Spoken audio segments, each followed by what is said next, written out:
friend, my expression wasn't much better than yours when I first saw this. Your eyes aren't deceiving you. It's her. The famous singer, Robin.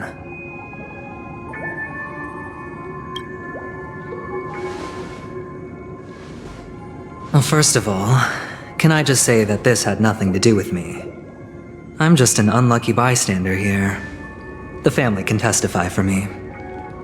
If you don't believe me, just ask anyone in the Bloodhound family. They hate me and they hate the IPC, so they'd never lie. This is not where the crime happened. What I showed you was a memory. The most basic light cone manifesting tech, authorized by the Garden of Recollection and owned by the IPC. Did you really think the Galaxy Rangers were outsiders this whole time? Penacony has made a solemn commitment to protect the safety of anyone inside a family dream. Any person in distress will be forcibly awakened and safely returned to reality. What gives them the confidence to make such conclusive statements? Because behind this promise is the harmony. The family's Dreamweavers link up their minds together to construct an unbreakable defensive line. Breaking through this line of defense to create death in the dreamscape. Not even a memo keeper could do that without the family's permission. Who could have done it, friend? The only one is her. The girl who calls herself a Galaxy Ranger. An imposter, an unsought guest, an emanator who hides her true identity. Ifrit's death was a foregone conclusion. And Robin? Her misfortune was staring right at her. Who will be the next to die?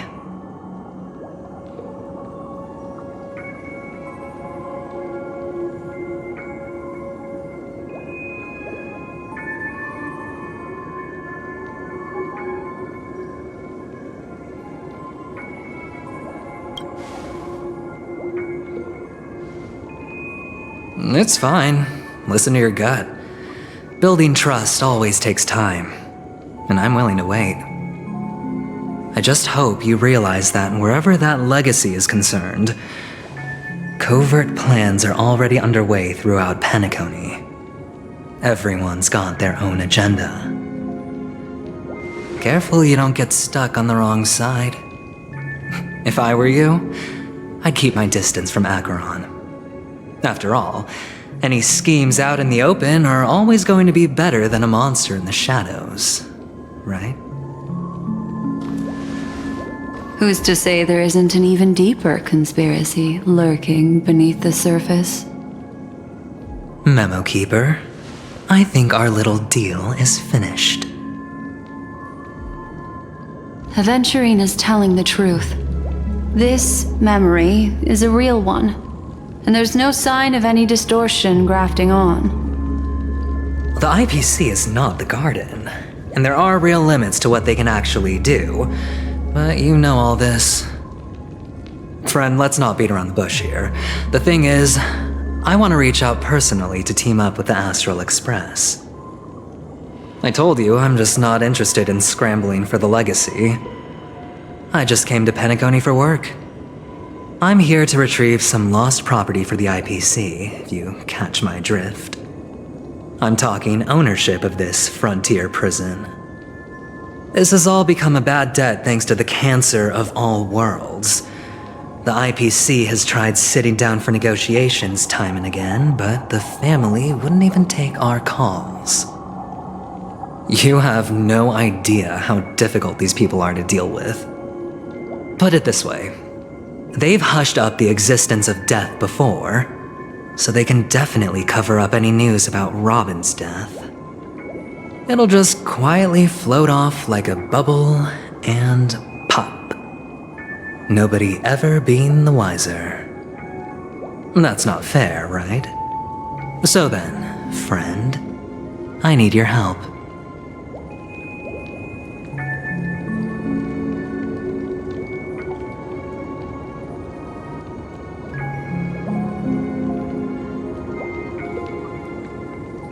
That's fine.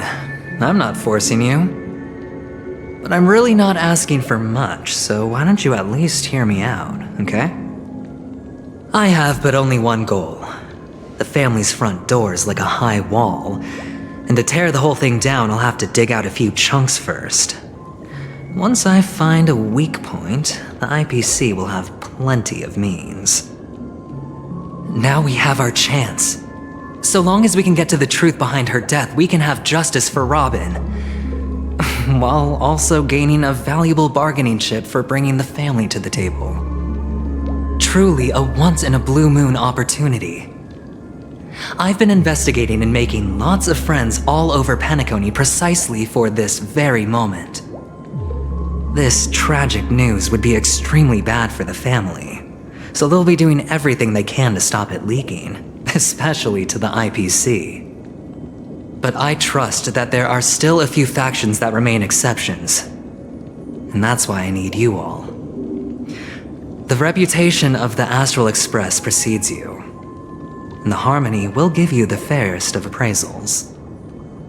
You get to find out really what happened and seek justice, and I get to put it toward completing my mission for the IPC. It's what you call a win-win situation.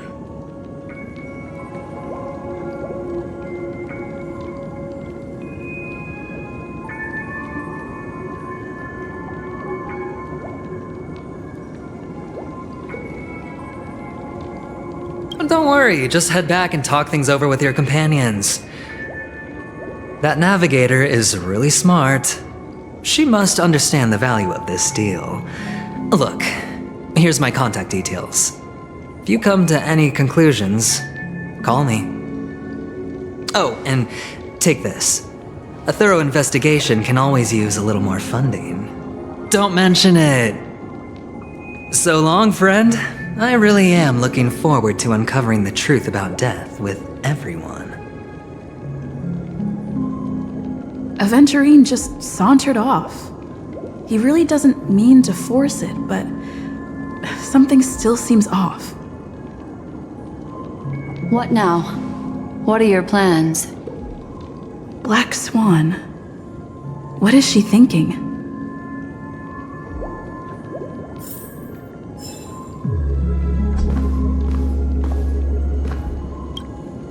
On the surface, this doesn't look like a bad deal for you. But Aventurine is a shrewd merchant whose scheme won't just be as simple as it appears to be. He doesn't know about Miss Firefly yet, but judging by your reaction, he may have noticed something going on and deliberately shifted topics to the truth of death to try and pull you in line with his way of thinking. That's quick thinking and very sound logic. Aventurine is no fool, and working with him definitely has its dangers.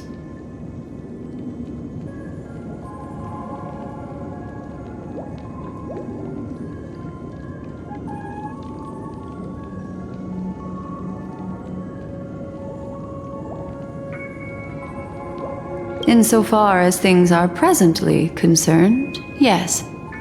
But what about the long term? Anyway, be careful out there. There's more than one way to blaze a trail. In a dark forest beset by wolves, ensuring your own escape to safety should be your primary concern. As for the other questions,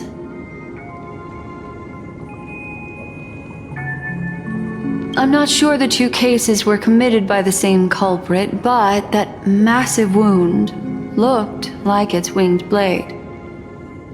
We've all witnessed it in action before. Plus, it seems unlikely that there would be two lethal entities loose in the dreamscape. Sorry, I can't answer that question. That ranger is shrouded in mystery. I'm afraid no one is capable of providing an answer. But without a doubt, she is the most special guest at this banquet. It's like Aventurine said just then. It's best to keep your distance from her. 2 victims appearing one after the other in a very short time span, in and of itself, that's very unusual. 2 possibilities. The collapse of Penacony's dreamscape has started speeding up, making death extremely agitated and weakening the family's protections. Or everything has been planned out and executed by someone. If someone has chosen these victims deliberately, first a smuggler, then a family celebrity, then this murderer's motives are worth thoroughly chewing over. It's all happened so quickly, I can only make conjecture. After leaving here, go have a chat with your companions. I hope you can clarify the source of this confusion.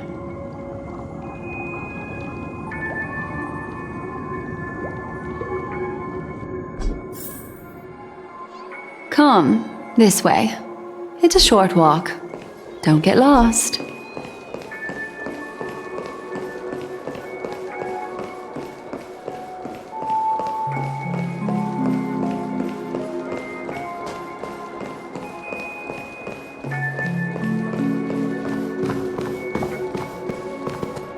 This way.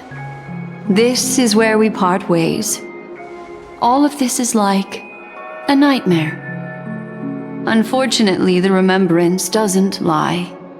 What we just saw is the reality that happened, and it won't fade from our minds just because we wake up. But follow your heart and don't be afraid. We all walk through this world casting shadows of different lengths, and ultimately, all we leave behind are precious memories. Hold on just a sec.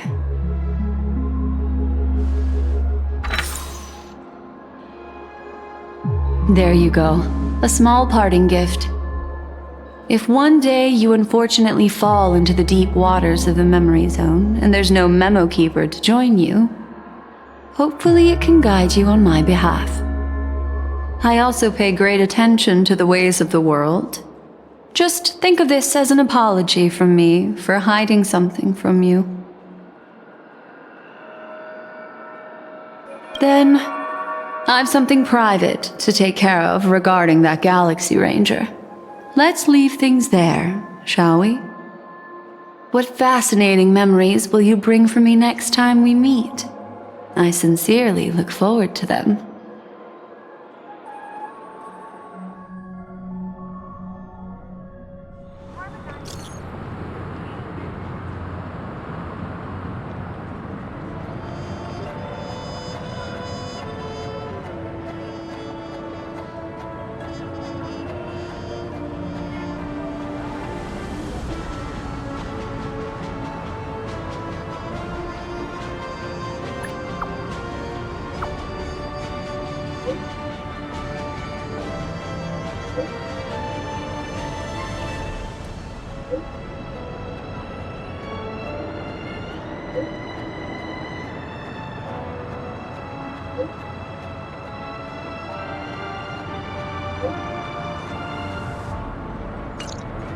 A family rep.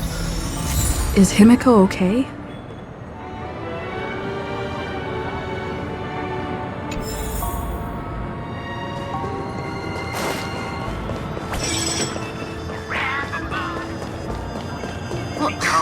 Isn't this a dream?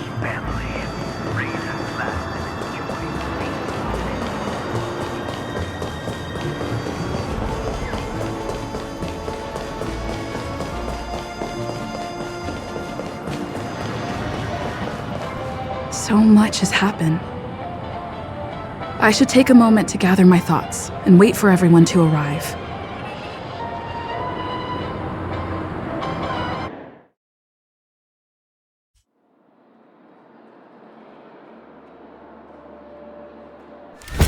Better unsheath that blade now, Ranger.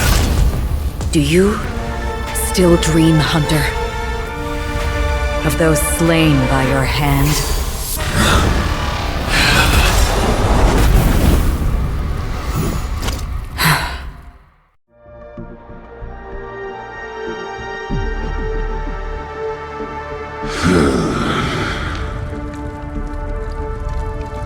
It appears the outcome has already been determined.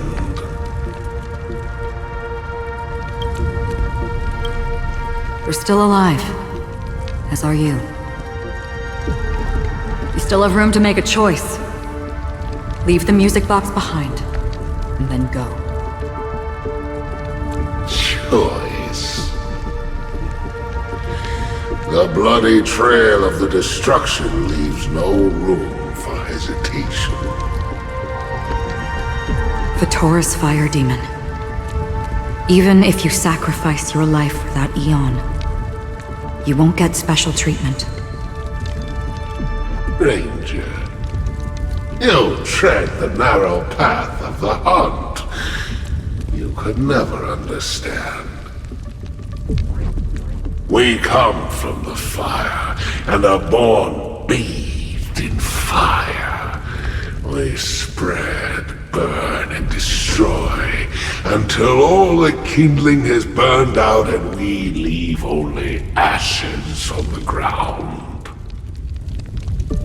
Burning forms the entire life of a fire demon, from the beginning to the end. We are born to die, just to put into practice a profile of another universal truth. All things are created for the destruction. Your companions don't seem to think so.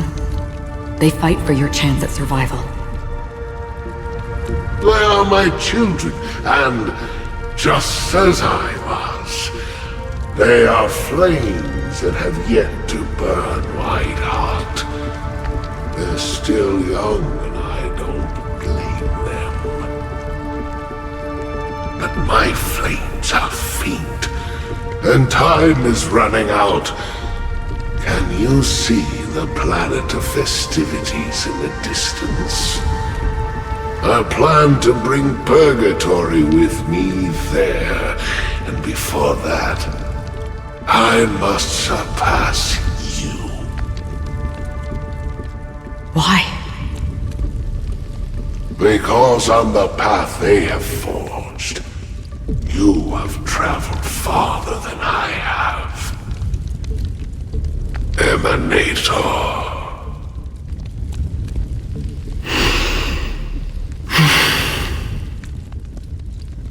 You cannot hide your true identity. Draw that sword, for we shall indeed remain here, bound to fight a decisive battle to the death, for I choose this. Destruction is intense, but brief. To cravenly cling to life is to endure an endlessly prolonged existence.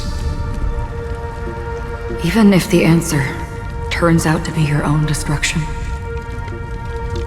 What is important is not the answer, but that it exists, just as you exist. Everything exists to be destroyed. Emanators are no different. Just as even sweet dreams may be born of the void, the so-called impossible is merely something that has yet to happen.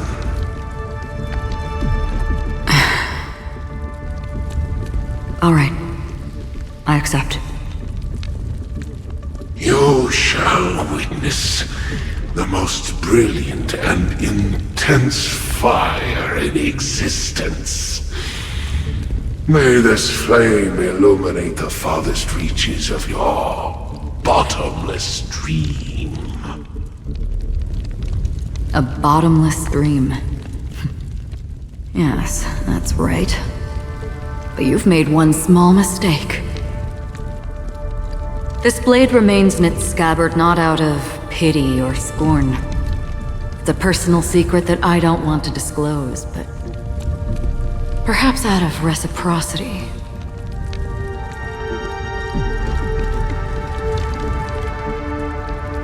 I'll reveal the truth to you. The hunt is not the path I truly follow. May death be the end of your boundless dream, guiding you back to the waking world. I still see them in my dreams. Hold it. Your time hasn't come yet. My time? I've seen many clever disguises that can conceal appearances, but they can never cover up who a person really is. And you're no different. You had no desire to kill the Trailblazer. You only did what you did to drive me and the Memo Keeper away, but why?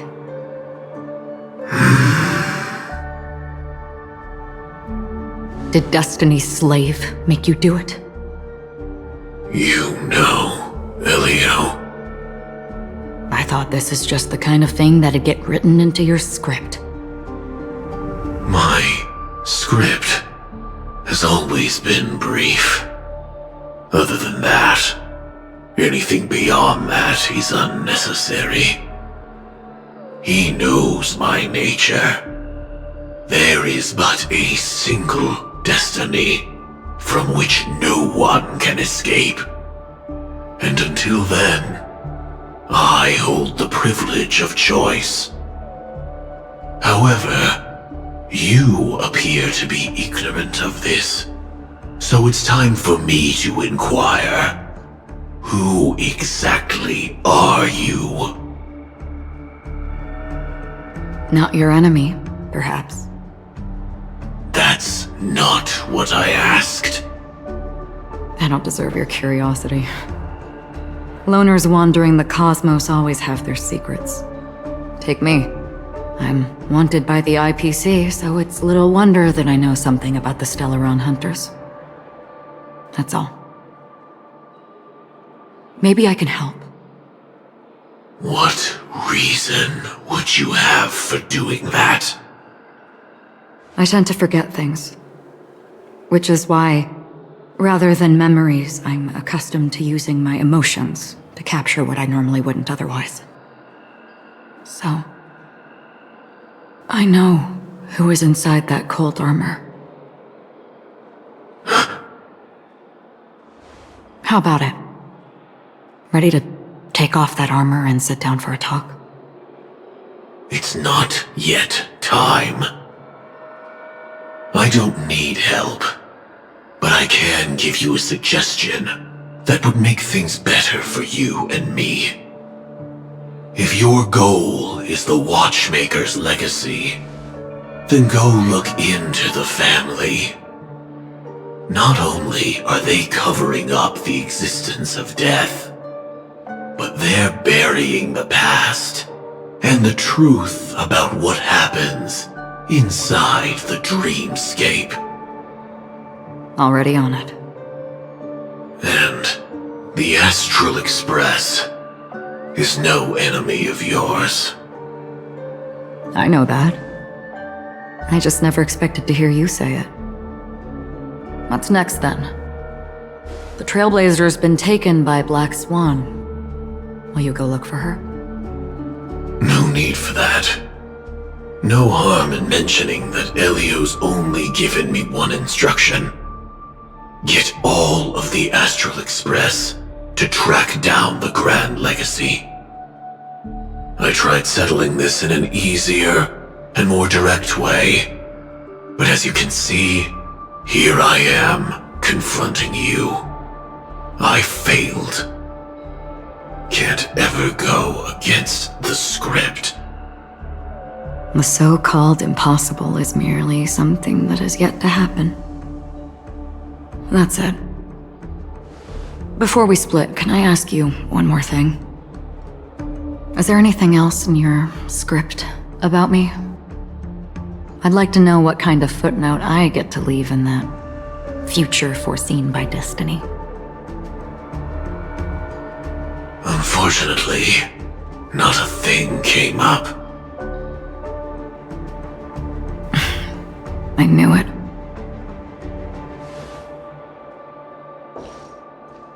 Hang on. I don't. Don't. What?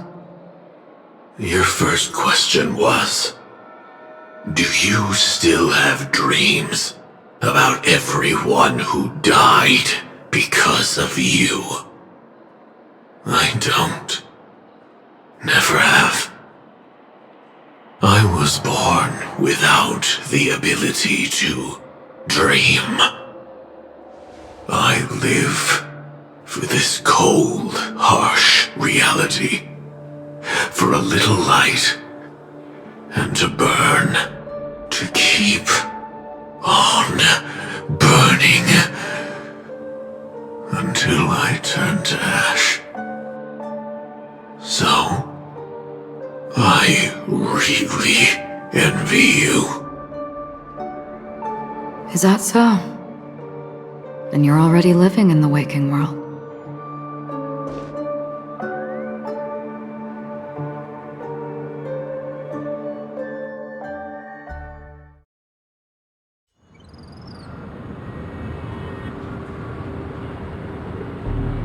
We heard about Miss Firefly from Black Swan, but we never expected Miss Robin to... I'm sorry that I couldn't be with you then. Reality cruises on in serenity, while undercurrents bubble up from the dreamscape. Just like that memo keeper said. Stay strong, everyone. We can still do what we can for them. Starting with finding the murderer. Let's recap everything then. The Trailblazer just reminded me of something. March, do you remember what that family rep who negotiated with us said? Indeed, we trust that the Nameless has nothing to do with this, and we also beg each of you to help assist the family in verifying the identity of the deceased. That's how it was put, in reference to Miss Firefly. Looking back, he seemed a little evasive at the time. And he also failed to mention anything about the earlier murder, too. The family's planning on covering up all news about Miss Robin's death. If news gets out, Penacony's going to turn into a bloodbath. But the murder that followed closely after was obviously beyond their anticipation. The family had to try and turn things to their advantage by bringing in reinforcements from outside. The Charmony Festival is nearly here. They must be snowed under. It may also be that Miss Firefly's murder had so many witnesses that it couldn't be covered up. So they went with the flow and let more people on the scene to control the situation. After all, the nature of the two murders is fundamentally different. The family's first protective measure should be against malicious actors among the guests, such as that IPC envoy. All the while accusing that Galaxy Ranger. Are we missing the forest for the trees here? I always felt that Aventurine's reasons for accusing Miss Acheron were highly subtle. Can we believe him? At this point, I'm afraid the only ones we can trust are ourselves.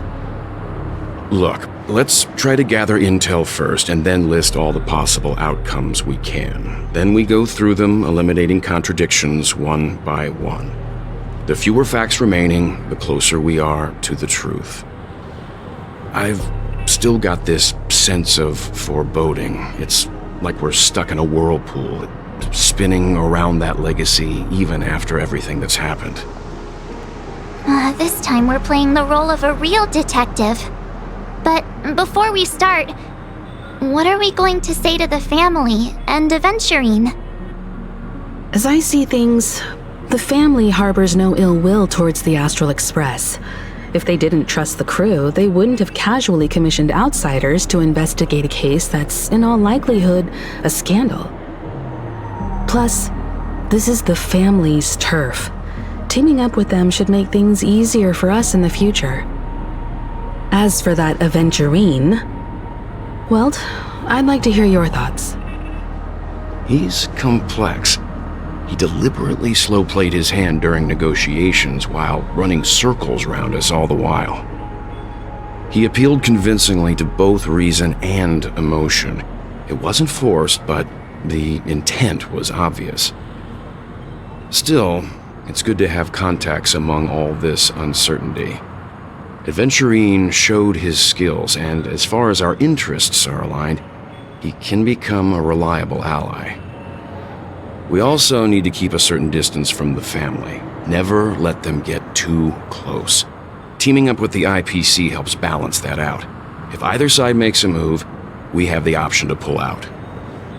So you suggest accepting Aventurine's proposal to team up? Yes. It's risky, but we can only wait until both sides have played their cards before making any further judgments.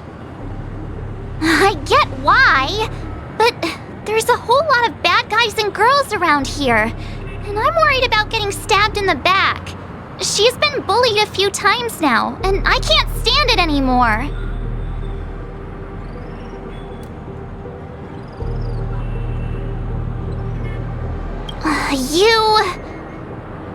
No, I can't accept this. Forget about it. Just let me keep an eye on him. If that doesn't work, we can just turn the tables and use him instead. Then, could you please reply to Aventurine? Everyone, take this time to put together your thoughts.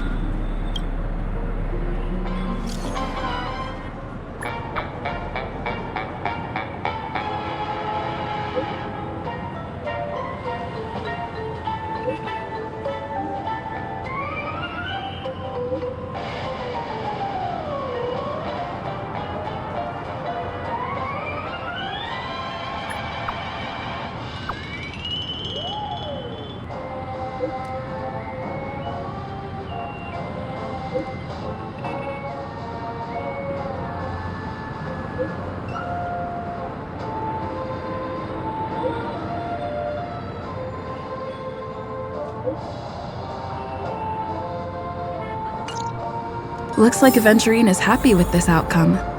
Let's tell everyone about it.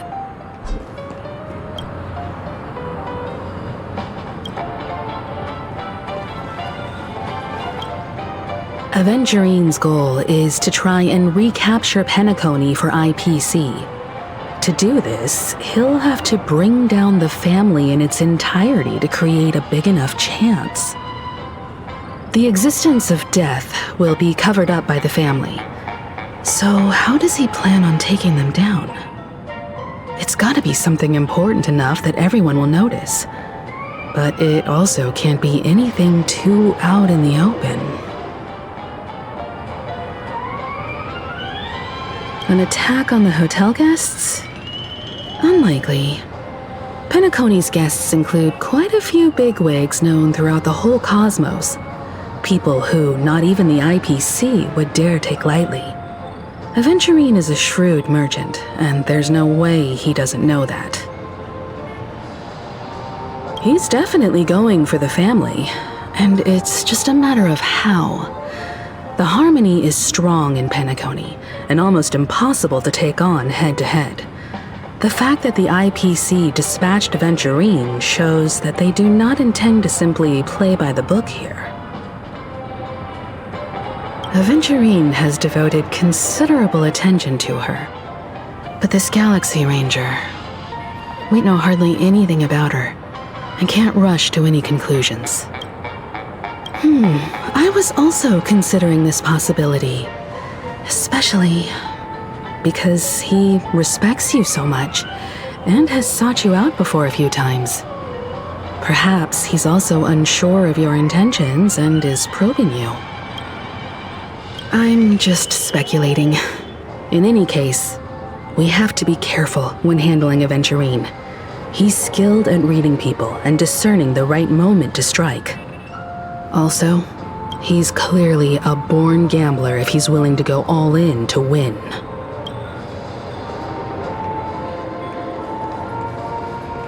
Checked off the list. Now, where should I go? Aventurine said something that concerns me. He accused that Galaxy Ranger of killing Robin without any evidence whatsoever, but said nothing about her connection to that memory zone meme or why he was stalking you.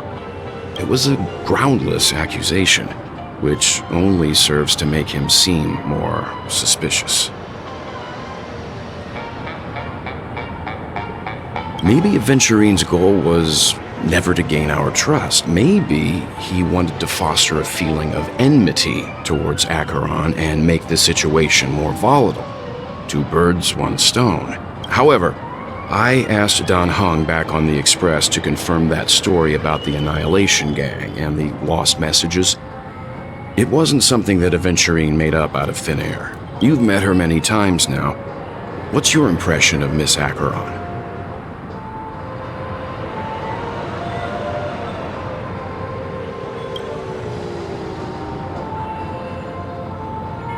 That fits the stereotype of a Galaxy Ranger to a T.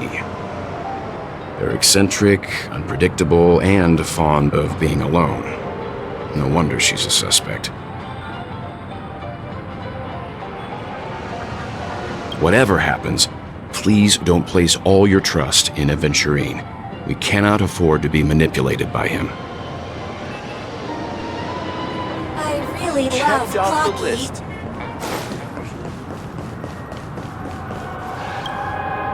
I hope it's not too soon to bring it up, but I feel like Miss Robin isn't actually dead, but that she's still alive and well.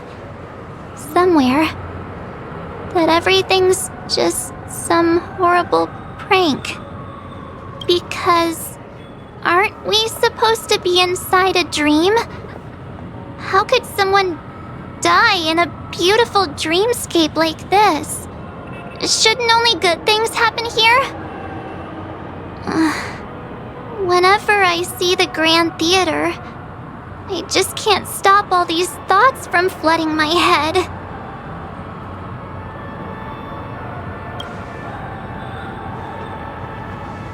Yeah, of course. At times like this, we're so lucky to have our crew. The family and the IPC. Everyone has their own plans going on. Everyone's still having a great time out there on the streets. Nobody knows what's happened. It's all so unreal. As if Firefly, Miss Robin, and us were all outsiders from another world. Aw, what a mess. I really want a nice cool drink of soda to help me calm down. But then I'd be just like everyone else out on the streets. Looks like Aventurine doesn't need anything else. Let's turn our attention to the family's assignment for now. Himiko, what do you think? Among our current clues, the 2 murders that she witnessed are the most directly connected. I suggest starting here. One thing I'm curious about is, if a person dies in a dream, what happens to them in real life? Seeing as we're at the family's behest, why not pop back out to reality and verify Miss Firefly's situation back at the hotel?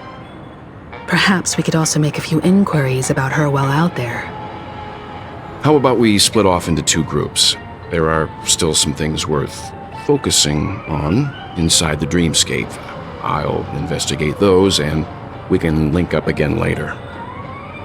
Worth focusing on? Oh. No problem. I'll leave it to you then. Huh?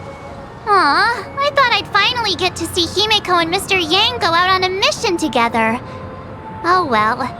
Take care then, Mr. Yang. I will. Keep in touch.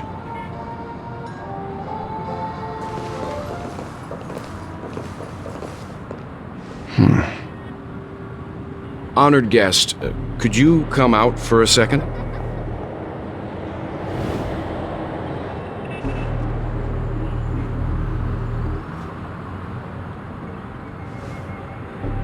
I'd be embarrassed too, getting stared at like that. Forgive me. My name is Welt Yang. I'm one of the crew members on the Astral Express. I believe you've met my colleagues. Welt. Is there something about my name? First, don't you want to know my name? I already do, Miss Acheron. You're a prominent figure in Penacony. What are they saying about me? Some claim that you're the real culprit behind these murders, that the Annihilation Gang's tragic fate at the banquet was a result of your blade, and that you're now attempting to unleash another bloodbath on Penacony. The Annihilation Gang. Ifrit of Everflame Mansion. Tragic fate. That Duke turned his dying body to flames and sacrificed his life as a martyr. He was a determined and heroic pathstrider. Not even a villain should be disparaged like this.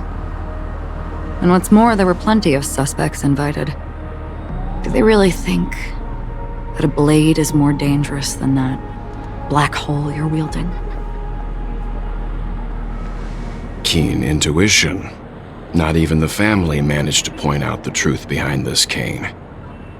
So you must surely know, Miss Acheron, that peering into a black hole is not a wise move. As a potential threat, your knowledge of us has reached uncomfortable depths.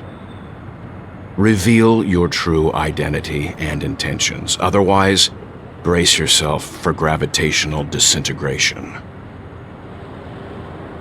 That shouldn't be necessary. But if it makes the Nameless feel less defensive, I'll be happy to abide. Believe it or not, Galaxy Ranger, Acheron, those are the names I go by to this very day. My trip to Penacony is solely to fulfill an old, final request. I'm here for the Watchmaker's legacy. And that's it. I think I've been honest enough. Still unwilling to reveal your true identity? It's not that I don't want to. It's just that I can't. I've come so far, and I can't sum up all of that in just a few words. Everyone has their own unspeakable past. Secrets that they don't want to be revealed. And I won't be asking any more questions, such as why the Astral Express is roaming around the cosmos with a Stellaron on board. Is she okay?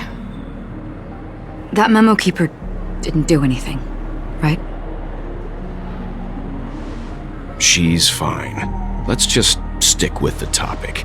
Gaining my trust depends on how much you're willing to reveal. I've run around many different Penacony dreamscapes just to try and find that legacy. And during this period, I came into contact with quite a few guests. In the process, I gradually came to realize the secret of Penacony may be closely related to the Trailblaze. That's why I've come to ask for your help. I don't have enough proof yet, but I'd like to speculate something. The source of all tragedy lies within the family. If you could trust me, we could find the proof to support this claim together. Mr. Yang, I think you've come to the same conclusion, haven't you? Let's leave it at that. For now, I'll choose to believe that you bear no hostility.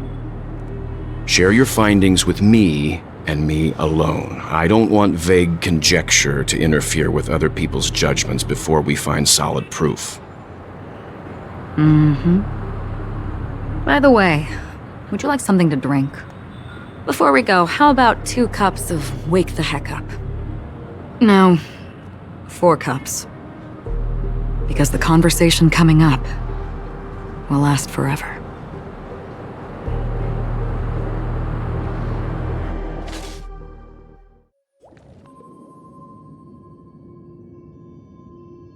I've been watching her closely for a while now, and the first invitation was in the banquet hall of the hotel.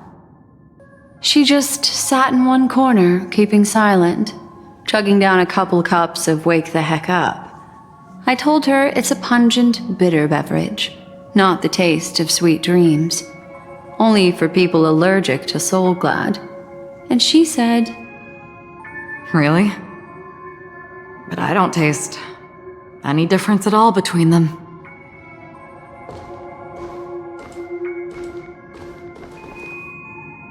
the guest rooms are charmingly minimalist. An aesthetic you share, Miss Acheron. It's a cinch, this music box. The invitation received by the Annihilation Gang. There are latent memories that linger on it yet. You see, memories of you are not yours alone. They travel in other people, other things. I know much, and I can predict even more. With some help, the dead can be made to speak. The Annihilation Gang, that band of desperados who all disappeared after meeting you. What exactly happened to them? Well, let me reveal all.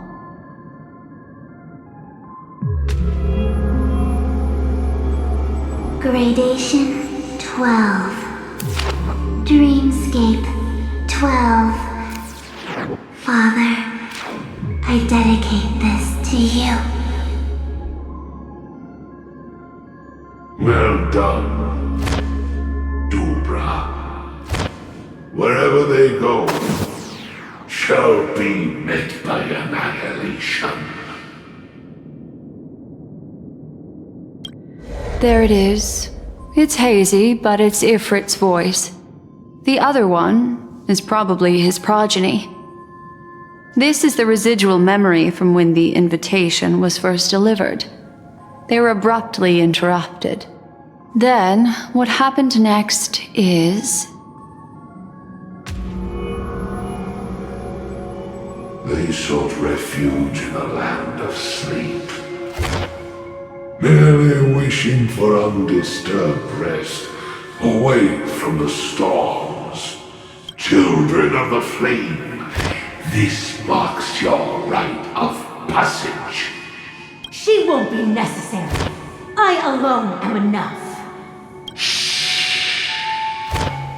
When have those on the path of destruction feared death? The Everflame Mansion has set out on a journey. Those poor people, they have no idea what lies in wait ahead of them. Memory recovery is going well, but slowly. She'll be here soon, and time is short. There's nobody else here, so there's no need to be delicate. In fact, I think I'd better go all out.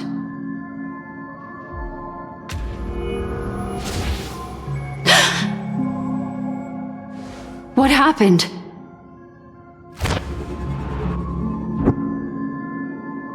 The memory after that is blank. How is that possible? This music box fell into Acheron's hands, and she brought it to Penacony. That's a fact, and that's how it should have gone. But along the way, it's like it's been erased.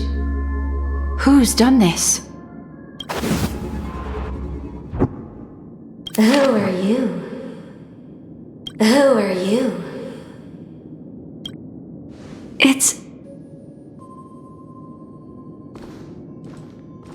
No. Is this not a memory? Oh, a memo keeper. Do you serve the Garden of Recollection? Or the Cremators? My name is Constance. A pleasure to meet you. We were supposed to meet in Penacony and spend an unforgettable time together. But that seems unrealistic. Dahlia's not welcome on the banquet star, and I don't need a coming-of-age ceremony. And you, I know what you're looking for. Want her secret? I can give it to you, and then you can enjoy the banquet for me. I wish you unforgettable memories.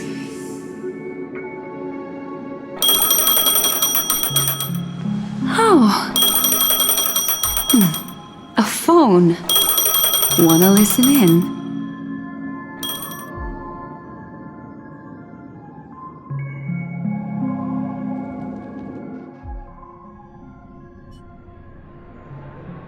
A few days ago, the IPC made an announcement. Under the watchful guidance of the Marketing Development Department, and in accordance with the Interstellar Peace Charter, the independent Sigonian sovereignty has hereby been established, and shall take a legislative seat at the Interstellar Congress. The formation of the Sigonian sovereignty is of great historical significance to the Sigonia system. This move puts an end to the planet's long and bloody history, turning the sensational Kataka-Abjin extinction event into a distant memory. Sigonia 4 is located in an unclaimed zone at the intersection of the Denise, Prothean, and Dorneau star clusters. The planet's surface environment is known for being extremely harsh, constantly faced with the threat of impact from small-scale celestial objects. This is why very few intelligent species have made this planet their home, dividing themselves into several tribes to eke out nomad lifestyles as they struggle to survive the arid desert wilderness. They have developed their own folk beliefs that are independent of the Eon belief system. Sigonia. Sigonia.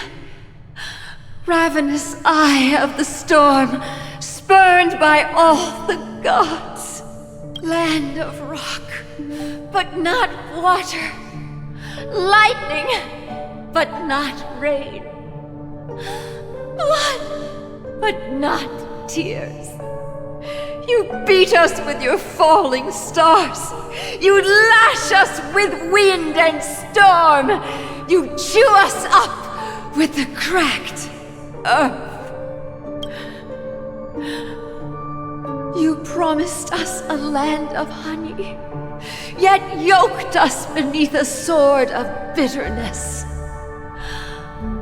Oh, Gaiathra Triclops, if thou can hear me, please open up thy 3 eyes and gaze upon this child.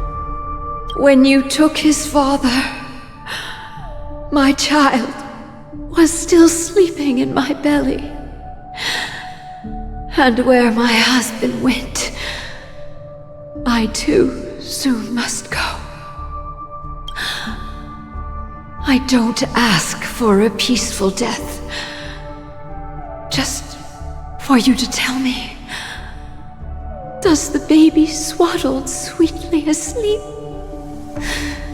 Does he dream of his mother's heartbeat and the sound of falling rain? Please tell me whether this life is all just a fleeting dream. Otherwise, why would this child be born to face impending death? Mommy! Mommy! Mommy! The rain! It's raining! Raining?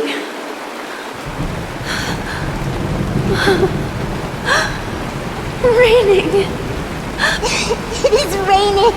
It's true! Those outworlders weren't lying to us. They really did summon the rain.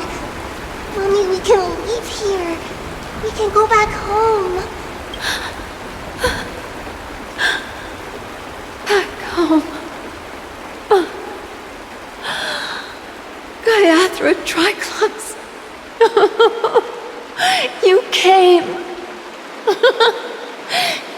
Do you hear that? Thank you. Thank you. Darling, listen. This is the sound of rain. day you were born, the sky also sent down a gift like this from Gayatra.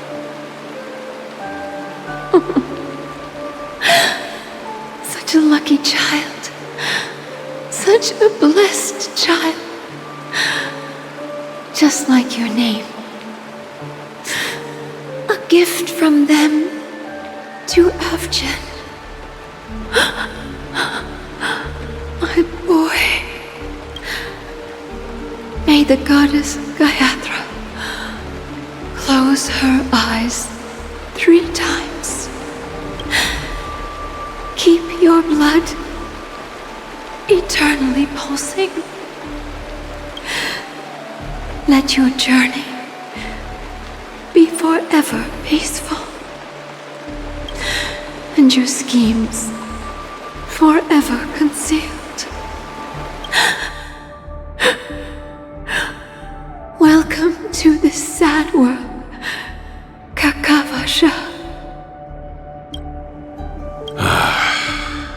Time to wake up, gambler. Oh, heavens. I must have drunk too much Soul Glad.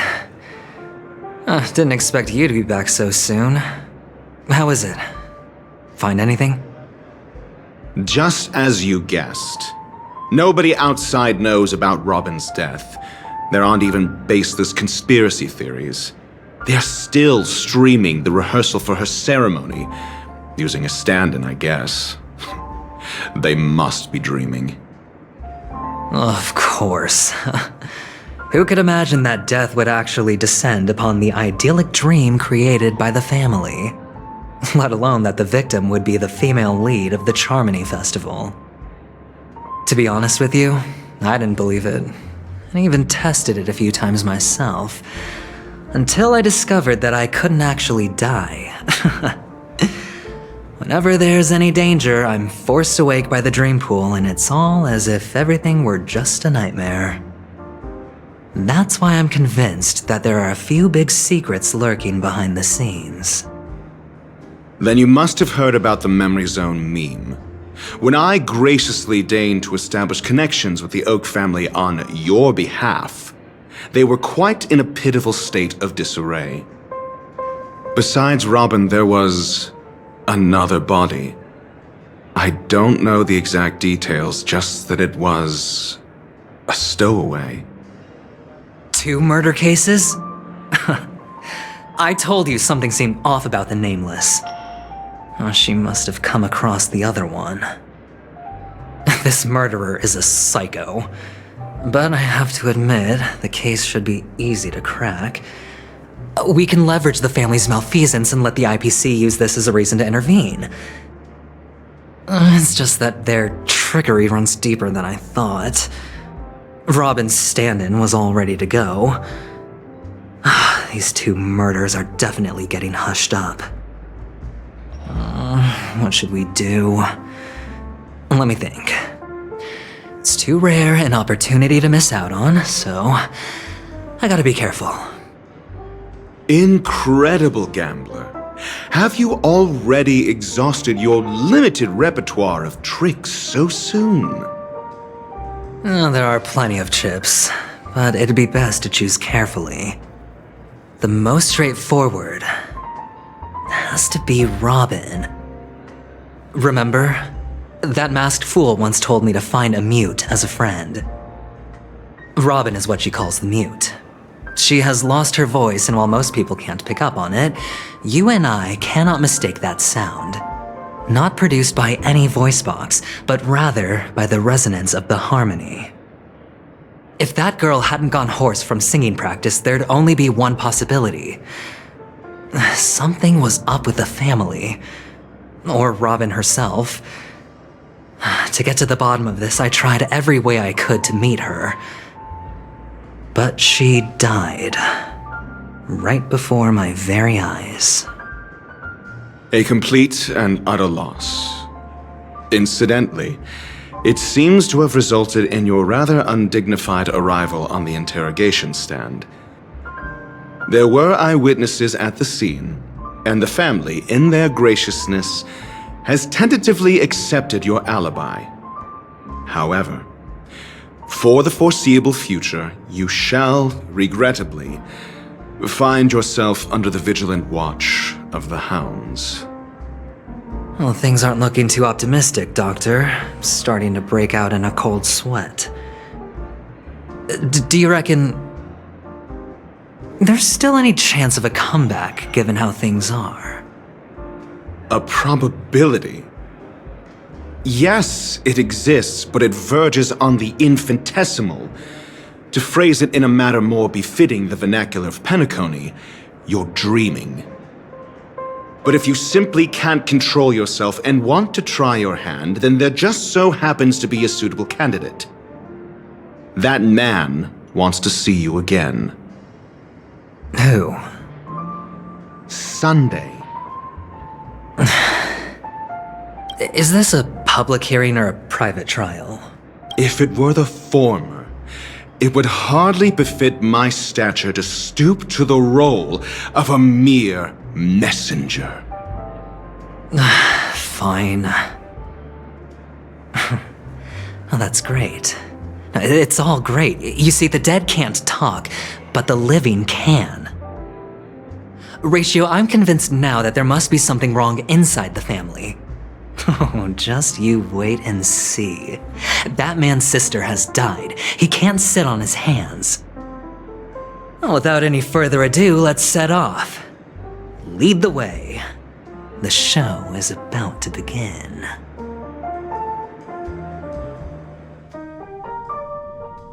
We're here.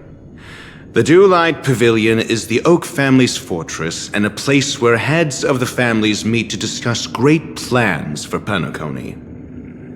Fortress? I like this metaphor.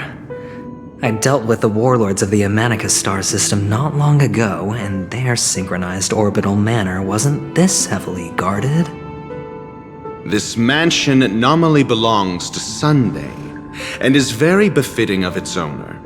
Without his express invitation, the likes of ordinary guests would never grace these grounds in their lifetimes. Look around while you still have this moment of freedom. Hey, Doc, whose side are you on anyway? Who's to say I won't sell you out? We'll see. When we meet the authoritarian master of the Oak family, I'll pry an answer out of him.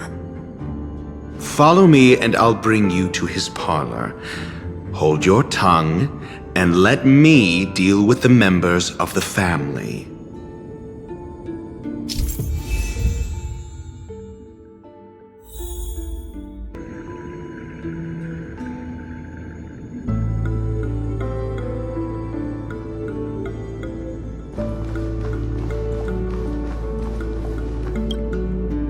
Hey, you two! That's a place of business. No entry. I was requested by Mr. Sunday to bring him the suspect. My name is Ratio. He should have mentioned it to you. Oh, I remember you. Veritas Ratio. Your punch virtual particle clock is impressive. Excuse me? The one on your head.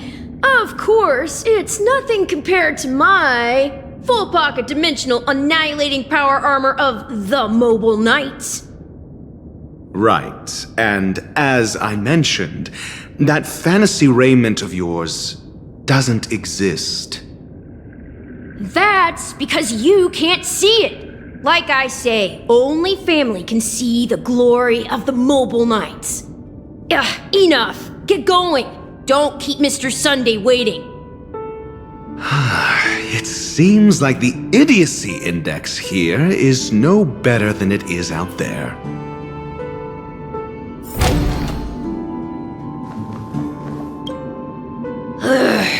Enough. Get going. Hey, don't keep Mr. Sunday waiting.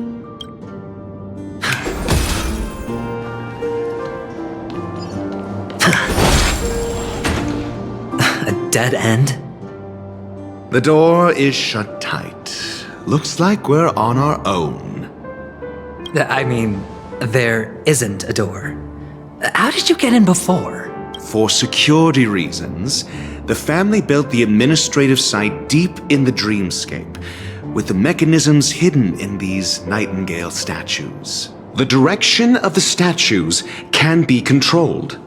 On the previous occasion, an attendant named Kona had gone to the side room to verify something before setting the statues in the correct positions. Well, maybe we should do the same. Let's go and take a look. Of course, we can also use brute force.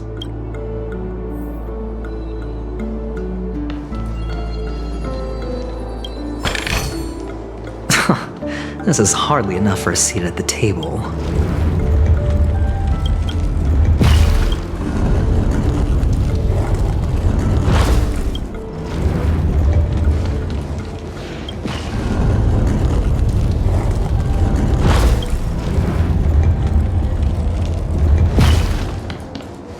Solving a problem by brute force doesn't prove your intelligence.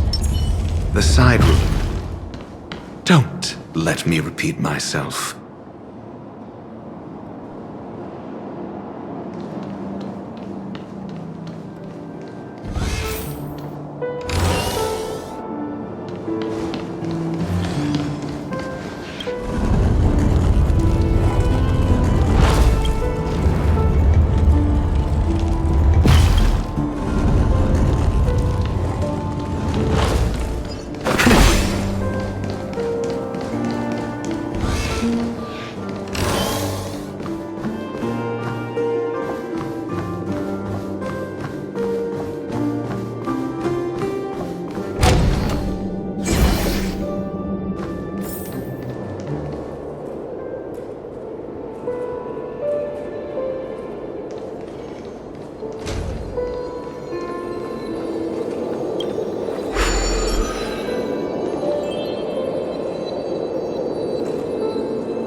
Feeling lucky.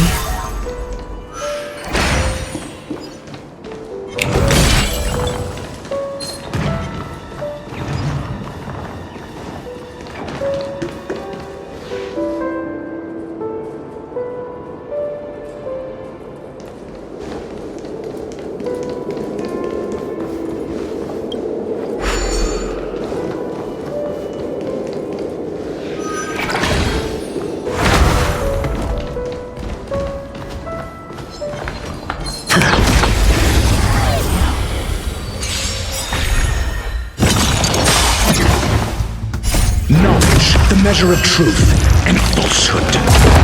Feeling spiffy? Can you find the answer? Answer me. Free. Spend freely.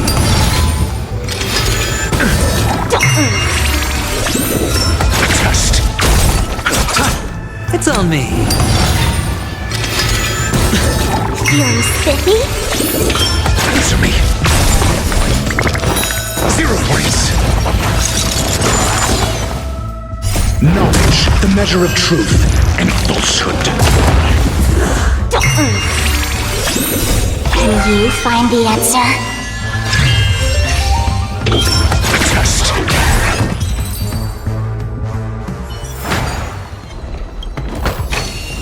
A reward with no risk?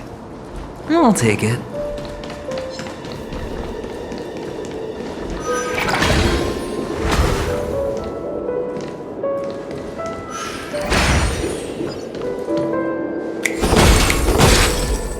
Six nightingales facing in different directions. An obvious hint. But are these nightingales? They are. What's wrong? How can nightingales be so huge? They look more like torment eagles to me. There are no eagles in the Five family.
Just as I thought. Here's the correct answer. A truly miraculous discovery. Perhaps I should offer you the chance to join the Genius Society. Really? Well, I thought you'd given up on that already. I was being sarcastic. Can't you tell?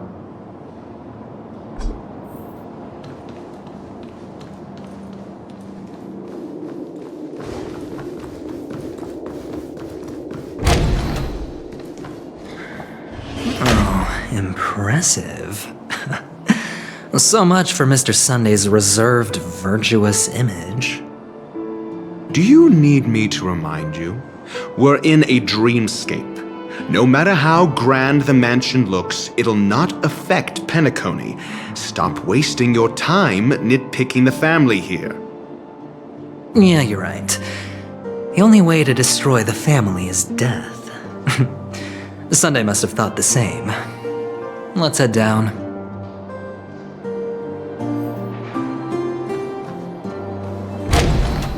Feeling lucky.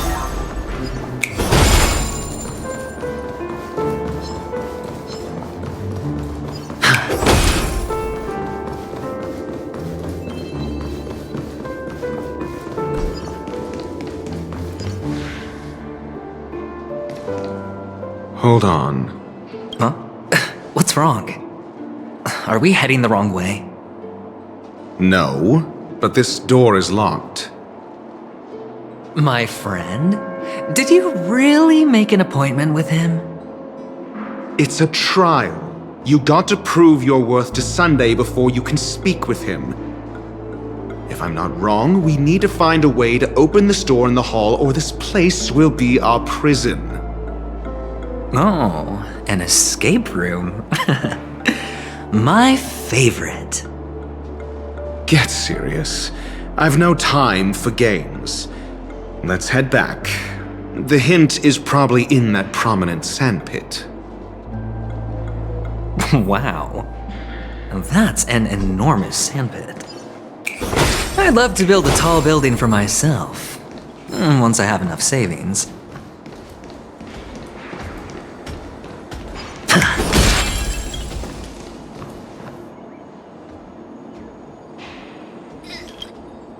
Oh, look. There's a noticeable gap in the model. There wasn't a gap before. That man must have done it intentionally. Well, with your brilliant mind, you shouldn't have any trouble recalling what was here last time. Right, Doctor? Of course. Let's look around. When I see it, I will know it. Fine. Fine. Why do I feel that we're pursuing a degree in burglary now?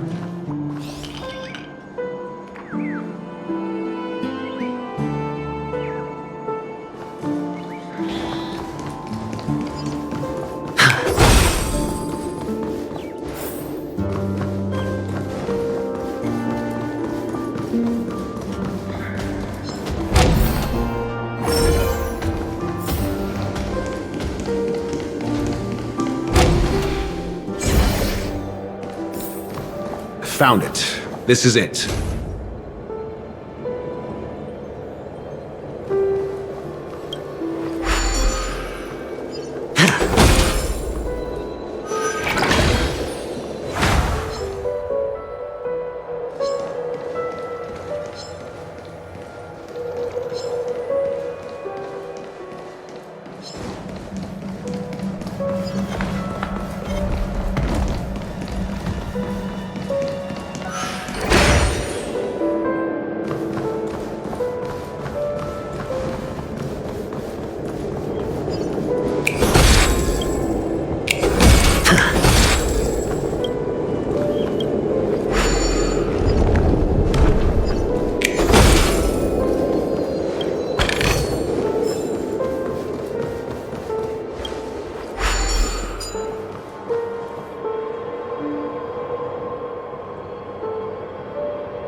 And the nameplate reads Gulliver's Arch. Well, I'm amazed you can remember something this tiny. You know, this reminds me of a tunnel I once saw that could shrink people who passed through it. If I were you, I would shut my mouth. It's wise to remain silent when you should.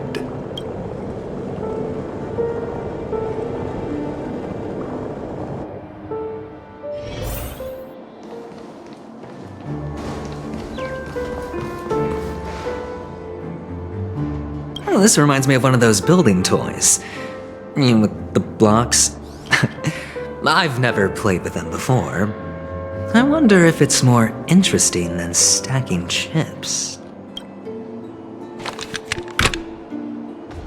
Oh, look. The gap is closed. And it fits perfectly. So, what's next?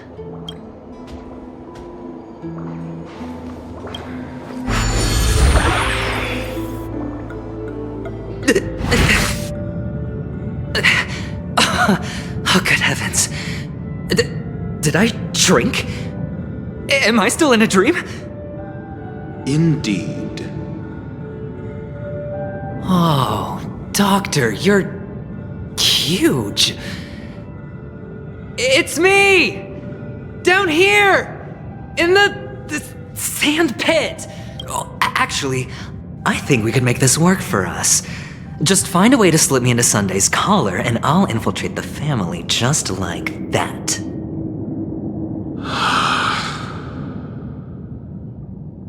Oh, fine. I was just kidding.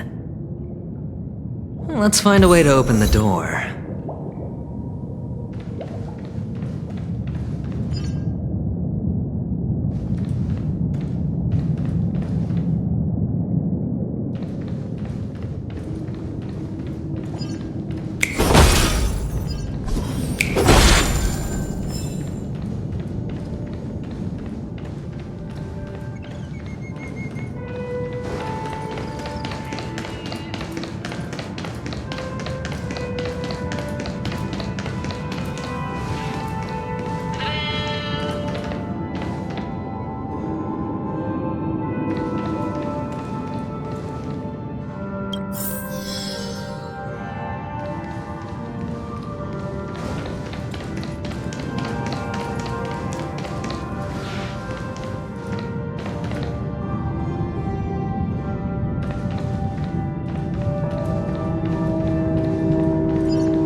Feeling lucky.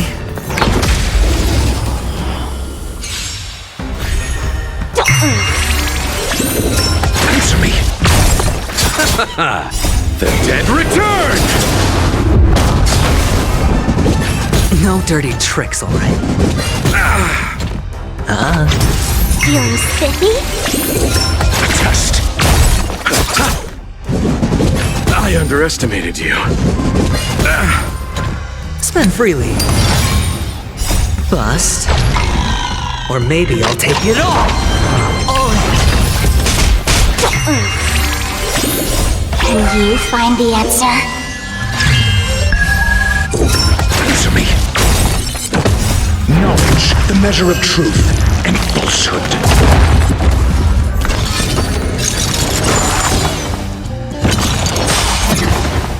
Feeling spiffy?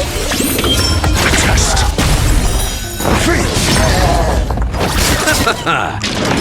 Mediocre. Watch your head. The dead return!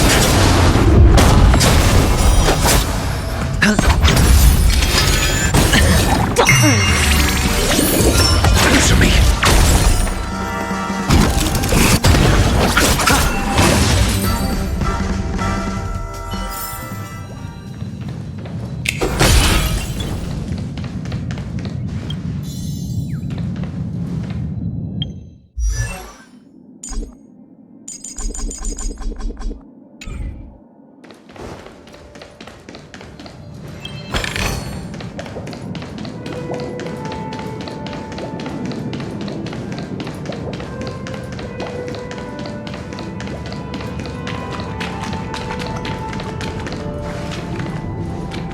Hello!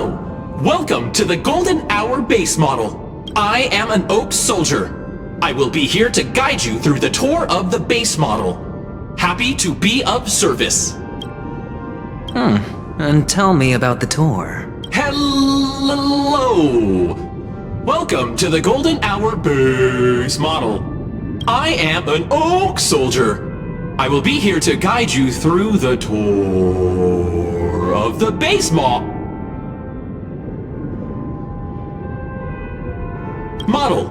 Happy to be of service. Generating guide.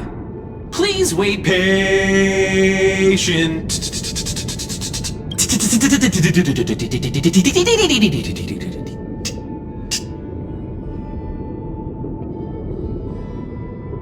Found the nearest check-in spot. Please look behind me. A capsule machine model.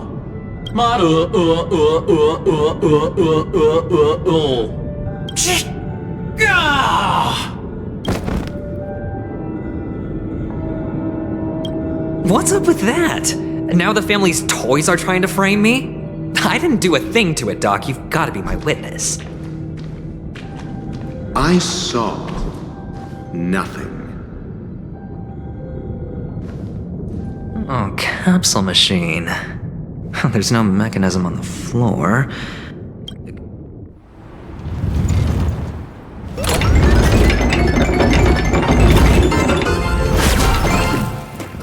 So, I was right. These models have interiors that look exactly like the real buildings. The only difference is that no one lives in them. Funny that Sunday puts a miniature that makes him seem like a giant by comparison right where he can see it first thing in the morning. Insecure much?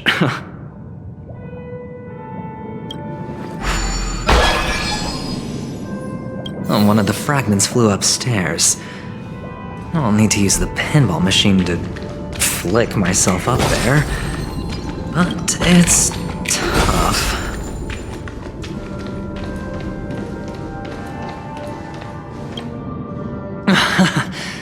Oh, great. There's another pinball machine base here. And it's empty too. Doc! I'll need your brain power again. There's no need to yell, I can hear you. The pinball machine must be hidden somewhere in the hall. Like the arch. Wait here, and I'll be back in a minute.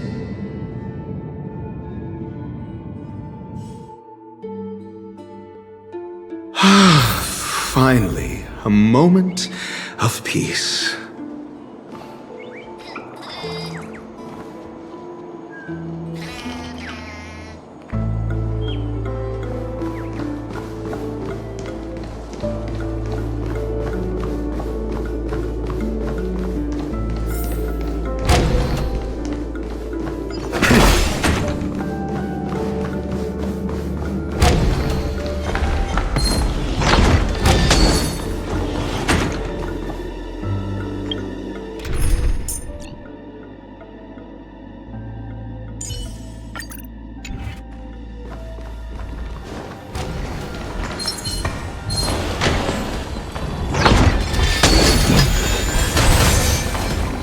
Does that hurt?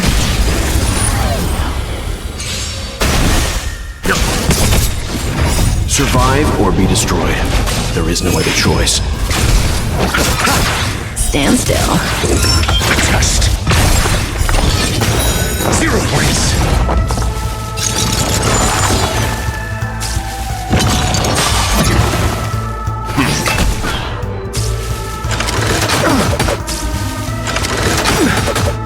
Time to say bye. Boom. The dead return!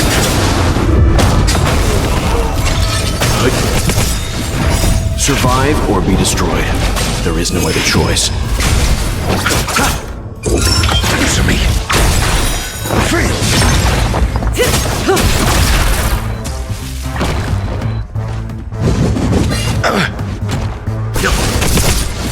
Bloom. Repay.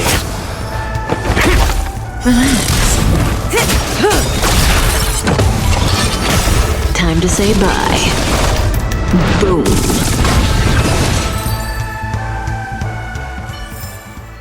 The human body is beautiful in its fragility. Well, shouldn't it? Pleasant moments of solitude are always fleeting.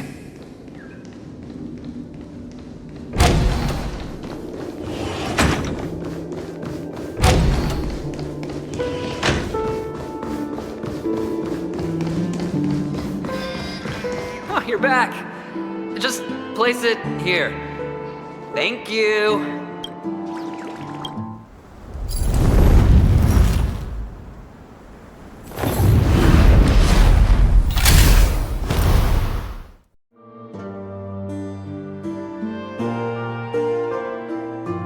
Thanks, Doc.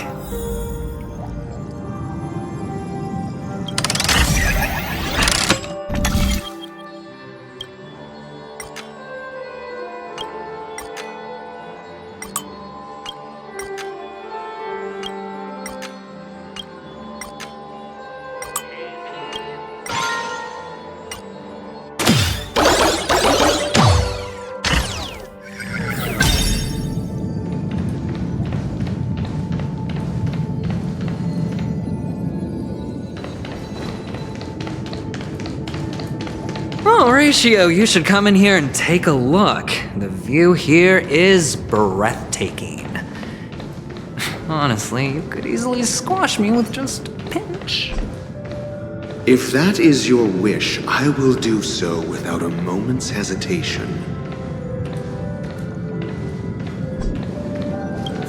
All done. Piece of cake.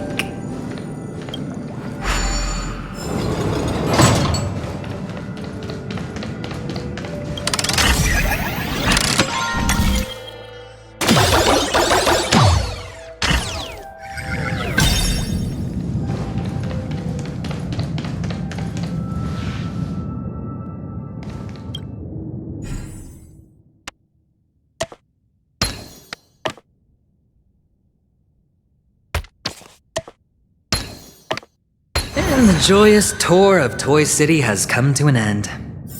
Makes me feel sad. Penacony isn't all bad, right? I'll use this interesting experience as a talking point at the poker table.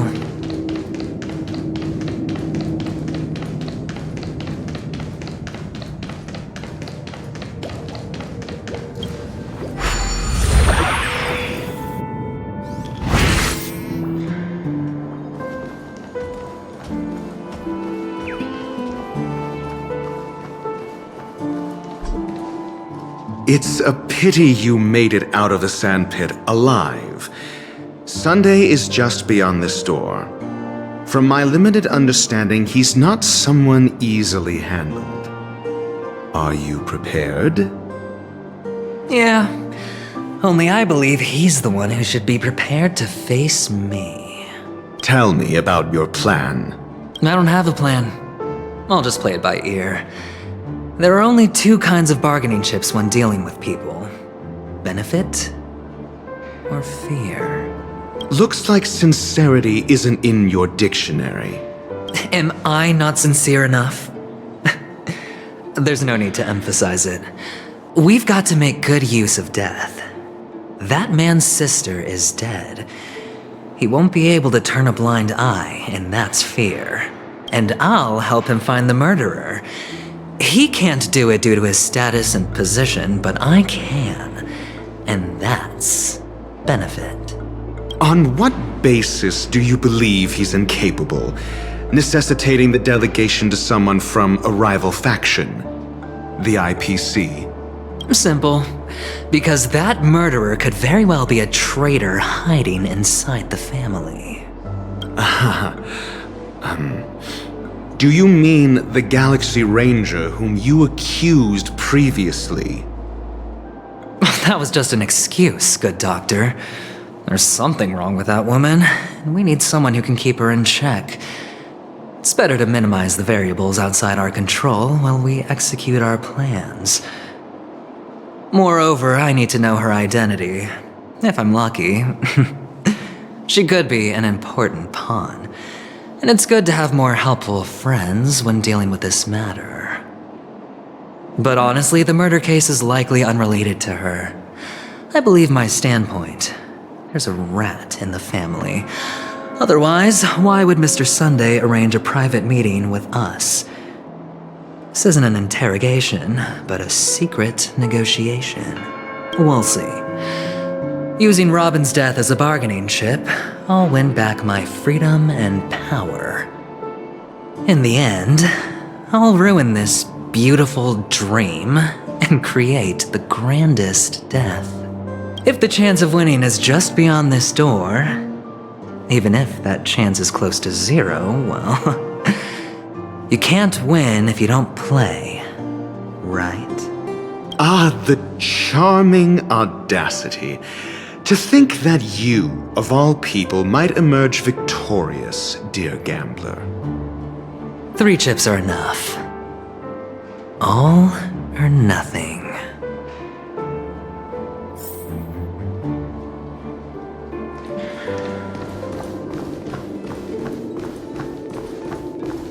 Feeling lucky.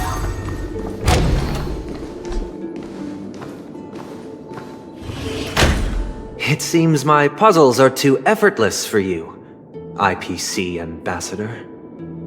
I appreciate your words. And I see you put a lot of effort into welcoming me, Mr. Sunday. However, this is no way to greet a guest. Well, this isn't an invitation, but a summoning. Before we speak, I need to test your character. I imagine this knowledgeable doctor friend of yours has been of great help, yes? Certainly. You ought to know this better than I do. He's already faithfully fulfilled his duties, hasn't he? Yes, the doctor has assured me of your noble character. He considers you, like himself, a virtuous person who can be trusted by the family. I have come to know you very well as a person, Mr. Aventurine. You're diligent, generous, and willing to cooperate. The fact that you succeeded in overcoming many obstacles just to meet me gave me the reason to believe in your wisdom and courage. But there's one thing I must ask you. That is, you've used your wisdom at the wrong place to meet the wrong person and put yourself in a situation where you shouldn't be, witnessing a tragedy that shouldn't have happened. You don't look too well. Am I making you anxious? If not, then it means I'm on your side. If I wasn't mistaken, you'd just made a serious accusation against the family. No, you weren't mistaken. For depravity is creeping in around you. Well, there's no need for us to be evasive. Let's talk about your sister. Your sister's talent is unrivaled in the world of show business. As you know, her voice has been out of tune since she returned to Penacony. What's more disheartening, she can't sing anymore. Who could be responsible for this? Many suspect the culprit is among the outsiders, but I know you hold a different opinion. Now your noble status has become a shackle, preventing you from apprehending the murderer and avenging your sister's death. You're feeling anxious because you're out on a limb. But don't worry, I'm on your side. I'm immensely honored by your concern for me, Mr. Aventurine. Since you're so selfless and generous, I believe you wouldn't ask for anything in return, would you? Well, naturally, you wouldn't incur any loss from this. I just want to reclaim what is mine. My liberty and the personal items under the family's custody, the bag of gift money, and... the box in which the cornerstone is stored. That's right. Cornerstone. I've heard it's a treasured asset of the Strategic Investment Department. A sacred stone that seals the Preservation Emanator, granting significant power, and every liquidation specialist holds one. For an object so precious, it probably comes at an even higher price than other forms of recompense. Well, I'm sure you're aware of the high level of risk I'll be undertaking to bring the truth to light. Mr. Aventurine, when you are out and about, do you always make adjustments to your appearance? Your tie should be on the center line. Your shirt must not protrude from your vest. Your trouser creases should be perfectly straight, and always aligned with the tips of your shoes. Of course. But I don't, because it's not appropriate to do so in public. You should make sure everything is presentable and in order before leaving the house. I'm not the kind that takes risks. The cornerstone must be in the custody of the family. No room for negotiation? Please, don't let me turn you down twice. Sure. The gift money is good enough. I suppose you wouldn't mind that. After all, a merchant can't function without a bargaining chip. You compromised quicker than I thought. Unfortunately, it's a gambler that needs a bargaining chip, not a merchant. I can give you your gift money, but before that, I want you to tell me.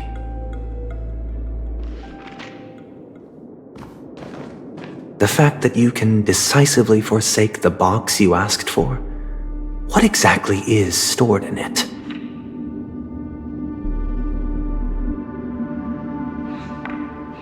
Oh, triple-faced soul, please sear his tongue and palms with a hot iron, so that he will not be able to fabricate lies and make false vows. What have you done? Under the light of the harmony, all wickedness is revealed. I implore them to shed their light, and I'll ask you questions on their behalf. Next, you have 113 seconds to prove your innocence and gain my trust. And if I refuse to answer? You can try, and we'll see if the harmony rejects you. Question: do you own a cornerstone? Yes. What a simple answer. You, too, understand that idle chatter leads only to poverty. Did you hand over the cornerstone to the family when you entered Penacony? Yes. Does the cornerstone you handed over to the family belong to you? Yes. Is your cornerstone in this room right now? Yes. Is your memory free from any kind of tampering or deletion, encompassing but not restricted to the techniques of the Garden of Recollection? Yes. Are you an Avgin from Sigonia? Yes. You even know about that? Do the Avgins have any ability to read, tamper with, or manipulate one's own or another's mind? No. Does it matter? Do you love your family more than yourself? Yes. All the Avgins were killed in a massacre. Am I right? No. Are you your clan's sole survivor?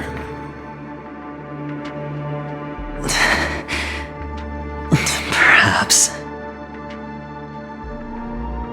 Do you hate and wish to destroy this world with your own hands?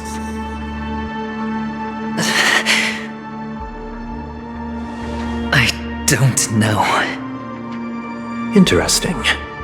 Now, the final question. Can you swear that at this very moment, the Aventurine Stone is safe and sound in this box?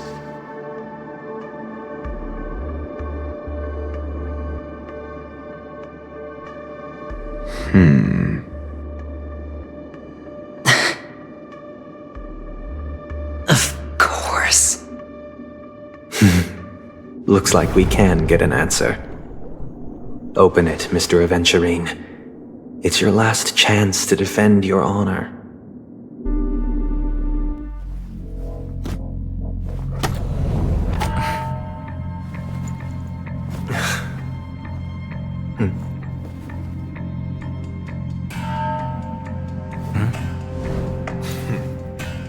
Please.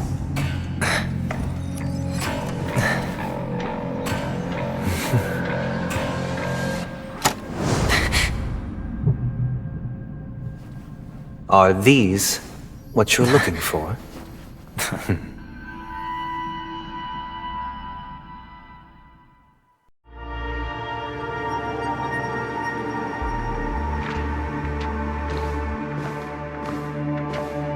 Since you came as promised, learned doctor, does this mean that you are willing to take the side of the family in this farce? What makes you think you can convince me?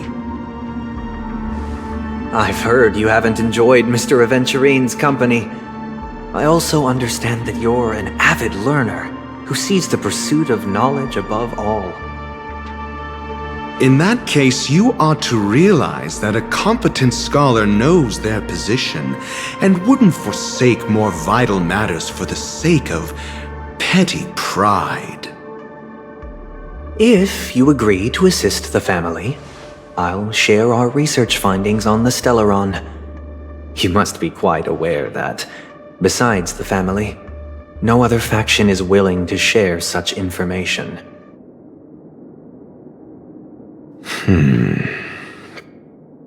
Cut to the chase. What do you need from me? I need Mr. Aventurine's comprehensive plan. Haven't you confiscated his cornerstone? You can't expect a featherless bird to take flight. But I've also heard the 10 elites in the Strategic Investment Department have united, progressing together in the interests of the IPC. You'll have to speak more clearly than that. The cornerstone, which Mr. Aventurine surrendered. Was it really his? You question whether he would entrust you with someone else's cornerstone. The 10 Stonehearts aren't as united as you think. Cornerstones are significantly more precious to them than their very own lives. But you know that he's a crazed gambler. The more vocal he is about it, the more cautious I must be. I never imagined someone would share his way of thinking. Honestly, you should see a shrink. Bring it. The box containing the cornerstone is unique, and only IPC senior staff and related members can access it. But I happen to be among them.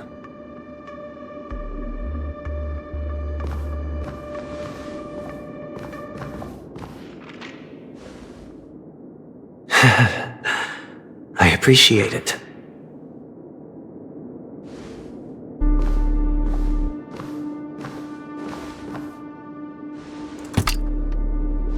Unfortunately, your guess is correct.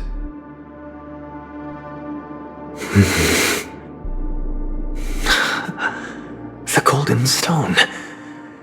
Its color and glow are similar to that of Klepoth's body. This is the very ruse he intends to use to fool you. He won't reveal to you that the 10 Stonehearts chisel their own will into the cornerstones, granting them an unparalleled radiance. And this golden statue is also known as Topaz, not Adventurine, and it belongs to Topaz. So, do you wish to confront him? Not at the moment. I'm more interested to know the location of his cornerstone. The safest place somewhere you'd never think of. Because he never intended to hide it. In fact, that cornerstone has been in your hands from the very beginning.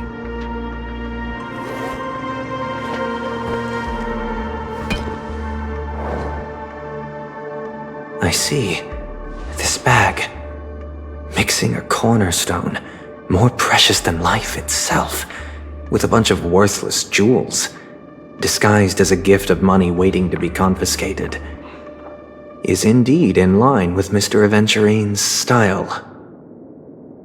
Then he makes up some trivial excuse, downplaying the matter, and requests the gift money.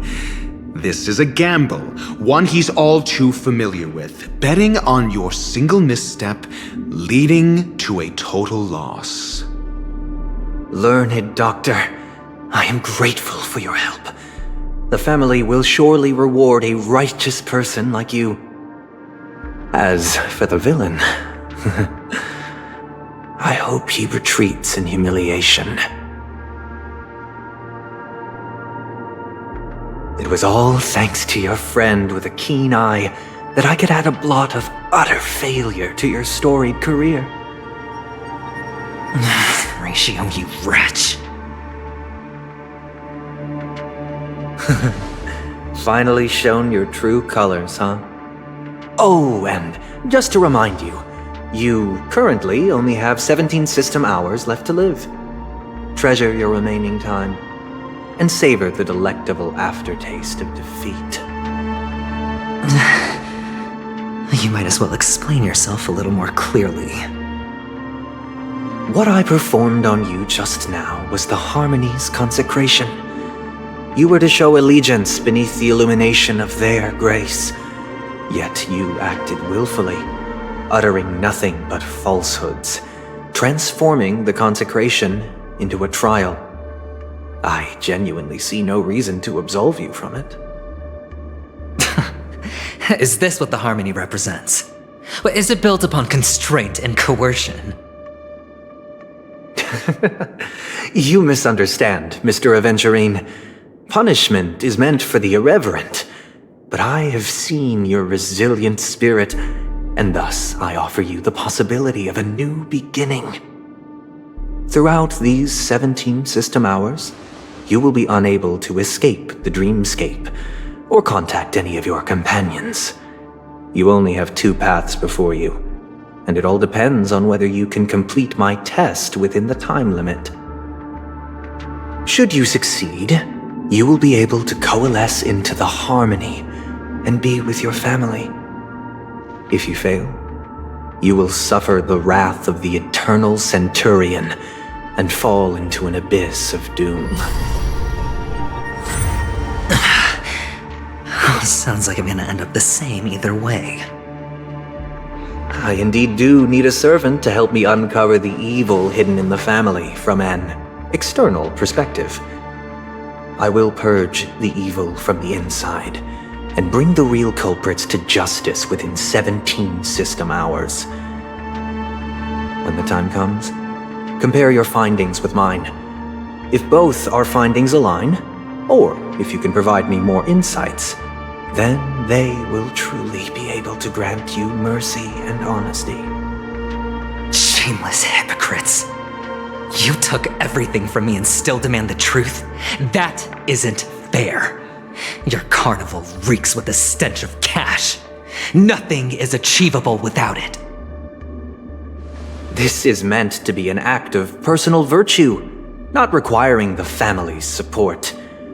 Your bag is over there. Do as you please. I believe you can trade this bag of worthless jewels for everything you need. That's what gamblers excel at, isn't it?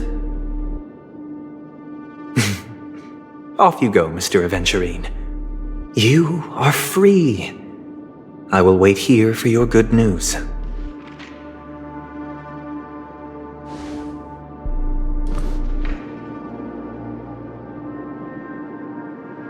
This meeting isn't an interrogation or a negotiation.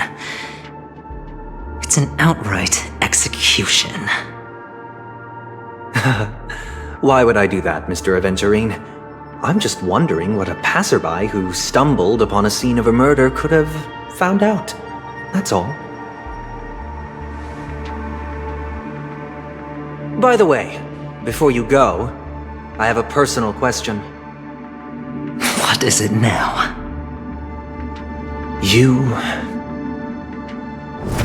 Do you truly wish to bring about the destruction of this world?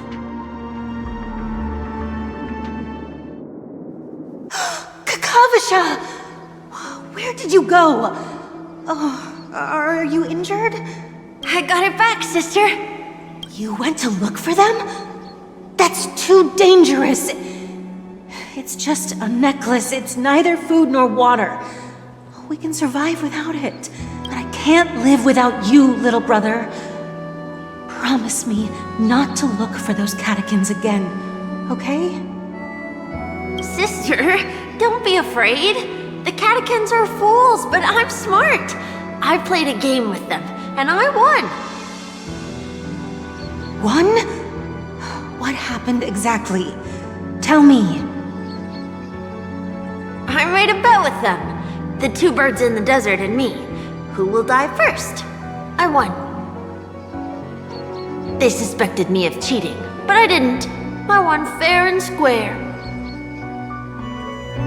Of course you'd win. You've always been a lucky child. Gaiathra Triclops must be watching over you. But that's no reason to push your luck by going up against those bloodthirsty, cruel catechins. Have you forgotten how Mom and Dad... Look, this is just a necklace. But Kakavasha, you are my only family. I'm sorry, sister. I thought you'd be happy. Because Mom left you this necklace. There'll be no next time. It is important. But not as important as you, my dearest brother. I don't blame you, but you must remember what Mom said. Pain and poverty are the trials of Gaiathra Triclops. She has also granted us a chance. And that's your good luck, Kakavasha. Your good luck is the most precious wealth we, all Avgin, have. You're a child blessed by Gaiathra Triclops and can lead the clan to happiness. So always remember to protect yourself and never resent the pain and poverty you're going through, all right?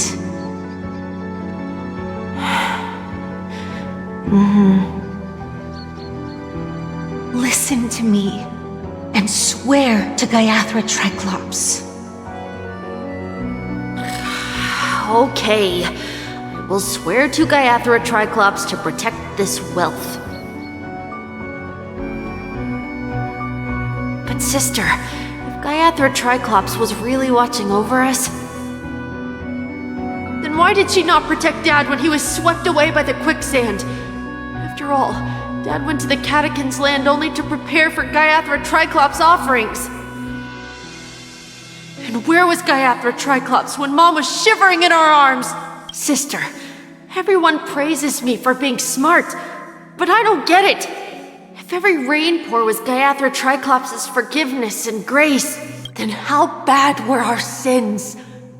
So much so that we were born in this world of death?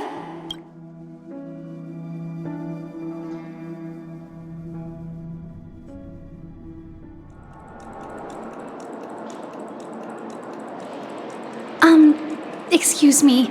I can't seem to find any information on this artist in the Iris family archives. The photo you provided also doesn't show any matches. Just as I thought. I'd like to ask, what kind of traces do people leave when they enter a dream? Are you referring to the records when you enter the dream pool? The equipment will monitor physiological indicators such as heart rate, blood oxygen levels, and body temperature in real time. This data will be included in statistics and handed over to the family for the screening of any data anomalies. Immediate action will be taken once any illegal behavior is detected. I apologize. The hotel does not have access. This information is managed by the Bloodhound family. We can only gain access if there's a problem. Looks like nothing can be found here. At least we know who to look for next. We can ask the Bloodhound family for information. Thank you for your assistance, Miss Allie. By the way, is Miss Robin doing fine? We are looking forward to her performance. Fine? What does that mean? Is there something wrong with Miss Robin? The preparations for the Charmony Festival have been proceeding smoothly, so I guess things are pretty good. I believe she will be able to put on a spectacular show for all of you. I'm sure. Sure enough, no one knows about Miss Robin. I'm not surprised, but that Miss Firefly is truly mysterious. There's no information on her in the hotel system. Even if she's a stowaway, she should have a disguised identity after entering the planet. She's also in the running for the legacy. How is she going to sneak into the dreamscape unnoticed? Is there any other way to enter a dream? Besides the hotel room's dream pool? The Memo Keepers have abilities that are difficult for normal people to comprehend. In the memory zone of Penacony, they thrive effortlessly, a fact proven to us by Black Swan. The hacker girl from the Stellaron Hunters used extraordinary means to unlock the Dreamscape Hotel's seal. According to the scene witnessed by her, it is likely that they are behind Miss Firefly's case. The Garden of Recollection and the Stellaron Hunters. Both are possible, but what about the IPC? Since they want Penacony all for themselves, they're bound to have a plan. Who are you guys? The Bravo team has arrived at their designated position, ready to execute armed evacuation operation. Boss, get moving! Armed evacuation? Boss, aren't you drunk? What do you know? It's more efficient this way. Just don't let the director find out. Act first, report later. Understood? Help! Help me! I spent all my year-end bonus on the snowball! I don't want my name on the department's major disciplinary notice! Hey, check it out! That voice. Could it be the IPC workers from Bellabog? To all guests, The IPC will be conducting special operations within the hotel. Please follow the staff in charge of evacuation to the designated safe zones, or compulsory measures will be enforced. I'll request a beating for you lot! You've been told not to drink during work hours. Take him back to the hotel room. I'll organize a meeting later to properly go over how this incident report should be written. Miss Topaz? I never thought I'd run into you on Penacony. Long time no see, Astral Express crew. Aventurine has told me a lot about your happenings.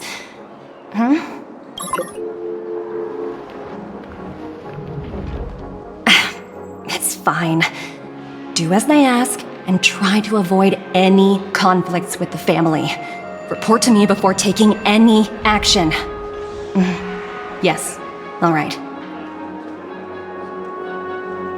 As you see, the IPC isn't very popular here on Penacony. Cordiality from the family is a mere facade. The former frontier prison has turned around and cuffed its shackles on the IPC staff now. Only Aventurine, who carries an invitation, is allowed to attend the banquet. An entourage like us, we can only sit around in the reality hotel, unauthorized to even enter dreams. No wonder Aventurine's scrambling to partner up with someone. The IPC can't back him up in the dreamscape. His situation isn't optimistic, I hear. You're all helping to investigate some dirt on the family, are you not? Let me know if you need anything outside the dreamscape. The IPC always treats its partners well. Thank you, Miss Topaz. We're on our way to the Hounds to verify some intel. Perhaps you've had dealings with them? Yep. They're tailing us right now. Why not go and talk to them? It'll take the spotlight off me. Being constantly stared at is really uncomfortable.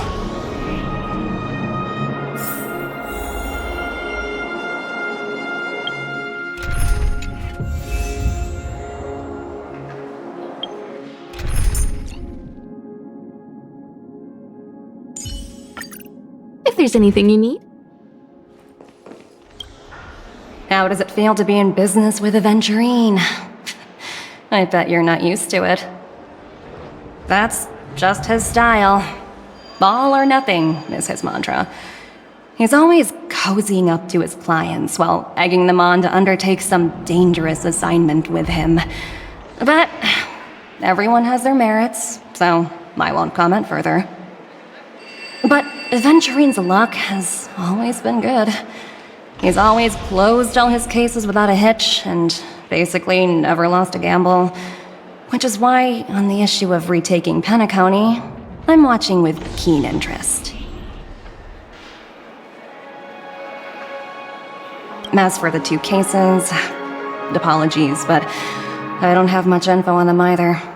All I can do is ask you to keep digging for more details. Please, continue to investigate the case. All I can do is sit tight in the real world. I look forward to hearing your progress.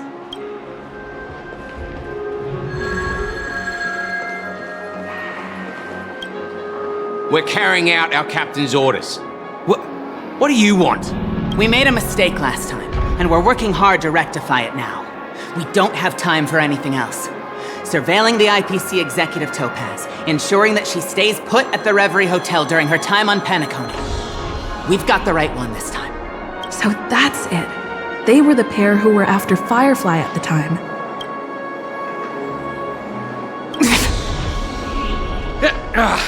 It's you again. Back for more trouble? We're not afraid of you this time. Well, spit it out. Stop bothering us if you've nothing important. So you know each other. Why do you keep running into people you've beaten up before?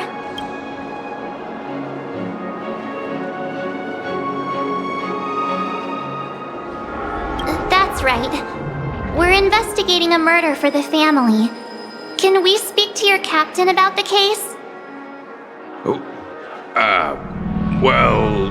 Hey! The security officer instructed everyone to shut their traps before he returned from Dream's Edge. What murder? You'd better stop spouting nonsense. Yeah, that's right. We have nothing to report. Please leave. Looks like they're not going to cooperate. But they did at least tell us that the captain is at Dream's Edge. Why don't we just look for the security officer then? It's probably Gallagher, the one she mentioned, right?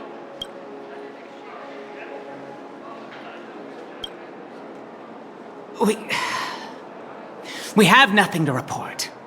Please, leave.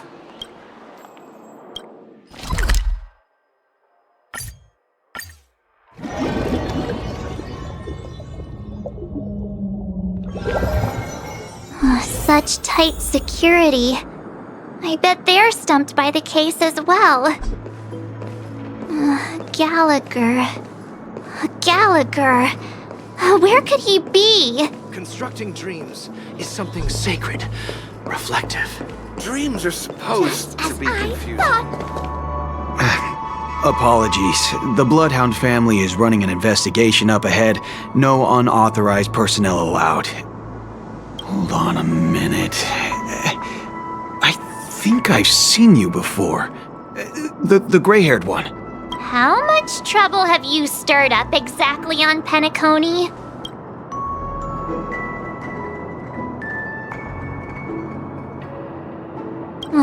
You think you look alike? Wait, are you for real? Not possible.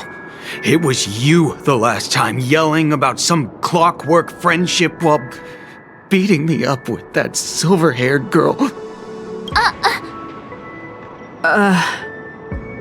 I'm not letting you get by this time.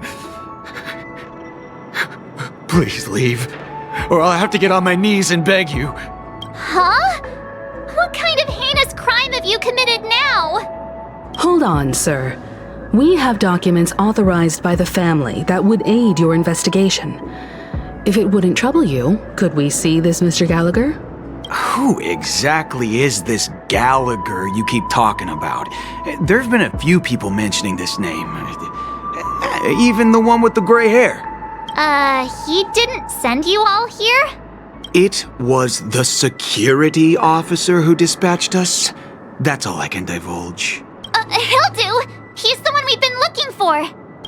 Sorry, no can do. The boss said that since it's a matter of the family's reputation, no one's allowed through. Everyone, please leave. There's really no need for us to make things difficult for each other, right? We're really sorry for troubling you. Let's think of another way. Another way. That's it! Didn't they say something about that? What was it? Clockwork? That got this guy to change his mind. Can you perform it again? That, clocky magic. Please?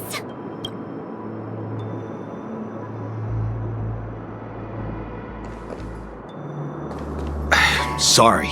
Everyone, please leave.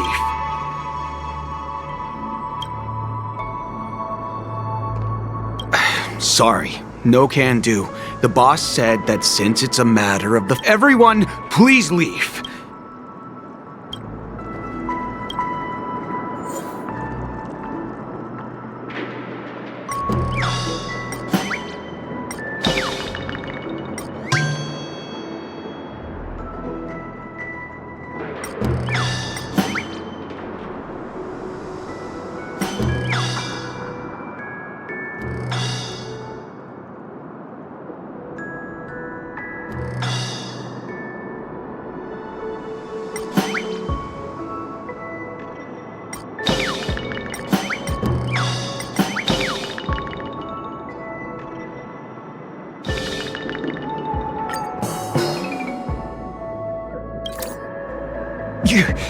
You lot insist on doing this. Sorry, but human lives and the family's reputation are at stake. It is imperative we know everything about the case. No, I meant to say... Do I really have to get down on my knees and grovel? I didn't think you were the type who would kick someone when they were down. If that's the case, I'll just have to acquiesce to everyone's wishes. Lower my esteemed head and plead with everyone. No need. Standing is just fine.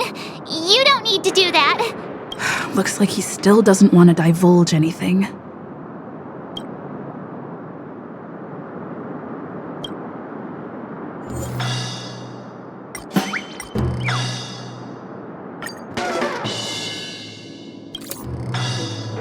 You punk! Why can't you understand the words that are coming out of my mouth? The security officer's word is absolute law. I've told you that place up ahead is off limits. To wind, to rain, even if the Dream Master was here, they aren't getting in. That's just a metaphor. A metaphor. Don't you get it? Oh, I'm warning you. If you keep insisting, I'm gonna have to show you my true power. He looks kinda angry now. Should we?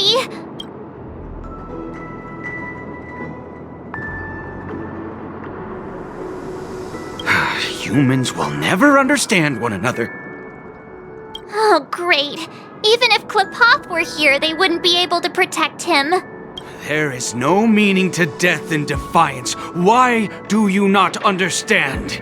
Sweet Dreams Troop, charge! Teach them a lesson they won't forget!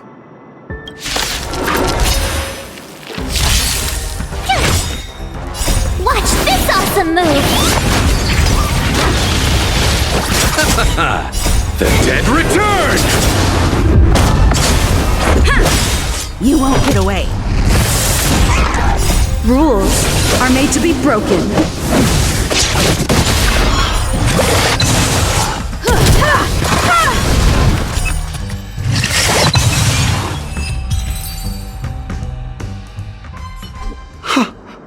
Am I destined to relive this outcome?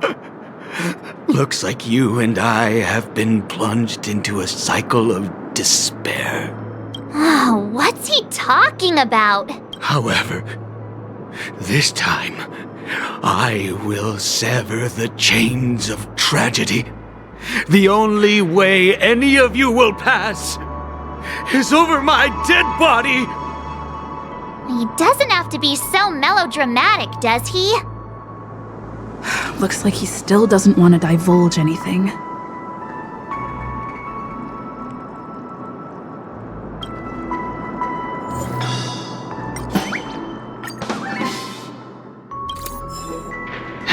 Let me see what time it is now. Whoa! It's this time already! What time to clock out? And no one's gonna stop me.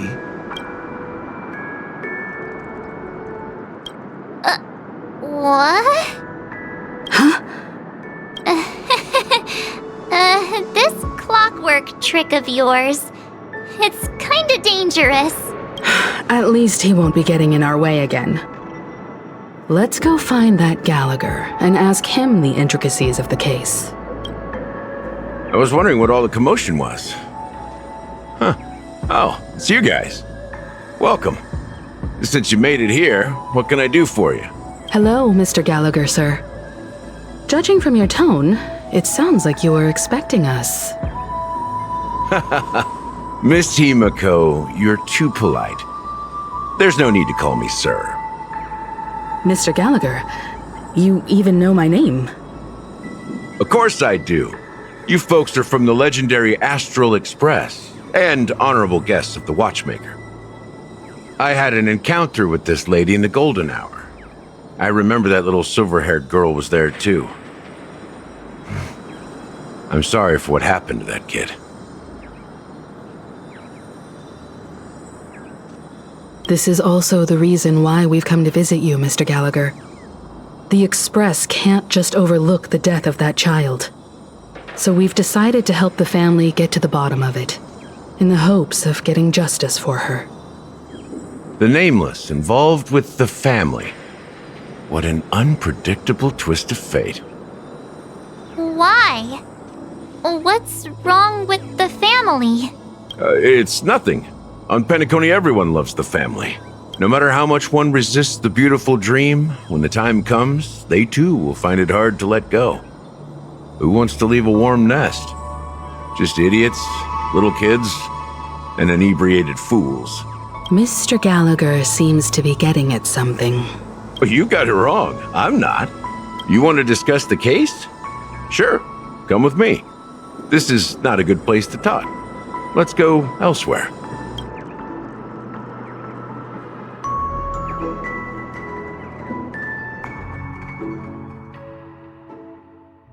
Even after that chilling tragedy, this dream is still running effortlessly. Other than the family of the Harmony, it's hard to imagine any other power in the universe that could sustain a building of such magnitude. The family itself is a huge, perfect building, like a living idol. Each member of the family sees themselves as a piece of the divine puzzle, revolving around a singular core and a shared ideal. Under their command, they loyally fulfill their roles, offering themselves while also receiving sustenance in return. Interesting analogy. Perhaps that's why Penacony's beautiful dream has persisted for so long. But the human body has its limits, and so does the divine's. That doesn't sound like the kind of comment a Galaxy Ranger would make. Just pointing out the facts. Mr. Yang will definitely have a better sense of what's going on than I do. Why do you say that, Miss Acheron? The beautiful dream is crumbling. But not because of a particular eon, a particular faction, or a particular visitor. Its collapse stems from a certain inevitability of human nature. The family refuses to acknowledge this, and it has ultimately backfired and become a catalyst. As people immerse their souls in the dreamscape, where consequences and pain cease to exist, and only ease and pleasure prevail, they draw closer and closer to necrosis. Regardless of the perceived bliss, death looms as the inevitable conclusion. Also, this necrosis will diffuse and spread. One piece of the puzzle's mutation will eventually cause the entire building to shake, break, and crumble. In the end, the dreams that people built in the name of freedom became the cage that imprisoned them. I'm sure you've gained a lot from this trip, Miss Acheron. Are you willing to share your findings with me? Of course. That's if I remember.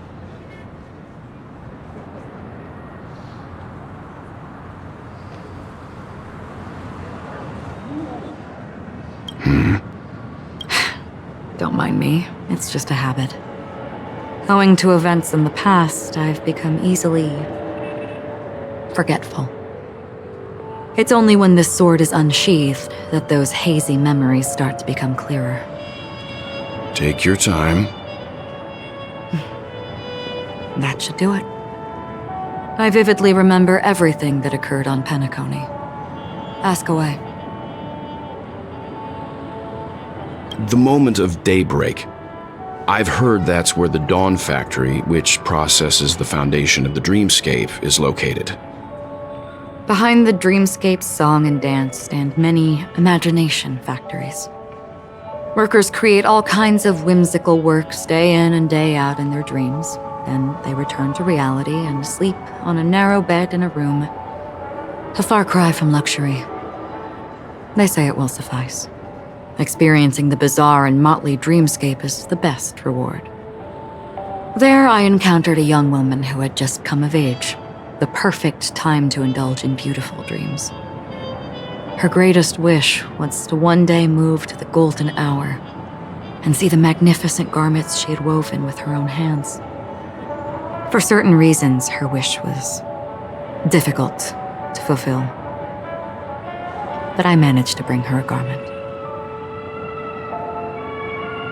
Gilded Hour. It's said to be Penacony's currency center. Yes. It is a fortress-like financial city, the economic heart of the dreamscape. The Pepeshi people of the Alfalfa family are there to keep it running, sending blood that is made from money everywhere on Penacony. Everyone there is exquisitely dressed and always in a hurry. The greatest wish of the local Pepeshi people is for their future generations to work in the Gilded Hour. I've never met anyone who is willing to talk. I could only stand at the crossroads, watching crowds of people hurrying like the wind through the jungle of steel, only to deposit the alfalfa credits that they'd earned into the bank's vault. I don't know if they would open the vault's door, but before I left, I witnessed a well-dressed Pepeshi person plummet from the sky, while those around him continued on their way, unfazed. I hear the Blue Hour is very romantic. Do you have any tales to share? Perhaps Mr. Yang has heard. There is a large boat called the Eventide, anchored along the Sea of Dreams, where soft music and dancing persist endlessly every night. I ran into a wizened lady there. She was at the dock, waiting for her long-departed lover to return, waiting for countless hours within time that stood still. In the humid sea breeze, she spoke of her own youth. Like many who desired wealth and love, they came to Penacony to pursue their dreams. Alas, her lover's consciousness was lost in the dark depths of the Sea of Dreams. Finally, she suggested we continue our conversation on a boat in the shallows. I agreed and boarded the boat with her. But she never said anything. Her eyes absent-mindedly gazing at the horizon for what seemed like forever. Finally, we retreated to the beach. The dreamscape of chic, luxury, and consumerism, the moment of dusk. My companions have been there too. Then you all must have seen those who are attempting to realize their dreams. Or have realized them, scattering money as if it were dust and betting it on all or nothing. Everything has a price, and everything can be bought or sold. Even dreams themselves. I saw an Intellitron there, who was preparing to auction himself. When someone wins a bid under stipulated periods and rules, he would do the buyer's every bidding, becoming that person's very possession. That Intellitron had been auctioned off 12 times, and I participated in his 13th. That was the grandest banquet I had ever attended. But never again did anyone cast another glance at him. This time around, there were no successful bids for him. This is what I've seen and heard along the way. Someone once said to me, Penacony wasn't like this a long time ago, nor should it be. I've traveled through the reality and dreamscape of the planet of festivities, watched the tides of night rise and fall when time stopped for people, where the spirits of the rich and impoverished remain forever fixed on their own scales. This is why I think the collapse of the beautiful dream is inevitable. There might be a way to change everything. Perhaps. But if this is indeed the world that people desire, if this is precisely why life chooses to slumber, should we still seek to change it?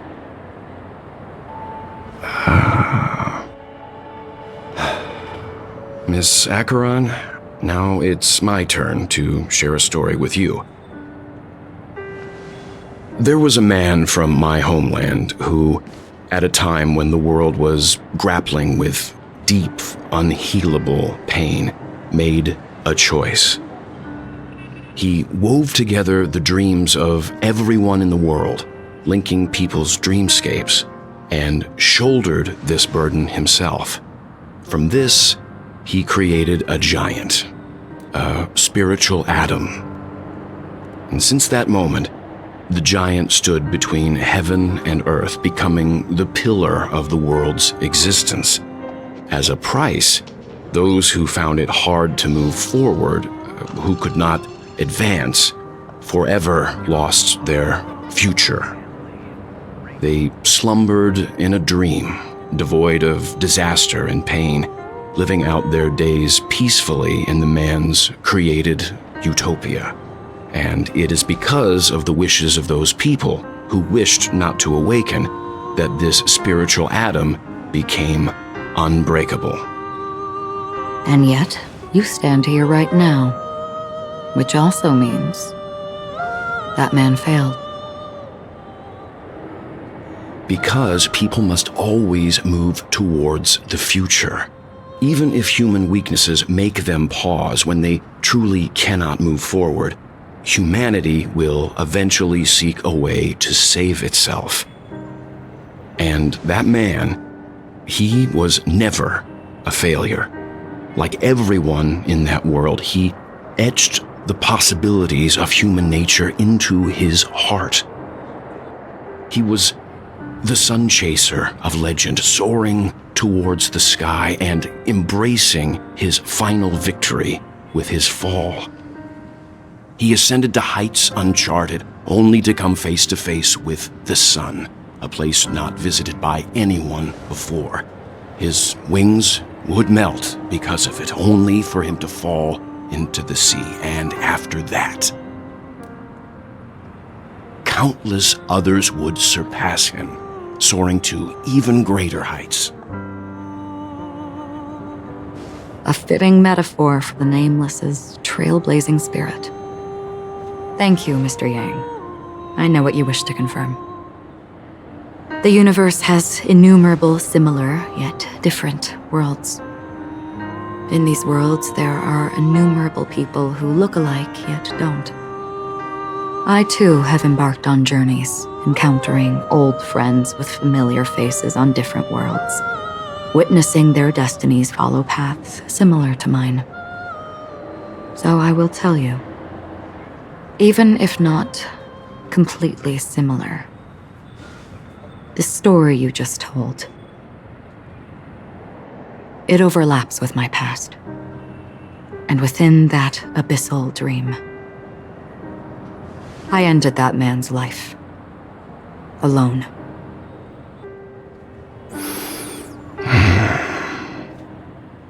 I am not who you think I am, nor will my home be as fortunate as your world.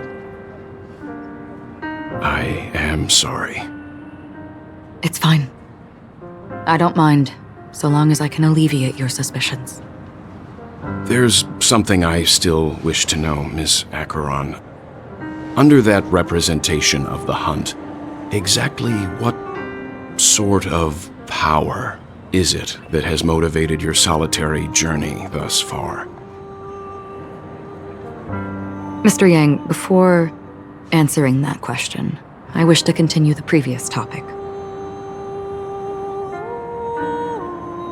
I like your analogy very much. Indeed, birds are born to fly. But in a distant past, their ancestors could only gaze at the sky in envy. They saw that faraway ray of light from above the heavens, piercing through the clouds and blanketing the earth. And so, time and time again, generation after generation, the birds spread their wings and took to the sky, attempting to touch its ceiling, all because the sun was there. Then, what if the last bird finally soars into the sky, only to realize that the end of the light is not the sun, but darkness? Then why, exactly, do we even walk towards the light?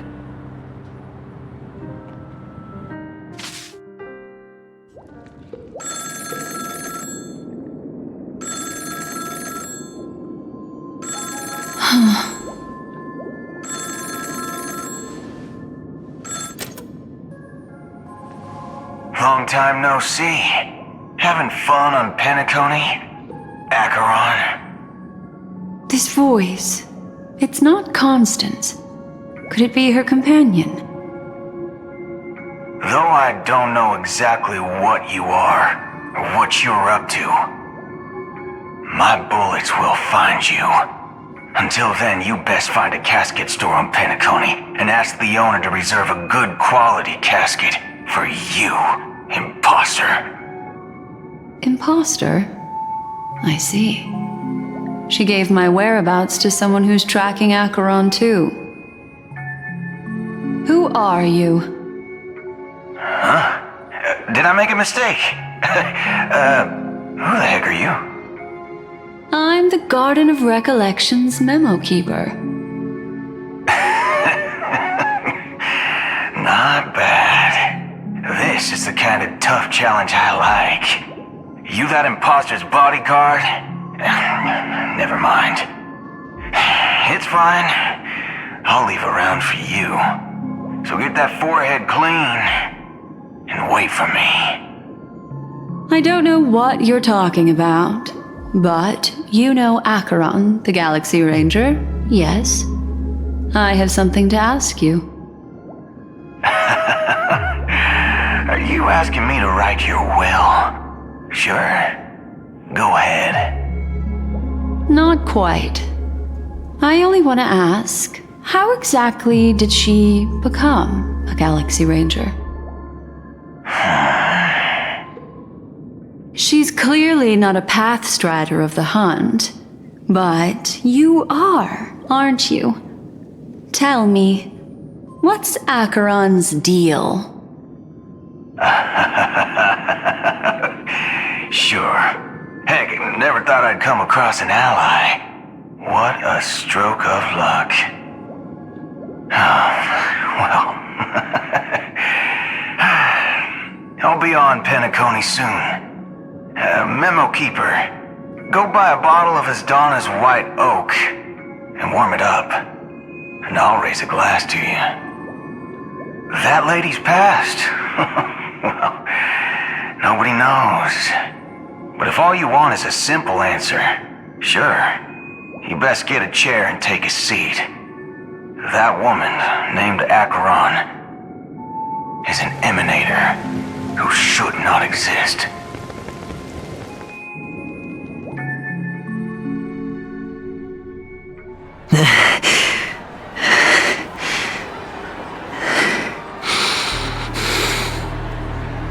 You look pale. Or is that also part of your act? I didn't think you'd have the nerve to show yourself. I thought this was exactly what you wanted. After all, I faithfully fulfilled my duties as you instructed. Just tell me if you can't hold on any longer. So, the genius of the Council of Mundanites wants to be my Undertaker now. What an honor. Yes, and I'm pretty sure the people at the Strategic Investment Department would love to be notified of your death in due time. But let's not forget, you won't be seeing them, because I'm the manager of this task. Great. Then tell your people that Aventurine is ready to go in 17 system hours. Oh, you've got a lot of nerve. How exactly do you plan on completing your task while your hands are tied by the Harmony? Well, my conversation with Sunday convinced me that there's a traitor in the family, and that they hold the secrets of Penacony. So, I took the opportunity to set everything in motion. I even managed to recover the gift money. Things haven't gone this smoothly since I walked through the doors of the Reverie. Now I'm only one step away from victory. Let's just wait and see. Sounds like a very elaborate way of saying that you failed. That's all I can say. Have you forgotten, Doctor? You betrayed me. Do what you must. I look forward to the sight of the IPC fleet surrounding Penacony. You've achieved what you desired, haven't you? That's true, but what's your plan? Did you conceal an orbital support beacon in that gift money bag? Well, who knows? Maybe that's why I'm handing out cash even when I'm about to bite the dust. You are indeed a gambler. An insane one at that. Well, maybe I am. Who knows? Fine. Here, take this. Open it when you're on your last legs. You'll thank me. What's this? Medical advice?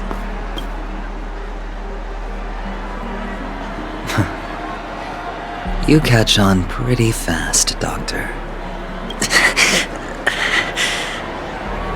Asking me to solve a case without giving a single clue. How typical of you wing-headed scoundrel.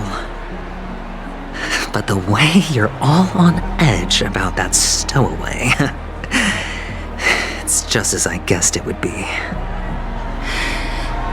As for now, let the rain of wealth from the IPC fall evenly on everyone.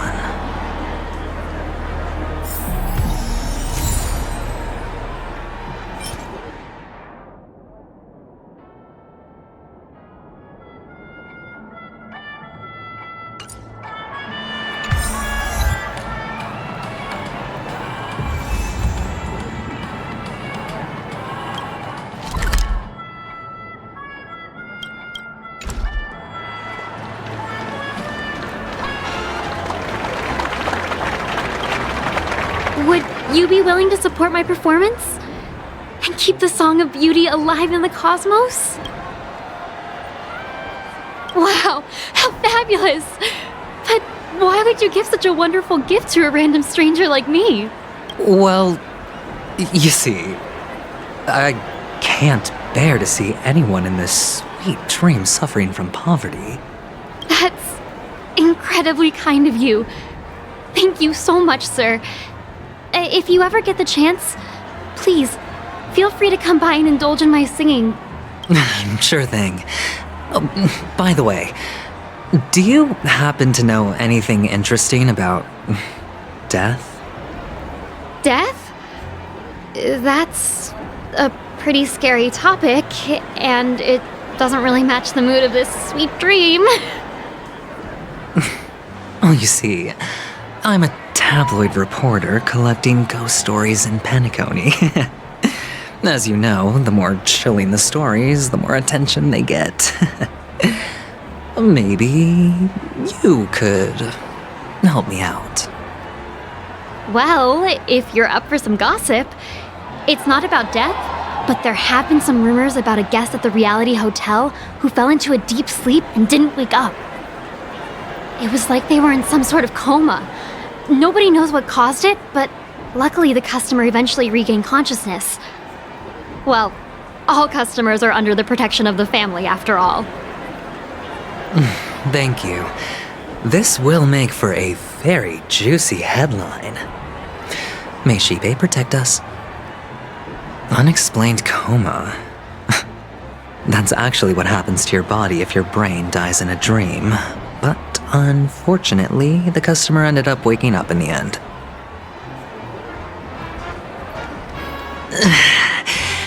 I can feel something inside my head. Is the harmony starting to kick in?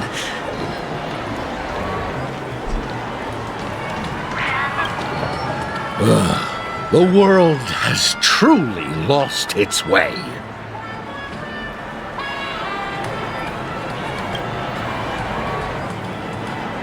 You... wait. I get it now. This is some sort of prank show, right? You must have some cameras set up around here to film yourself doing good deeds, right? You youngsters are always looking for a quick way to get an audience. But you know what? A truly great show never comes easy. A great show will start soon, old man. But before that, I need to ask you something. Do you know where I can find death in this dream? Ah, I see. Another fearless youngster looking for death, huh? Well, let me give you a piece of advice. Don't think you're the first one who's ever thought of that idea. Death? Not even remotely innovative. I bought it from Dr. Edward. He claimed it was some exclusive fancy schmancy stuff. Now, what a disappointment. The effects were awful. First, some monster covered in eyes stabs you in the gut, and then all you see are blurry glimpses of buildings and lights. The sky was spinning so fast it almost made me puke. Is that all? Yeah, what else can you expect? Don't put too much stock in the Penacony movie industry. They even call this junk groundbreaking art. Can you believe it? What a joke. Well, I'll leave you be then. I hope you have a wonderful day. A monster covered in eyes. That sounds like the Memory Zone meme. But buildings and lights... I don't think those have anything to do with death. Well, that whole dream bubble was probably created using rumors and gossip.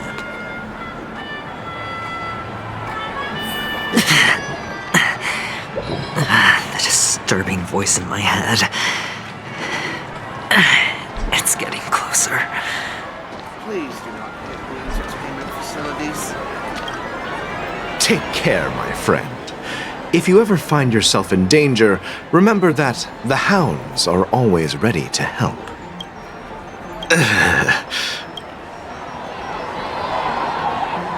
You don't look good, my friend.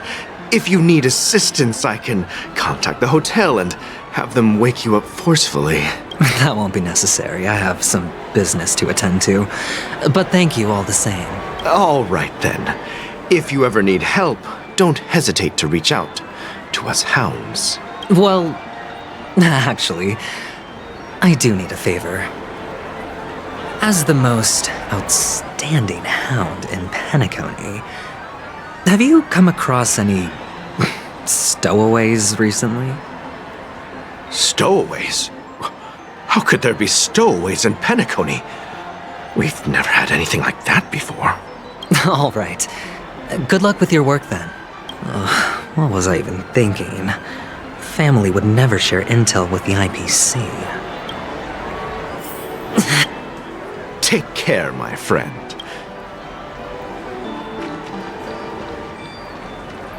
Who cares if everything's full of sugar? A sip of liquor. A blissful reprieve. To drown 1,000 sorrows. Let worries leave. I know I have what it takes to become a poet. Oh? You're giving these gems to me? Didn't expect to meet such a generous soul in this place. Or are you just pitying me? Well, it really doesn't matter. As long as I have Soul Glad, that's enough. This is just a dream after all. You really shouldn't drink so much Soul Glad, my friend. It's not good for your health. Oh. Maybe I really should quit. But not before meeting the Devil of Soul Glad. The Devil of Soul Glad? Care to elaborate? Yeah. It's a seahorse with a long neck.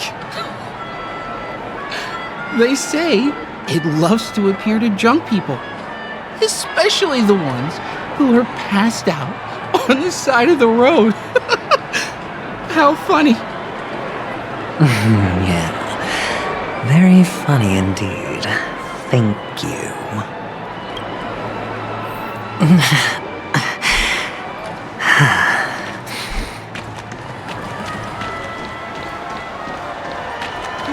Come on, give me that grand prize!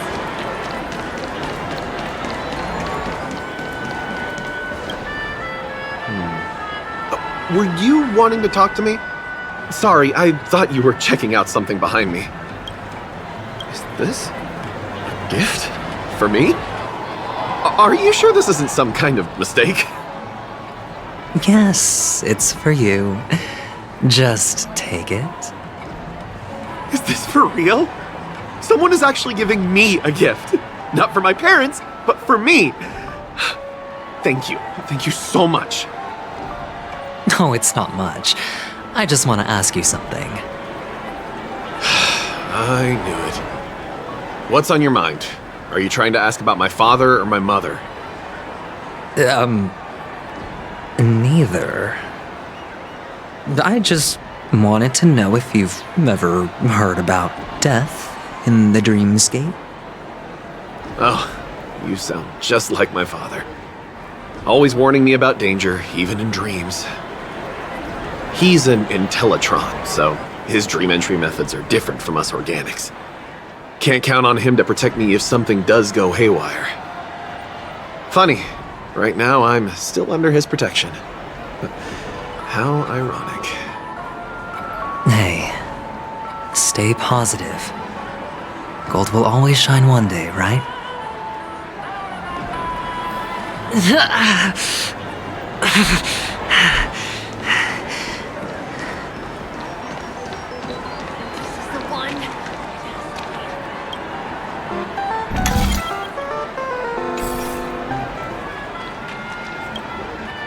You want to talk to me?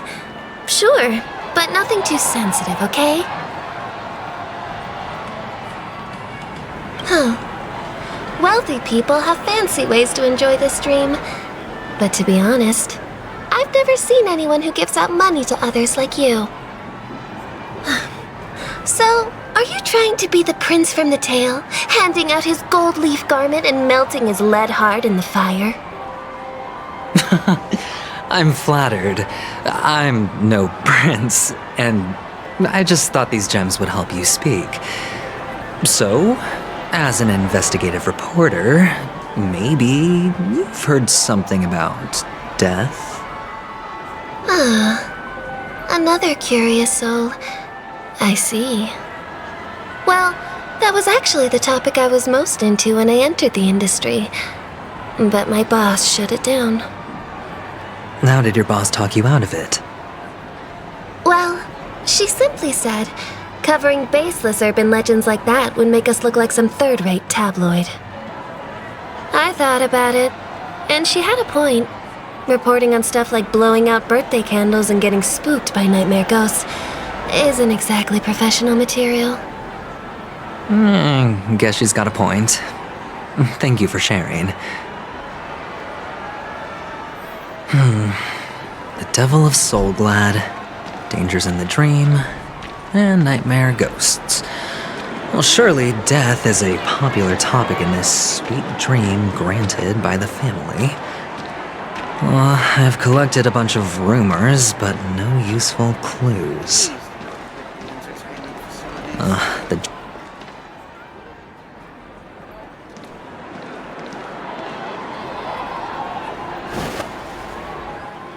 Remember what I said.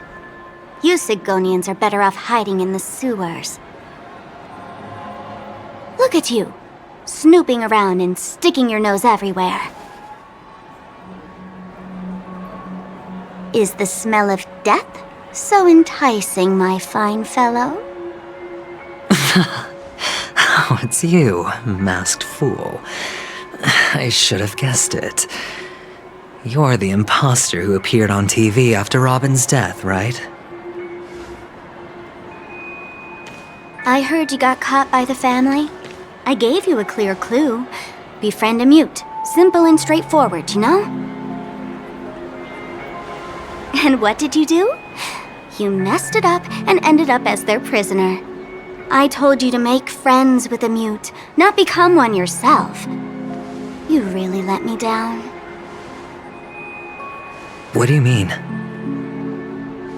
You know better than I do. Who watched the little songbird that couldn't sing perish right before their eyes? You did, Blondie. No, I mean... What did you mean by becoming one myself? Well, it means you'll soon end up like her, unable to speak ever again.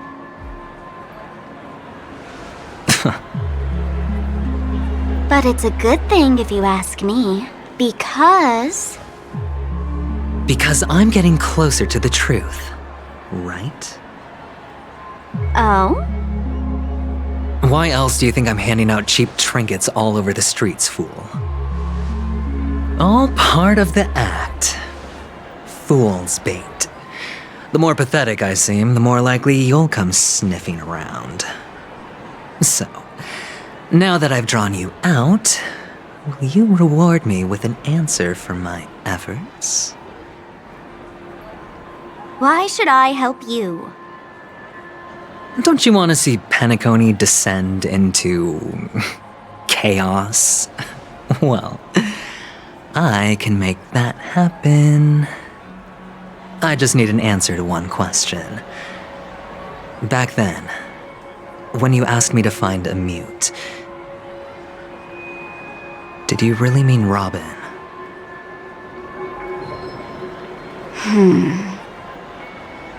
And what if I say no? Then I'll thank you. Oh, the word no has never sounded so pleasing. Well done. I admit I underestimated you, but what difference would it make? Let me tell you something.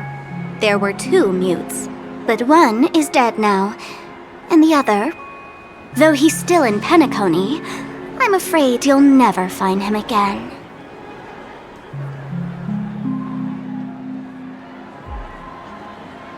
Now I'm completely sure that I was on the right track from the beginning and never strayed, fool.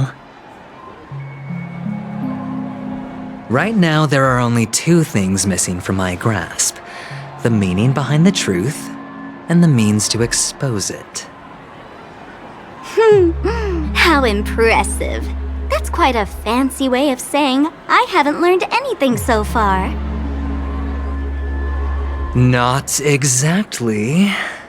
I've gathered enough clues to prove its existence, and that's enough for me. As for the answers to my questions, I'll find them within 16 system hours. Oh, really? Only 16 system hours? Well, let me lend you a hand.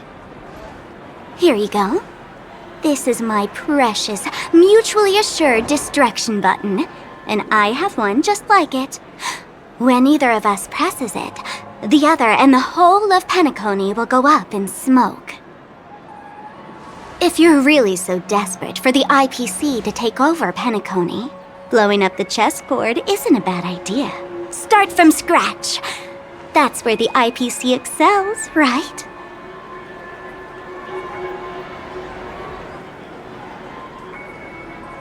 Just press the button when you're at your wit's end. And of course, feel free to reach out to me for my hospice care, too. Oh, a deadly button, huh? Well, I guess the family didn't take your threat seriously at all. Otherwise, how on earth did you manage to bring it in here? I have my own ways. That's all you need to know. Well, I'm afraid I'll have to decline your offer. Who knows if your little gadget will actually work. By the way, I have no plans to search for the other mute friend you speak of, but it's good to hear that he's still here in Penacony. I'll handle the rest myself. I'll orchestrate a grand finale for the downfall of the family.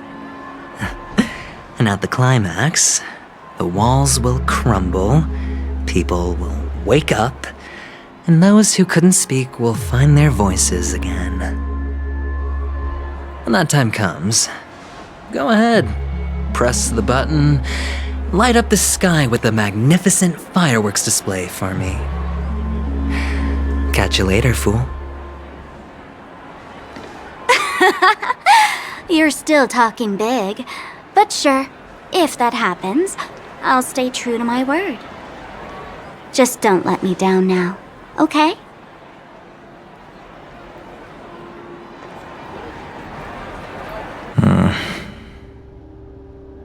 So, number 35.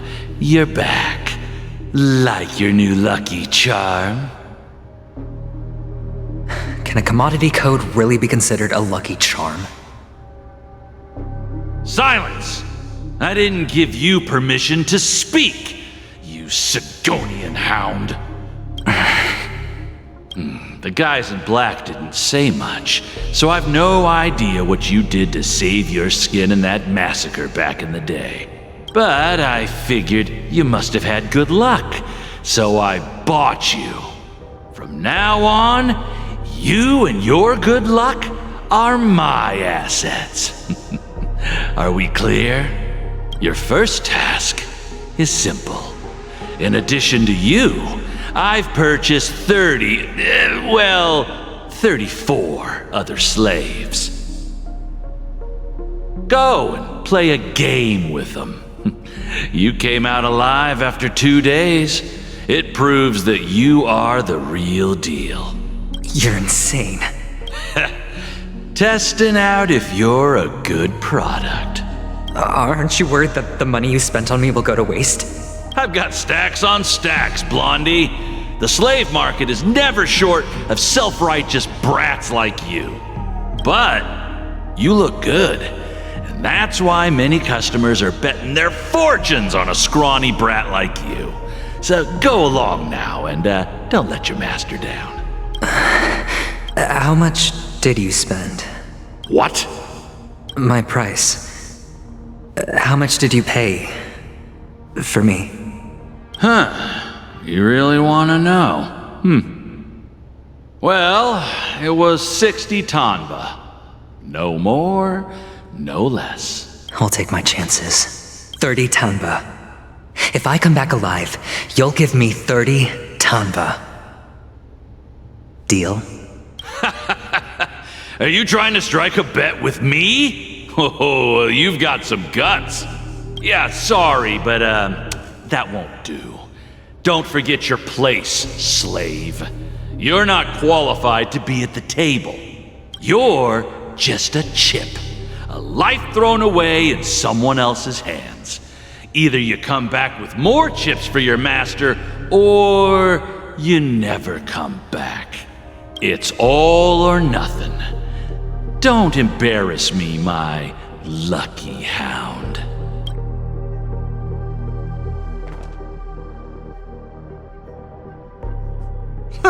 What brings you here, Gallagher? Some friends from the old days. Do you have a moment to spare, Siobhan? Oh, I have the whole day to spare.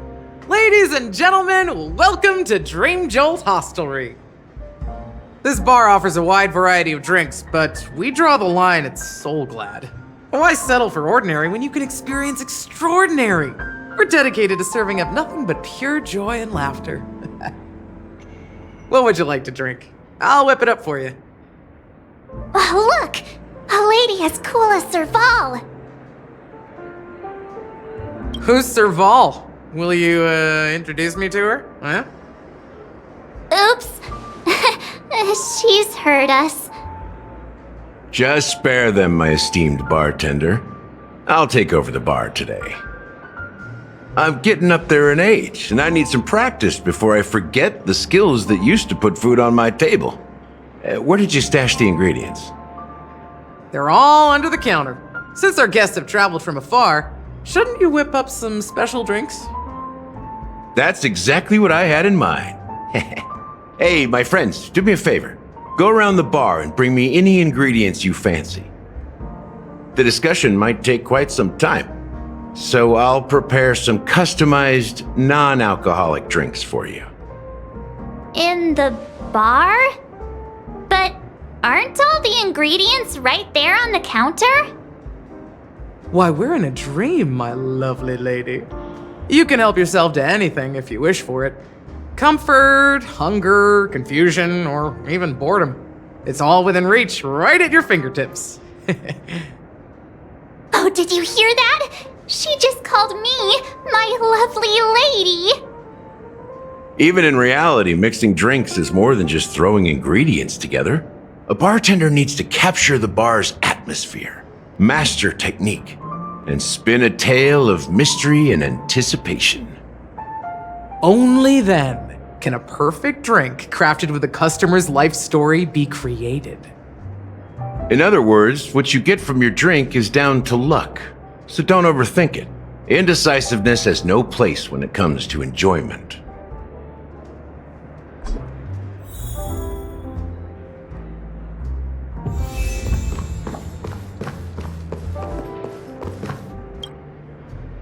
Hey, look at all these chips scattered everywhere.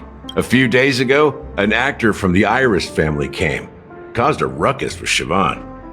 Those chips must have gotten scattered during all the chaos. Nah, it turned out to be a landslide victory. That being said, opening a bar in this place, filled with monsters, is quite a feat. Siobhan must have a lot of tricks up her sleeve, right? You'll have to ask her yourself to find out. But I have a feeling she won't budge unless you impress her with an incredible drink.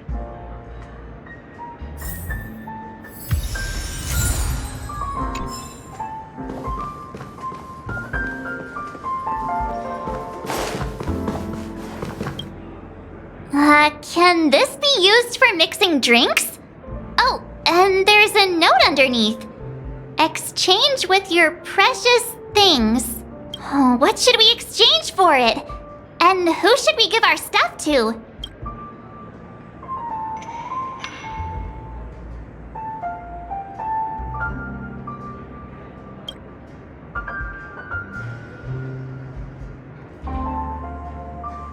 Hey, what are you doing? You can't just throw trash. No way. The words on the note are changing. Happiness is the dream of the humble. Does this mean we can take it? Something feels weird about this.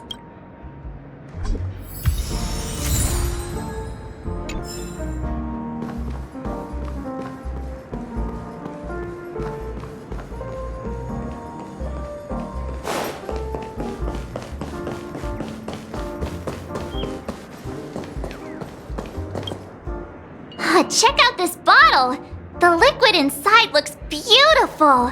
And the label reads... Dream syrup. Thick. I don't see an expiration date, but the production date is... half an amber era ago. Ugh, drinking this stuff can't lead to anything good. That's for sure.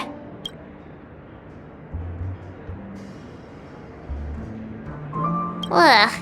The syrup is turned clumpy. I definitely don't want to drink this, even if it's not expired. Did you find the bottle of syrup I've been hoarding? Don't worry, it's all just a dream and it won't upset your stomach. It's been aging for years and should have a refined taste by now. Feel free to have some. It's perfect for entertaining lovely guests like you. Then we'll keep it for now. That's quite a stash. Not sure if it's enough. Stay out of my way. I'm looking for Siobhan. Huh? What's all the commotion about?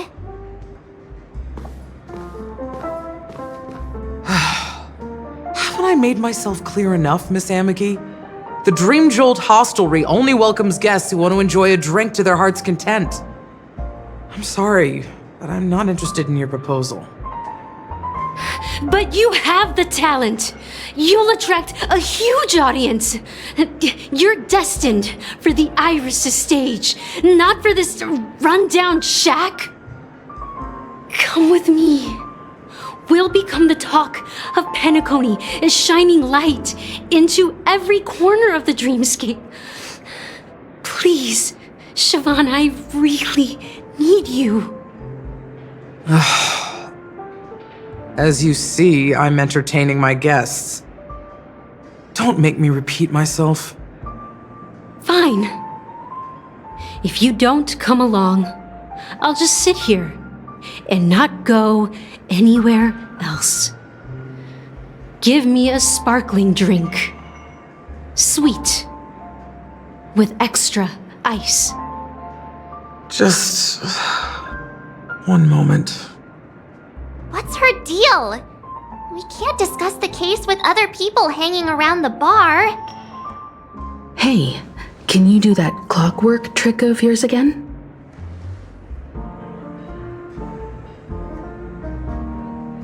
Yeah, I'm counting on you. You're one of Siobhan's guests, right? What can I do for you? If you're here to convince me to leave, please stop it. I'll never leave until she accepts my proposal. I just don't get why she won't leave this place. This rundown shack with no customers whatsoever.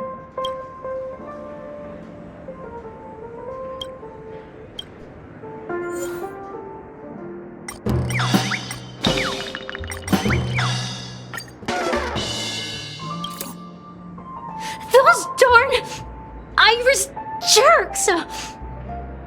They're the ones who forced Siobhan into hiding here, running this pesky bar. It's all their dirty scheming. I get it now. She's not leaving because she doesn't want to run into them again. I can help clear the way for her. I can do her a favor. I'll go back and write a letter to the Dream Master exposing the crimes committed by the Iris family. Siobhan will definitely appreciate it. Things might get out of control if she gets any angrier. I need to come up with another plan. I just don't get why she...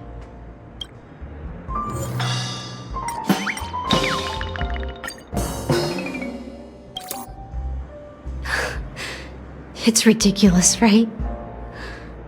Our paths were never meant to cross, yet I'm still holding on to her. I'm too timid and shy, longing to shine but afraid of stepping into the spotlight. I need her guidance because I'll never be able to do anything alone. You don't know Siobhan's past, and you have no clue how radiant she used to be. Even among the talented Iris family, her skill was unmatched. I know she probably thinks I'm just trying to ride her fame to get ahead. But all I want is for her to reclaim her place.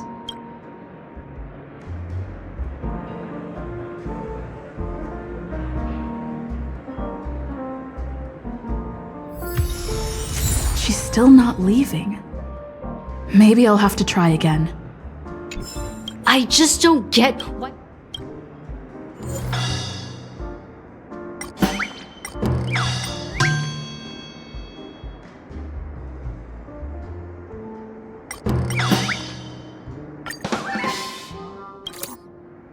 I've seen it.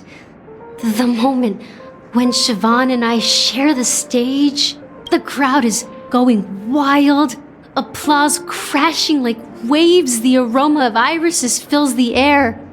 A beautiful melody playing, ribbons dancing around us, and the taste is sweeter than honey.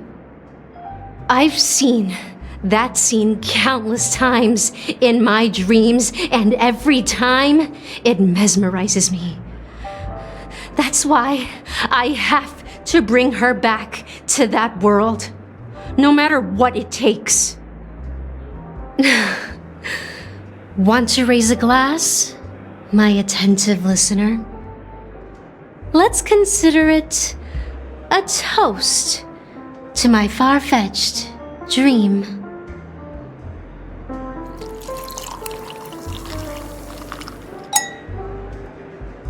Well, talking to you has got me feeling a bit down. My thoughts are swirling, making my mind clear, and bringing tears to my eyes. Maybe I should find a place to reflect on what Siobhan truly means to me. Here's the payment for the drinks. Please, pass it on to her. I'm leaving now. Amaki has left? That's good for her. Radiant dreams may be enticing, but they're nothing more than dreams. Her drink is on the house. Please keep the money. When you're ready, go to Gallagher. I can tell he's itching to show off his skills.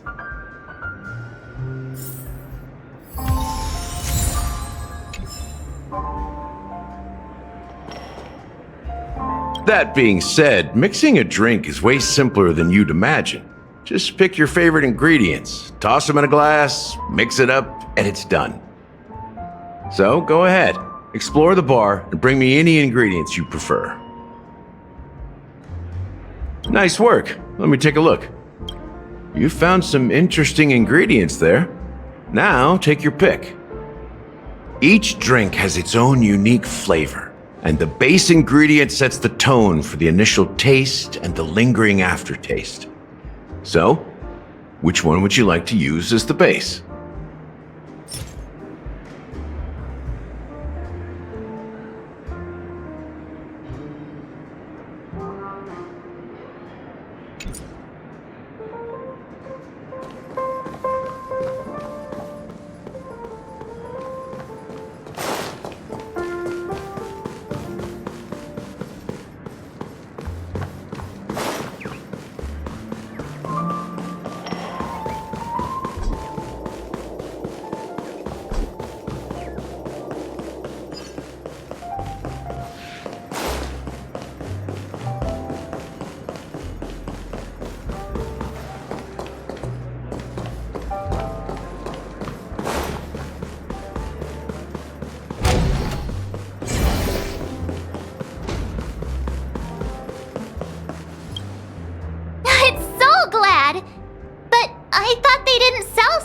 At the bar. Let's give it a shake.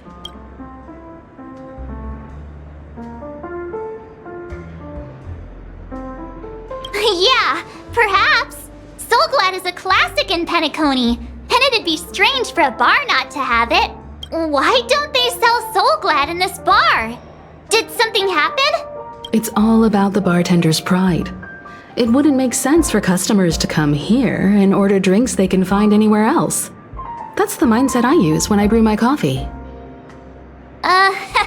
You're right, Himeko.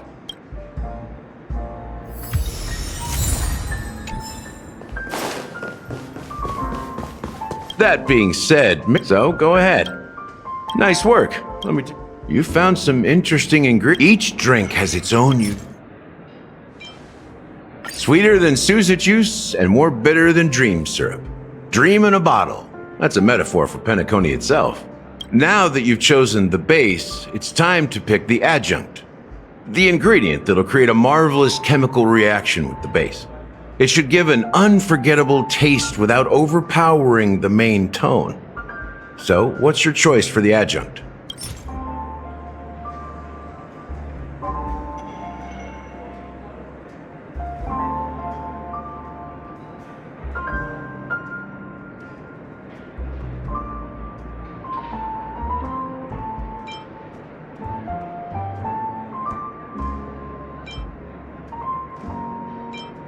Bright future. A taste that's been a long time coming. I'll never forget the flavor that danced on my tongue as Mikhail whisked me through the dreamscape wilderness. Those were haunting times. Too beautiful to be real. Mikhail. Almost there. Let's pick a decoration. Which style do you prefer? Anything you need, I've got it. The IPC's favorite. Ambitious, aren't you? Well, it's done. Here's to you, lost sheep, with this glass of the big sleep. To the ghosts of the past. Well done, Gallagher. You're not over the hill yet. So, are you satisfied? Oh, the flavors! They're way more sophisticated than Soul Glad. The richness and layers of these flavors are a masterpiece, especially with the adjuncts. I can taste the spicy and sour notes with a hint of sweetness. I'm not entirely sure what it all means. Maybe Mr. Gallagher can shed some light on it. Well, if you're expecting a profound answer, I'm afraid I'll disappoint you. The imagery it implies is pretty straightforward. It's just a glimpse of what this dream truly tastes like, nothing more. Does this true taste have anything to do with that Mikhail? Yeah, that name does sound familiar. When you got knocked out by that masked fool girl, I think I heard someone calling that name. Do you remember? I was right about you. You guys seem to know quite a bit, and now there's no reason to hide anything from you anymore. Let's dig deeper into the case, and of course, I'll tell you a story about Mikhail. Alright, let's start with what we know based on the clues the family has. It seems that Firefly isn't a local or an invited guest. In other words, she's a stowaway. She managed to fool me at first. My age must be getting the best of me. But here on the planet of festivities, stowaways are a common sight. You're bound to run into one sooner or later. After the incident, the hounds wasted no time searching for that girl in both the dreamscape and reality. But here's the thing. We only received bad news, and the trickiest kind at that. She simply vanished, leaving no trace in the dreamscape or reality, as if she had never come to Penacony at all. Huh? Does that mean... That's impossible.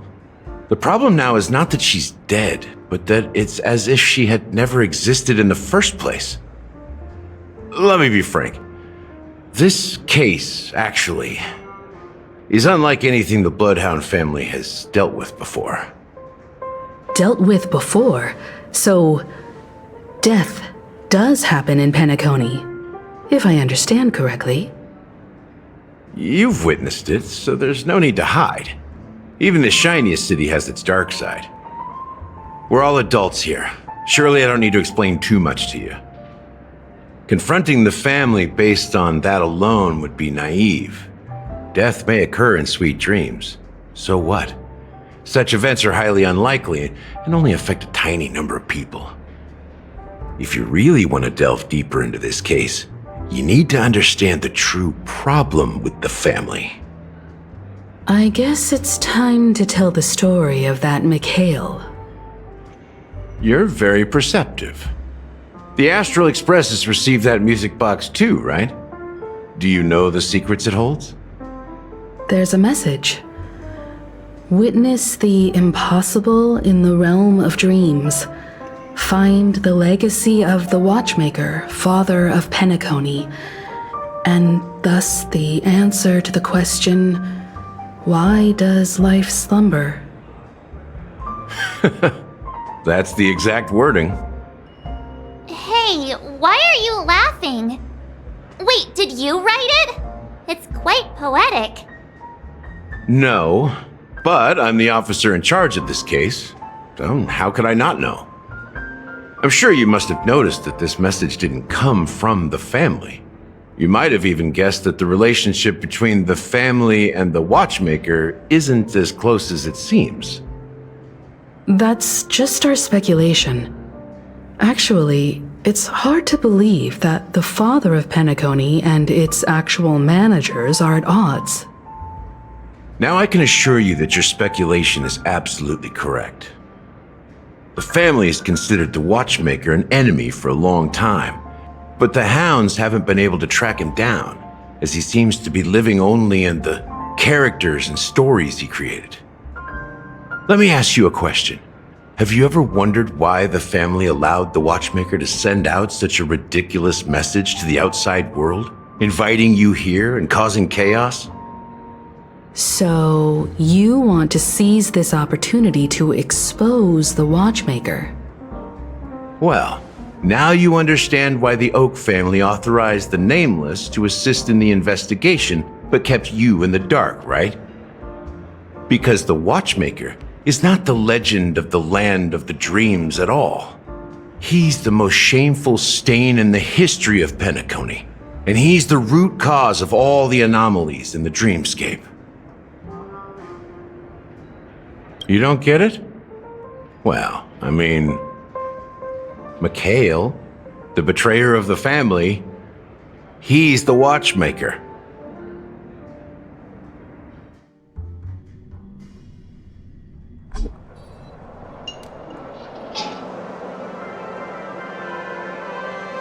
Here we are, Clock Studios Theme Park, the most popular entertainment center in Penacony. Wait, aren't we supposed to be discussing the watchmaker? I would have expected you to take us to maybe a library or an archive room of sorts. But an amusement park? The culture of a city reflects its history in the most authentic way. To you, it's a fun place. But to me, it's a prison for the planet's past. You know that Penacony used to be the IPC's prison planet, right? All the prisoners were brought here, helping the Garden of Recollection salvage the leaking memoria from the macrovoid. The prolonged exposure to high concentrations of memoria caused a unique phenomenon. The dreams of countless prisoners intersected and overlapped, and people started meeting each other in their dreams, living lives that were almost identical to reality. But everything has a price, and sweet dreams are no exception. In the end, the dream world was unable to alleviate the suffering of prisoners in reality. One of the prisoners broke free from the IPC shackles and fought for freedom. He is Hanu, the great leader of Dreamville, the great peacemaker, and the faithful companion of the underdogs. History is always written by the winners. However, it's undeniable that Clocky is an animation that draws from Penacony's actual history. These characters not only exist in Dreamville, but also in the distant past. Once you realize this, you'll understand why we're here. There are so many members of the Bloodhound family around here. They just received a lockdown order, supposedly from Sunday himself. Who knows what it's for? Why can't anyone go in?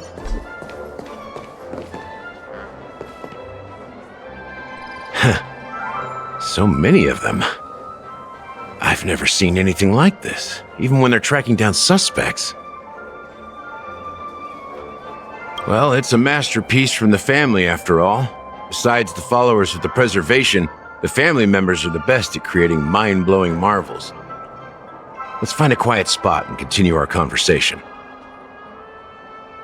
View here is great, right? We can see everything from here, including Clocky. If all the characters in the animation are based on characters in reality, then Clocky's counterpart is definitely the Watchmaker. In the animation, he's Hanu's partner and one of the founders of Dreamville. Does that mean the Watchmaker was personally involved in that war and sided with Asdana? It was a monumental war for freedom. Hanunu fought alongside a motley crew of masked fools, nameless, history fictionologists, mourning actors, omen vanguards, even visitors from beyond the sky. In the end, they emerged victorious. Among them was the person who would eventually be known as the Watchmaker. But if you do the math, doesn't that mean the Watchmaker was around for several centuries? I'm not sure, but Mikhail was already the Watchmaker when I met him, so maybe he inherited the title. How old are you now, Mr. Officer? I'm 13. No way! Not even close! Hanunu freed the frontier prison, but peace still eluded him. With limited resources, threats from the outside world, and internal conflicts between major prison districts, the future of Osdana was uncertain. It wasn't until the Watchmaker approached the family with the idea of turning the prison into the planet of festivities that Penacony finally gained its name and glory. Thus, he became known as the Father of Penacony. But didn't you say the Watchmaker betrayed the family? And you said you were his companion, so that means you... No, I'm not his companion, but rather one of his many children. But I am indeed a traitor. Not to the family, but to Mikhail. What did you do? I did nothing. And that's the worst betrayal of all. Just like you, I had close companions. We dedicated ourselves to Penacony. But the Oak family, they set us up. Mikhail was too old to protect his children anymore. So we left the family to find our own path. We were branded traitors of the Harmony, even though the true traitors were someone else. While they continue to praise the Watchmaker's name in the world, behind closed doors, they condemn him on a pillar of shame. Nevertheless, we wanted to clear his name. We intended to find the real traitor, the one responsible for all this, and restore harmony to Penacony.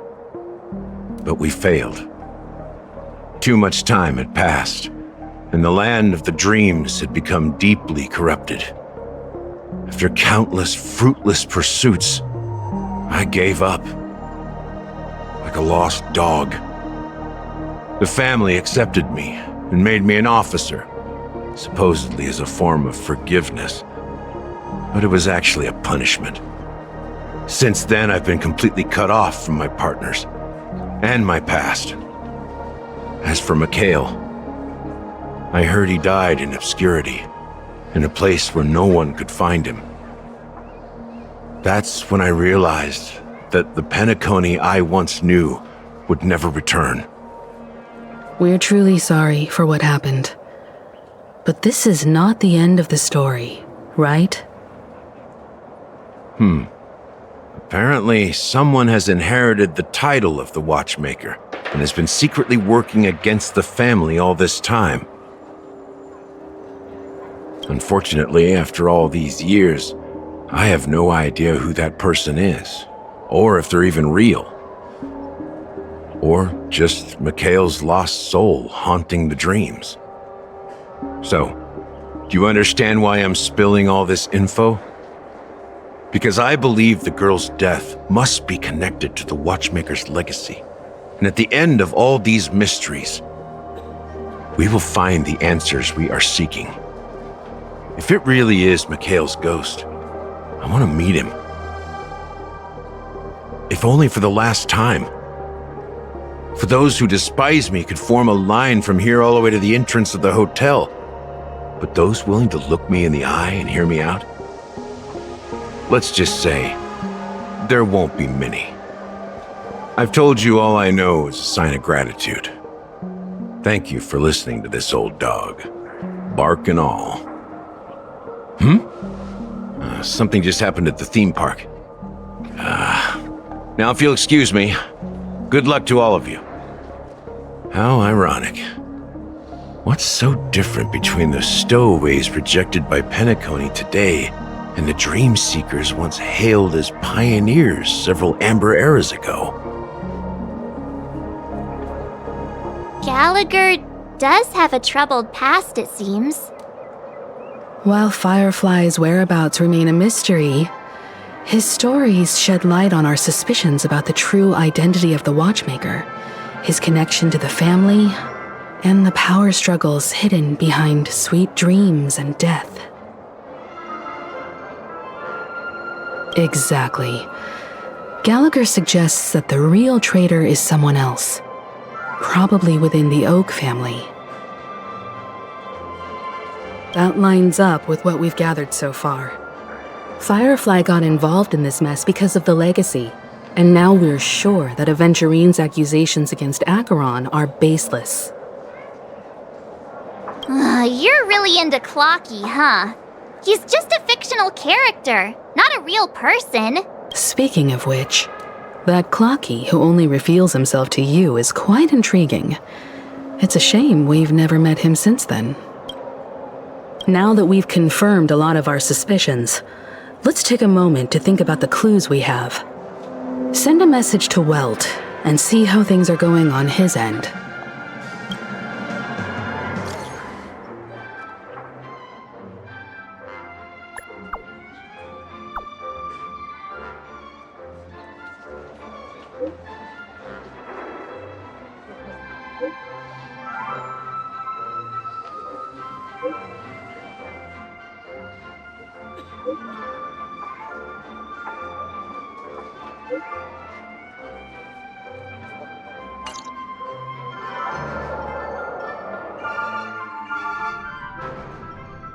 Are your companions worried about you? They're just checking up on me. Let's get in and get out. Seems they've made some progress. Looks like we're about to enter the depths of Dewlight Pavilion. It's been a smooth ride. Almost too smooth for a heavily guarded mansion. Let's see if there's anyone waiting to greet us.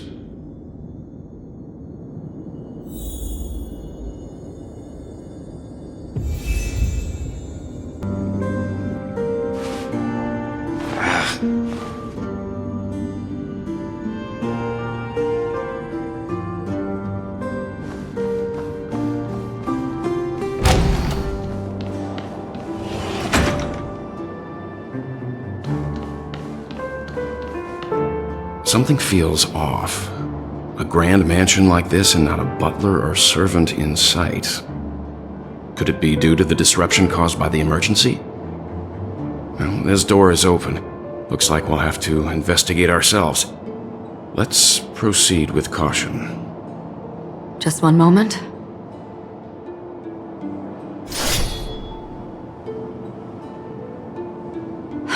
Light. I've made myself less noticeable.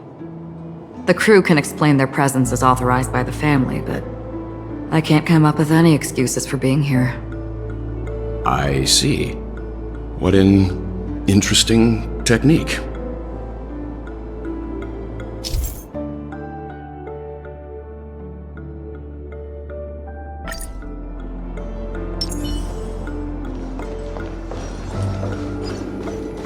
Stream forth. The gleam of old.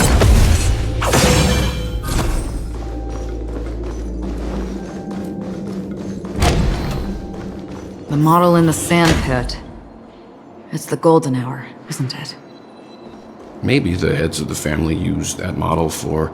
The footprints here are different from the rest. There are two sets of them. Looks like outsiders might have passed through here not long ago.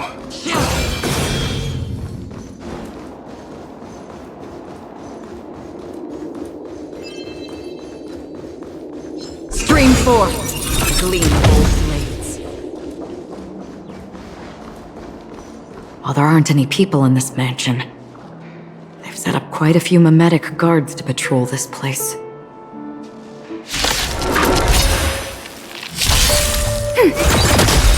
Net markers activated. Time for a good old counterattack. I weep for the departed. This too shall fall.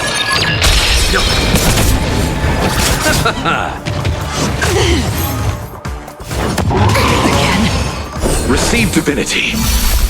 On still waters of oblivion. Ready for another? Survive or be destroyed. There is no other choice. Destined for oblivion. Look, it dropped something.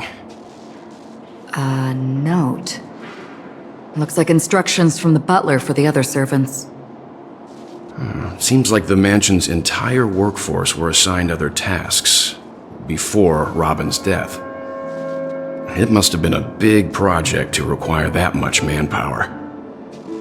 The Charmony Festival, perhaps. But no matter what their main priorities are, there should always be someone left at the mansion, right? So you're saying someone deliberately cleared the place out? Yeah, but I don't know why.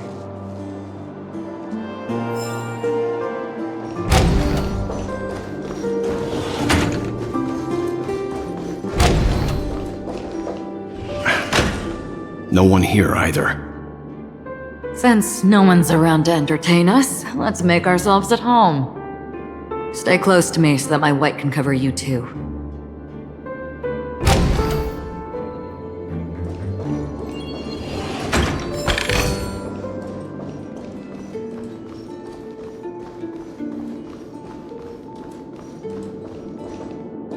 This light cone is securely guarded.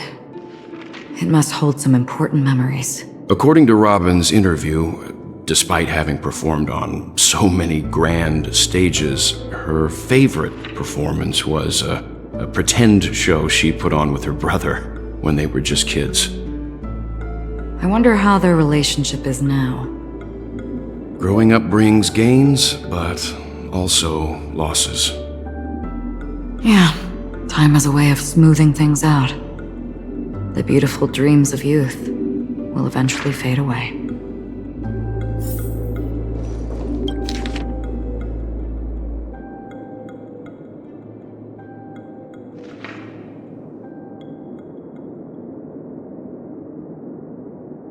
The information about Robin, Firefly, and the other victims. I don't see any commonalities among them. Looks like the rumors were right. Death does seem to be targeting random victims. And based on Sunday's notes, he's no stranger to death. He's just surprised that it has resurfaced.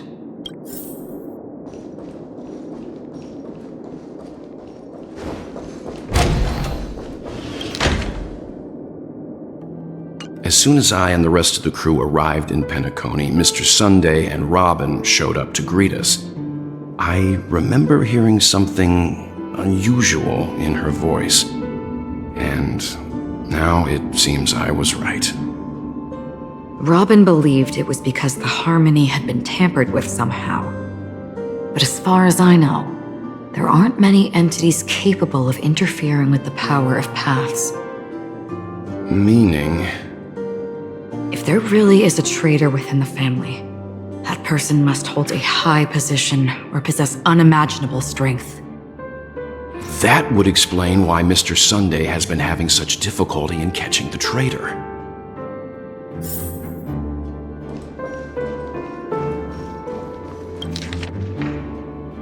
It seems neither the Dream Master of Penacony nor this old Odie is happy with Sunday's recent performance. They don't seem to care much about death. Instead, they're more concerned about the Charmony Festival and the Watchmaker. Maybe the other family heads don't think death is a big deal. One thing's for sure, there's a lot of internal conflict within the family, and everybody has their own agenda.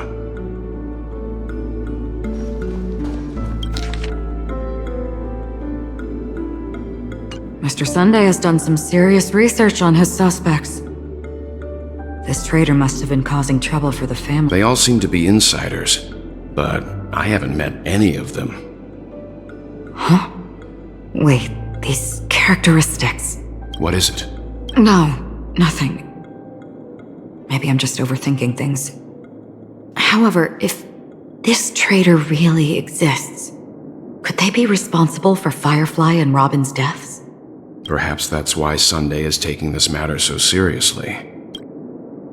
That's all for now. Nothing more noteworthy. Before coming here, I had all sorts of scenarios in my head about dealing with the family. I did not expect an empty mansion. Watch out! Someone's approaching. I don't think trespassing on forbidden areas is the way to be a guest, Mr. Yang. And... Acheron? The Galaxy Ranger? Our apologies, Mr. Sunday. Nobody came to greet us, so we entered without permission. I hope you can forgive us. But even if there's no one to greet you, you should wait for the host. Don't you agree? Even without the famous Galaxy Ranger. As far as I know, the crew has officially accepted the family's commission, so coming here will be unnecessary for you. On the contrary, that's exactly why we're here, to ask you about the case and gather more information. We don't want any loose ends. Well, since you've come with goodwill, I have no reason to show you the door. Rest assured, he hasn't figured out that we went through those documents. While the truth remains a mystery, I'm getting close to it. I assure you that the traitor will soon pay the price. Let's hope justice will prevail soon. I have a question for you, if you don't mind.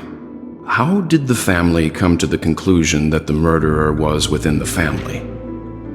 With all due respect, it's in the IPC's interest to wreak havoc before the Charmony Festival, and the family has every reason to suspect the IPC's involvement. Well, other family heads share the same suspicions as you, but in my opinion, the true murderer would never have drawn as much attention as that ambassador did. Not to mention, I personally shackled him a while ago. However, I'll give you a suggestion regarding your suspicions, Mr. Yang. You should be more cautious of Aventurine.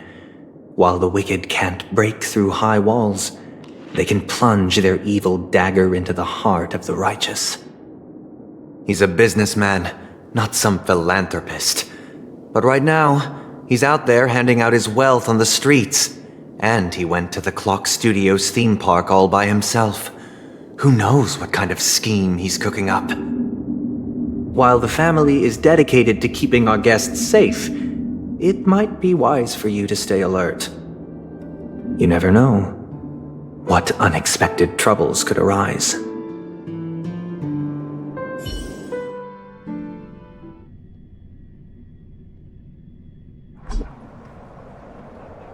According to a Pierpoint hotline tip, there was a major breakthrough in the shocking Ejhazio Aventurine case. The suspect has been arrested. This fraud case has been linked to many departments within the Interastral Peace Corporation and the Intelligentsia Guild, causing a large drain in manpower and resources, resulting in the IPC taking a massive loss. The case's main suspect originates from Sigonia 4 and is one of the survivors of the second Kataka Abjin extinction event, who does not carry an interstellar refugee travel permit. As per Strategic Investment Department head Diamond's sentiments, the IPC has appropriately relocated the suspect in the spirit of the Charter and will continue to conduct further investigations as to the motive of the suspect. What pretty eyes. Tell me, do they shine in the dark? Well, if they did, I'd sell them in a heartbeat. You don't know how many people long for your eyes to be closed forever. As a servant, you should not resist your master. Yet, you went and killed that man anyway. No lawyer has the audacity to defend you. Perhaps you ought to represent yourself. Not difficult, but definitely pointless. You're pretty confident on your eloquence. Did you also think that when you lied to the Intelligentsia Guild? Ask and you shall receive. You wanted the perfect construction material. All I did was offer a possibility. It was just a small wager. If your luck holds out, the IPC will dig something up from the golden sands of Ejihazo. Maybe even the Sand King's remains. Pity your luck has run out. I'll admit that. What I'm more curious about, though, is why such a grand scheme failed to benefit anyone in the end, including the perpetrator himself. Madam, I already have what I want. To be brought before you for the next high-stakes gamble. Then let's talk about the second gamble. Tell me, what are you prepared to wager this time? My life. I bet you won't send me to the gallows. What do you want, then? I want your Lenore to meet with me. I have something to say. And then what?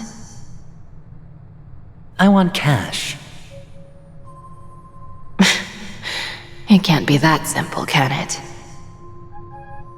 It is that simple. 30 tanbas. The remainder of my market value. 30 tanbas. No more, no less. With this money, I'll climb to even greater heights than you. Grasp even more riches than you. I wager you won't give me this chance. Which is why you should call him here. Interesting. A pity Diamond won't see you. No one gets to see him. From here on out, I am Diamond's representative, and I will decide on his behalf. You're wrong. 30 tanbas. I'll give you that. And much more than that. Wealth, status, power. The IPC will give you whatever you want, even what you don't want. Kakavasha. A good name, but unfortunately destined to be buried in the dirt. You, though, you deserve to live, to create even more wealth for us. Go, pick the clothes you like, then choose your desired identity. And then, use them well, child. May your plans never suffer failure. Life is like a long-term investment. Those who choose correctly, do the correct things, reach the correct outcomes, and show the world their value. People can't always make the right choices in their lives. But luck has always been on my side. I've never lost. Is it because Gayatri blesses me? Well, if that's the case, she must also be looking upon me right now. My success is inevitable. But what then? Even if I overcome this difficult trial, what would come next? What awaits me after this glorious gamble? An even more glorious one? Will I return triumphant with unending riches after countless successes, or will I encounter failure, never to return? I'm pretty sure you already have some ideas, lowly gambler.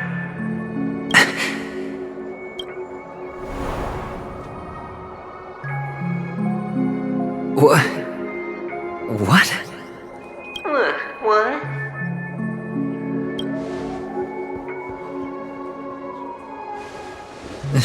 Am I dreaming, or have I gone completely insane?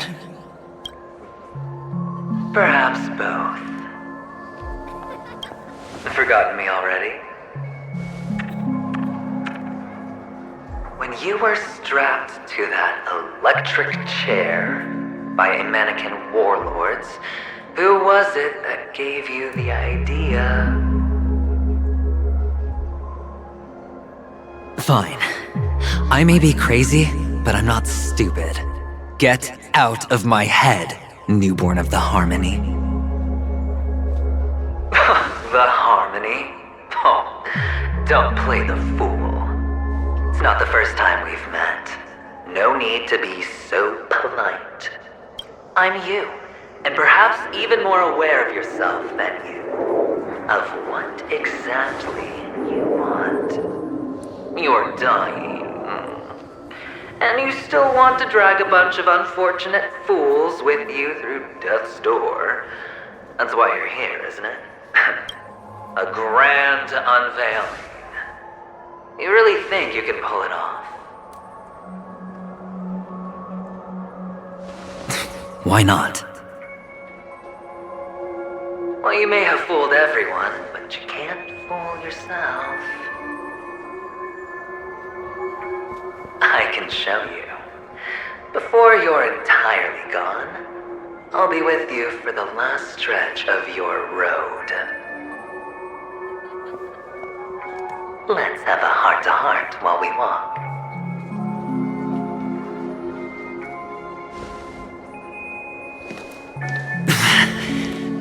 What exactly are you? Most people in this world spend their entire lives just to reach one outcome. And I am that outcome. Kakavasha, I am your future. First I'm hearing things, and now I'm seeing them. Great. Am I going to be elevated into the Harmony's Emanator next? Why are there no guests here? What's that featherhead doing? Just a Pepeshi? No. A child?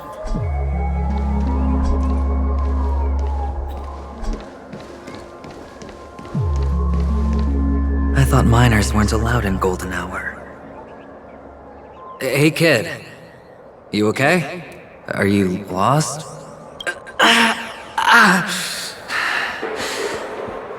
What's wrong, mister? You don't look well.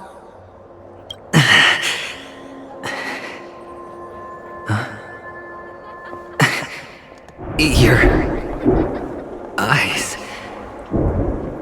Impossible. Who are you?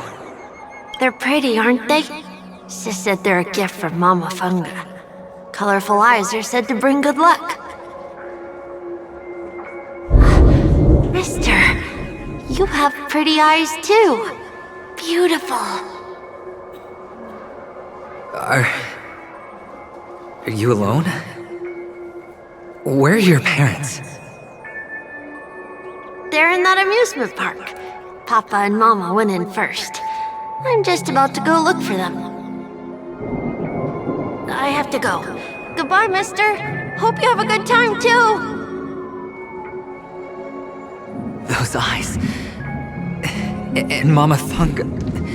No, it can't. There aren't any Avgens left.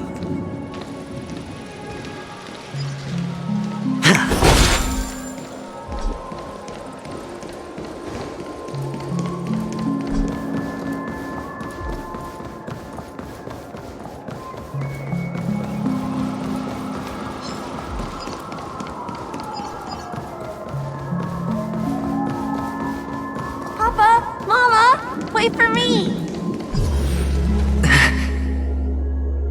Only on Penacony, am I right? What are you still doing here? Well, you've known all along. The family truly showed leniency to everyone who came seeking help. Why would there be a need for such high walls and deep moats? However, people don't see it like that. Especially since the flavor of the dream syrup is so alluring. You will receive no charity on Penacony. and relying on your own strength alone to topple high walls? Not a likely fate.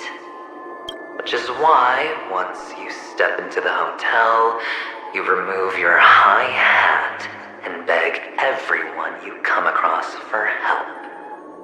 Like a hyena scavenging for scraps in the desert. Because you know that opportunities are fleeting.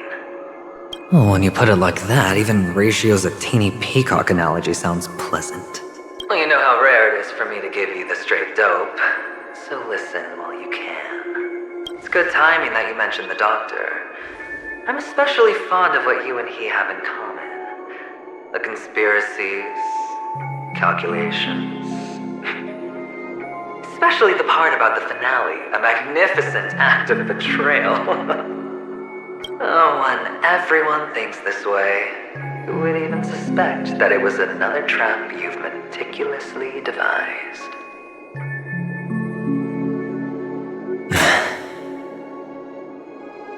Go on. Tell me I'm right. You know who you really are, Mr. Cavalier Gambler.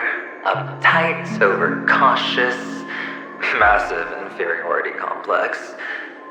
You want so much, you're still so afraid of losing.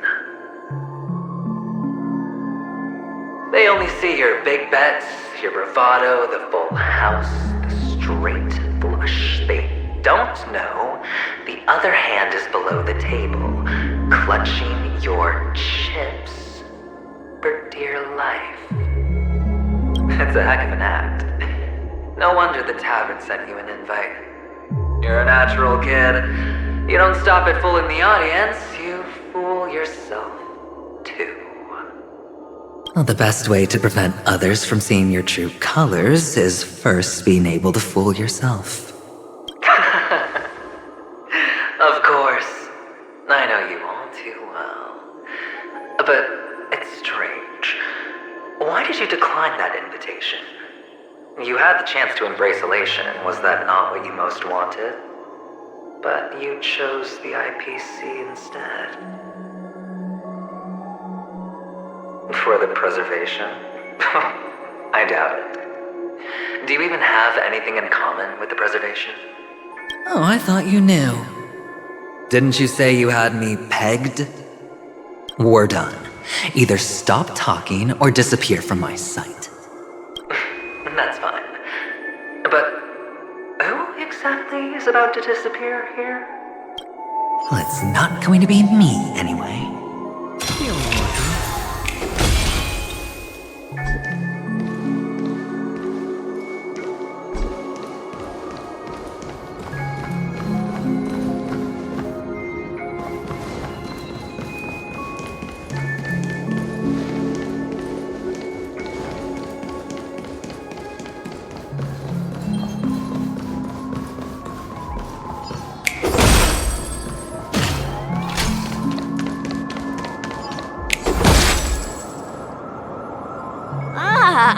Playing hide and seek.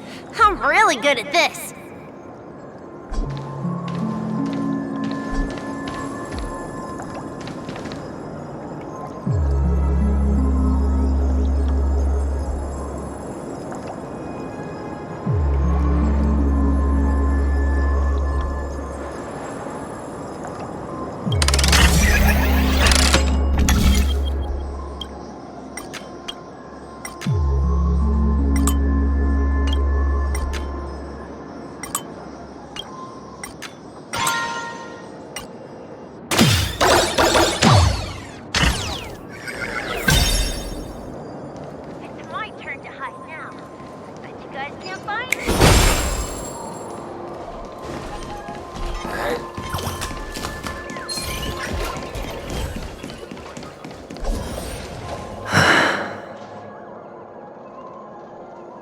And seek. What sweet childhood memories. When Mama said goodbye that day, how many catechins were like jackals hot on your heels? I know you won't forget that sound anytime soon. Those shrill cackles. You had to hide right under the noses of those savages. You and Big Sis, playing dead, drifting in all that bloody water. Completely ruined that shirt. Shame. Wasn't that the last one Dad left behind? It wasn't ruined. I've always kept it. Come on. It's a rag. It's not like you can ever wear it. Now you don't have to hide. You probably won't even deign to get your pretty outfit wet in the rain. Your social capital has changed after all. I've never changed. On the contrary, now you're the one who does the hunting. The last round of hide and seek, and you get to be it. You should enjoy it. That child. Could he be in here?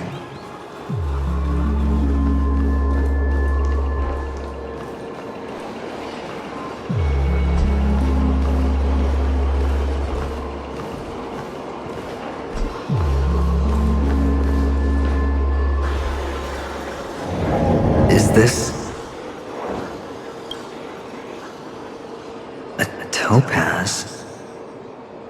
What is this doing here?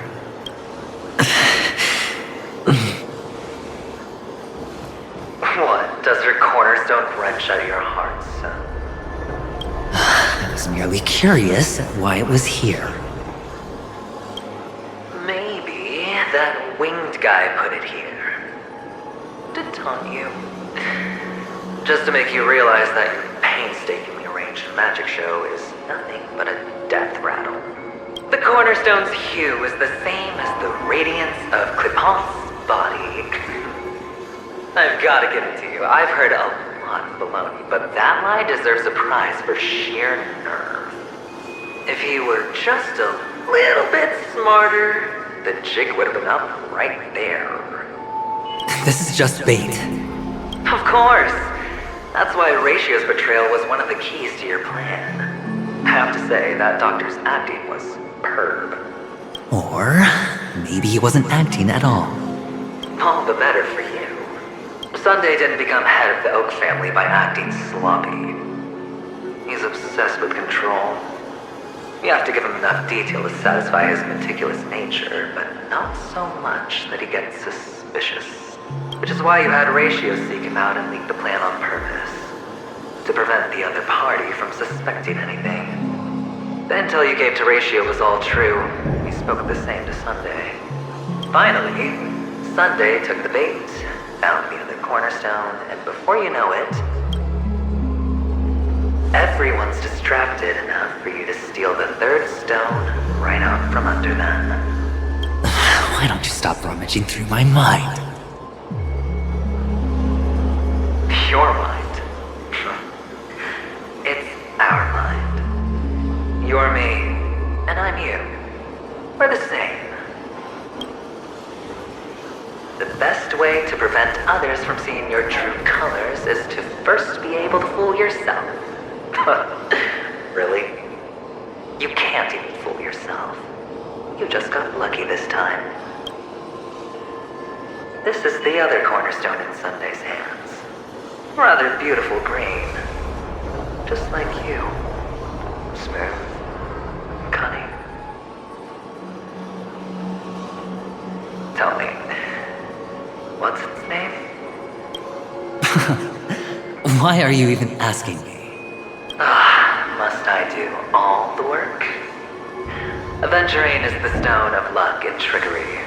That's what she said when you received the stone, wasn't it?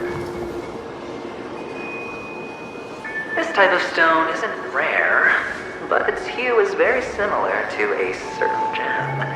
In fact, it's often used as a substitute. And that more precious gem is... Jade. Even Sunday can't tell the difference. Oh, looks like Jade can be substituted for Aventurine, too. Sauce for the goose.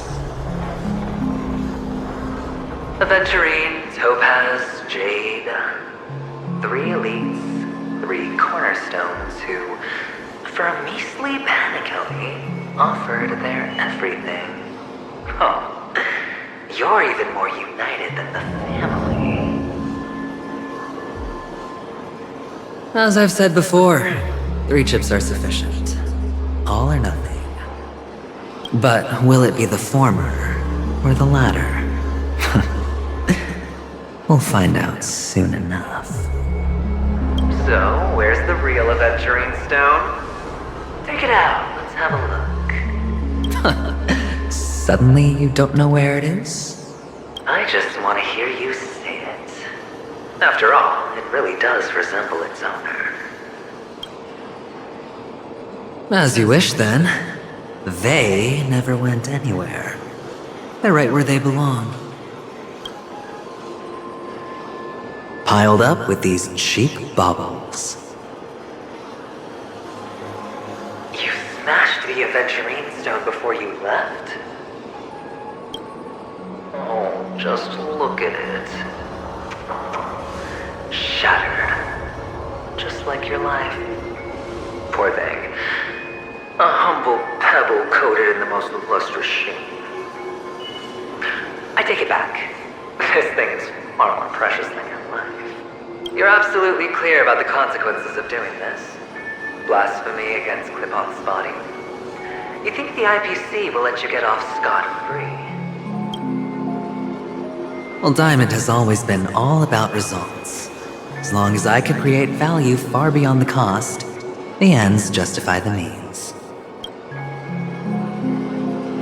How else would the family be fooled if there was no price to pay?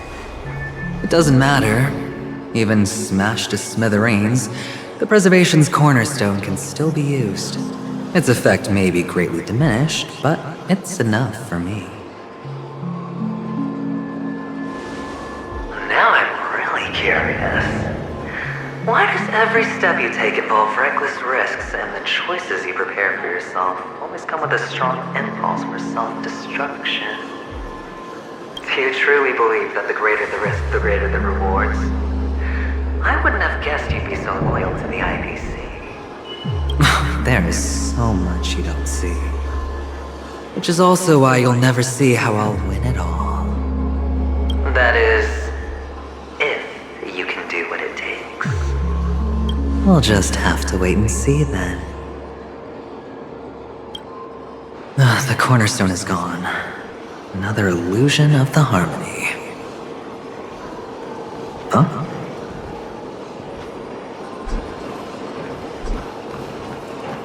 Hello. We meet again, Mr. Pretty Eyes. Yes. We meet again. Did you find your mother and father? Of course. Big Sis is there too. The 4 of us were just playing hide and seek. I'm so happy. On our way here, Papa even brought me to see a blimp. I think you mean film. Yes, that's it. Putting many drawings together and turning them into a moving wall painting. They put me, Papa, Mama, and Big Sis together, turning us into one big family. You should give it a try too, mister. You look sad. The amusement park will cheer you up. Sure.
How's that?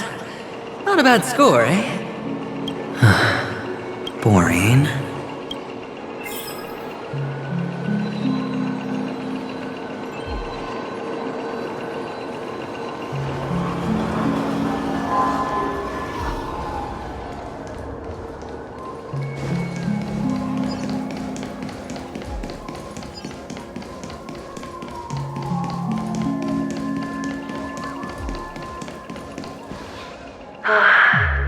Why aren't you talking? You've piqued my interest. I'll admit that there are still aspects of you that I don't completely understand. Well, you sound sincere this time, at least. Well, sincerity is one of my traits that everybody likes. And I have precious few of those. Moving on. See that maze over there? I'll know everything about you before you reach the exit. Our quaint journey through this amusement park still isn't over. And I wouldn't mind stretching this out at all.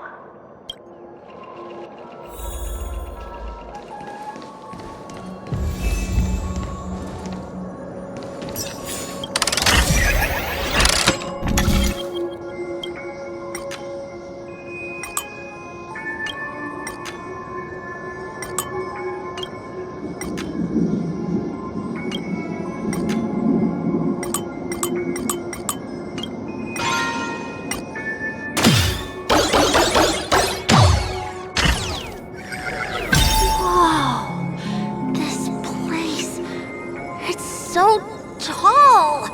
Even taller than the tallest rocks in the desert!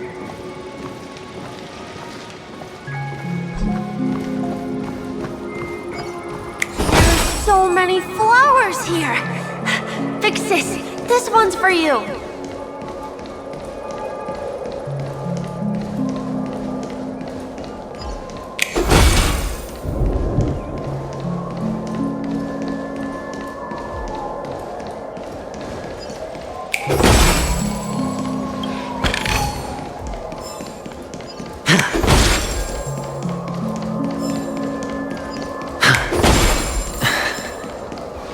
A dead end? Oh, is this the wrong way?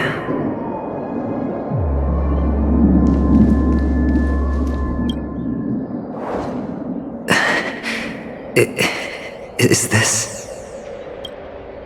Oh, what's on your mind? It's got nothing to do with you. Do you need a hint? These are manacles on you. That man gave you your first job. You made your first pot of gold. I remember it all too well. You wrapped that iron chain around your fist, for that is the only tool you could find. Then, in that maze, you... Shut up! Oh, you don't wish to face your past? Unwilling to admit that your life is worth only 60 tamas? Well, from what I see, you refuse to confront it, because it only proves your weakness. How could a weak person take such daring risks? Oh, that's right. You love the thrill of danger, but you refuse to let go of meaningless sentiments. Even in this beautiful dream, the only thing you dare allow yourself is death. In your hands, those who follow you could have become Joker cards. They're far more useful that way. It's not like this is the only place the family ever cut corners. You could have had tons of action if you weren't so all or nothing. All it takes is a meager sacrifice. I bet Opal would have resolved this without a fuss. A pity you're not him. Well, you wouldn't be in this state if you could just get with the program. And why couldn't you? Out of professional integrity? Those techniques you mentioned are highly efficient, but it's not that I don't know about them. It's more like I couldn't care less. Get it? What fun is it if the fight isn't fair? Fair? You assume your opponents would fight fair in the first place. The odds are obviously not in your favor, so how are you just breezing by? But did that masked fool's words awaken something in you? Well, she gave me an answer that could turn everything upside down. Everything? You mean it could make all the cards on the table just disappear? That's cheating. If these leaves could be brought back, would they bloom into new flowers?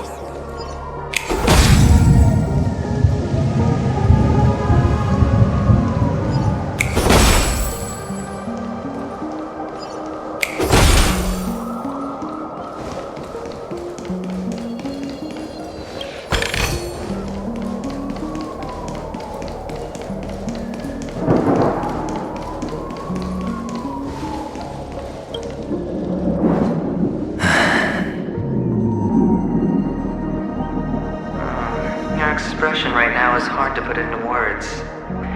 The lucky charm Mama left you is made from gold. Why did you never consider selling it? You obviously could have lived a normal life like Big Sis that way. Looking back, that was the better choice.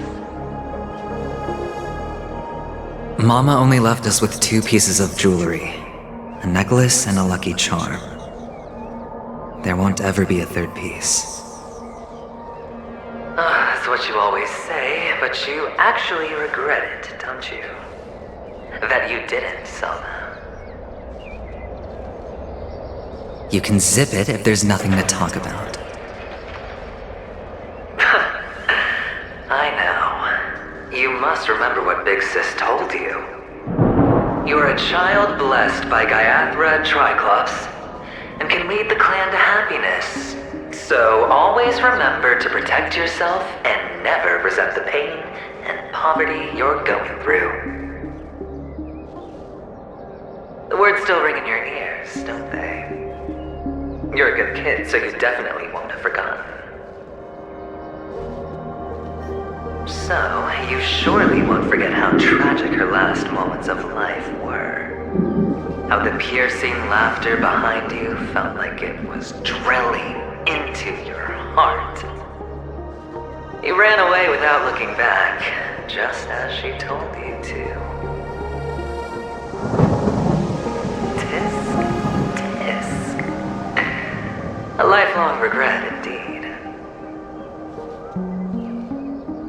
Enough! Do you not have anything better to talk about? Oh, shut me down like a champ! Well, I guess when it comes to mind games, this isn't exactly your first rodeo. I think I finally get you. And woo! You are nuts! In the end, I'll ruin this beautiful dream and create the grandest death. Well, you stuck to that start to finish. Think about it. There's a Stellaron in play, the fabulous Robin loses her voice, 2 unsolved murders, cryptic messages from a masked fool, and a chance to go head-to-head with Sunday himself. And the only thing to pique your interest is one word. The last word. A word that's right there at your fingertips. Death. But whose exactly?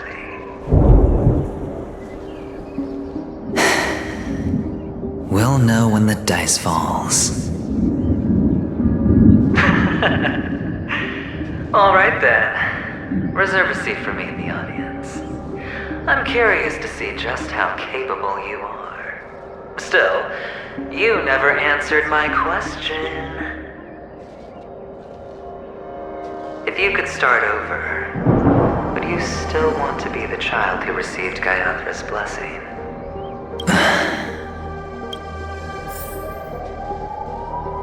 It's so quiet this time. Is he finally gone? Or am I the one about to disappear?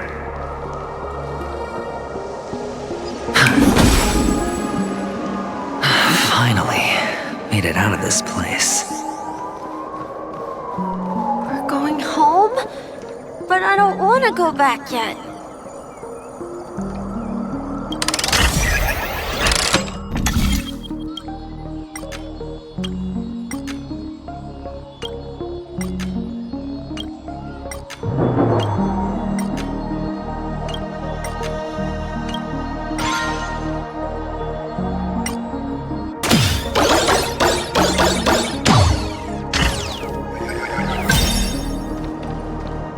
It's so fun here. I want to stay here forever.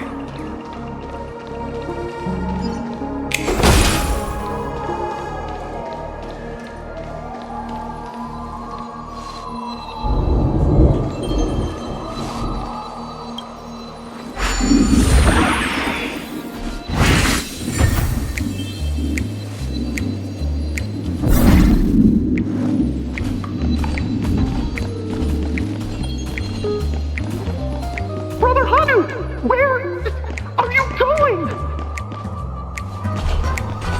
There's only one place he can be going, whether it's in the past, present, or future.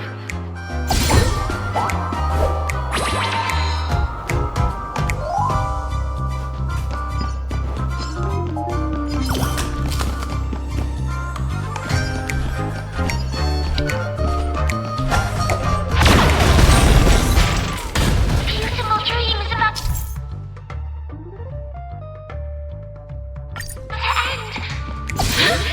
The beautiful dream will never end.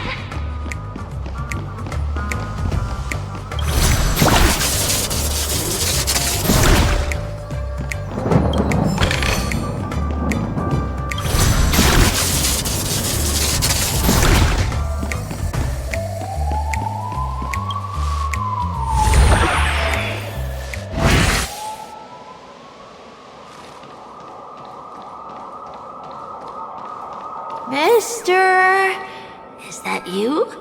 I hear the sound of leather shoes. Ah, it really is you.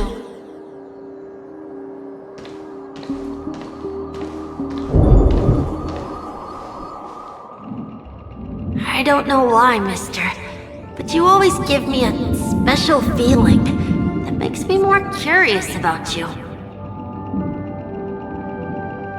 It's sad that I can't get to know you more. We have to say goodbye. Did you have fun? You're going back? Yes, I should go home. The day's getting dark, and it's going to rain. I don't want to worry the others. You're home. Where is it? What a strange question. It's where Papa, Mama, and Big Sis are. In this dream.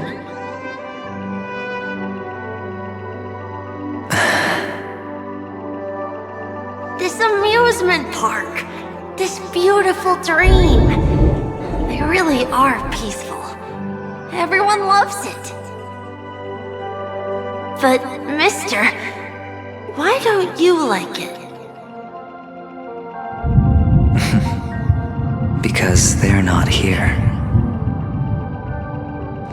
Where are they then?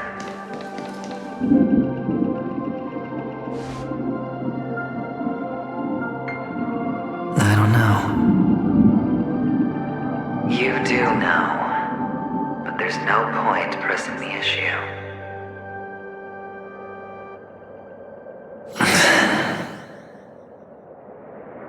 Admit it. You're tired.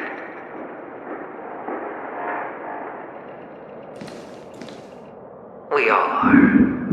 Which is why we chose to stay here. Me and him. Your past and future. How long will you stay? forever. We'll be with you forever in this dream. This is the greatest honor that we can offer to those who hurtle towards death.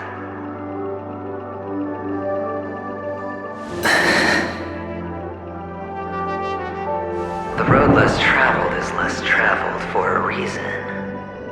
But you've never gone in any other direction. Your own life is the chip you're most eager to lay down. Always has been.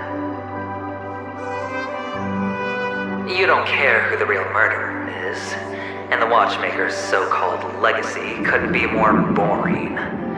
What you want, what you need, is to be the smooth operator, the solid gold deal maker who doesn't waste a drop of sweat, even when he's up to his neck in danger, deep inside family territory. You want to be polished up, cuffed with red-hot chains, and spotlit center stage.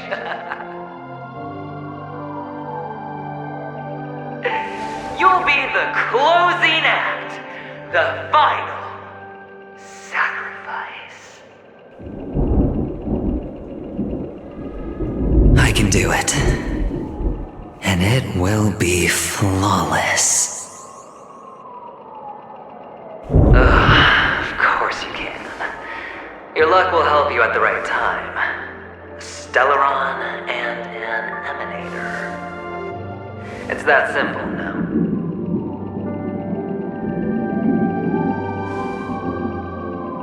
That way, the IPC will earn a place at the table. And as for you, you'll just happen to slip the leash, sweep the rat race, extract yourself from this endless debacle. You'll have the freedom you've always dreamed of.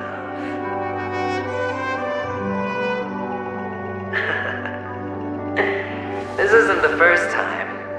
You've been an escape artist from day one. This fiasco started with a death, and its curtains will fall on another death. Oh, so that's why Diamond chose you. He's just after Penacony. No matter the means, no matter the price. It's not personal.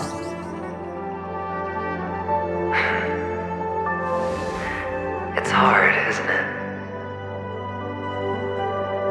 Well, don't get soft on me now.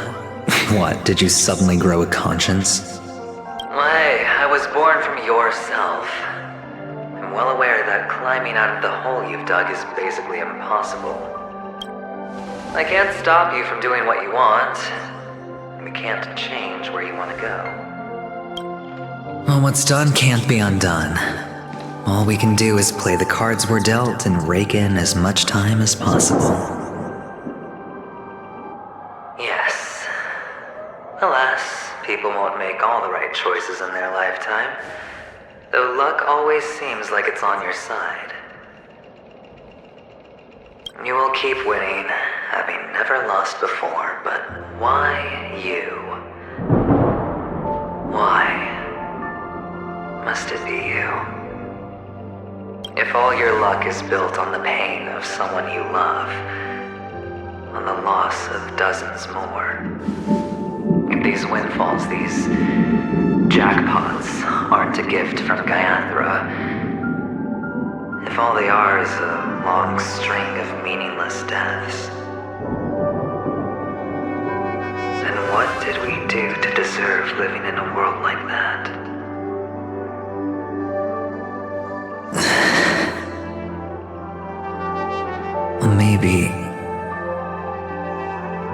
Maybe when I get to where I'm going and look back, I'll know what the trip was all about. Fine. Time to make a move, my friend. I'll be waiting up ahead. Say goodbye to the kid before you shuffle off.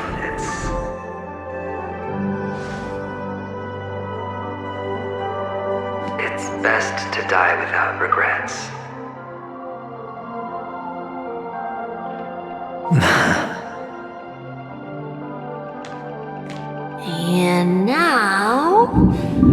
Only we are left.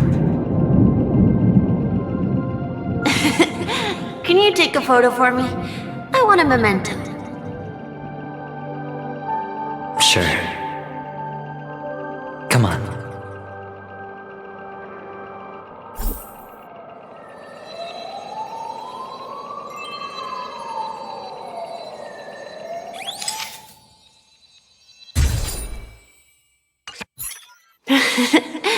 How nice. Now I can see what I look like too. Look at the lens when you're taking a photo the next time. Your expression will look more natural. Sure, I will. Then, Mister, are you going back too? I can't leave yet. I still have a show to do. Oh, you're about to go on stage, aren't you? Let's go then. I'll take you to the stage. Sure. So you're an actor? No wonder your clothes are so stylish. I'm actually a merchant. But I do have a show to do. Are you the same as those men in black in the sky? But you're not wearing black. Only ordinary employees have to wear that. My position is much higher than theirs. Awesome! I hope I can become as good looking as you when I grow up. Of course you can. You'll be better and stronger than me.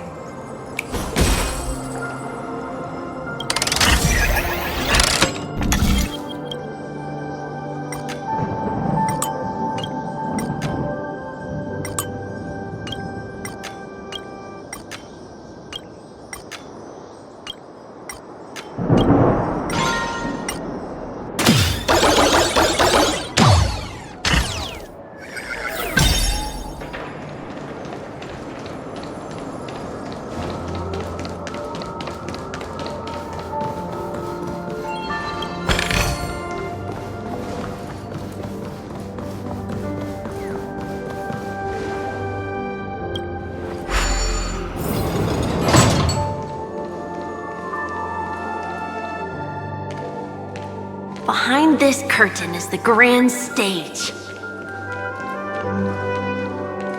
It's almost time to go on stage. Are you ready? Good luck with your show. Thank you.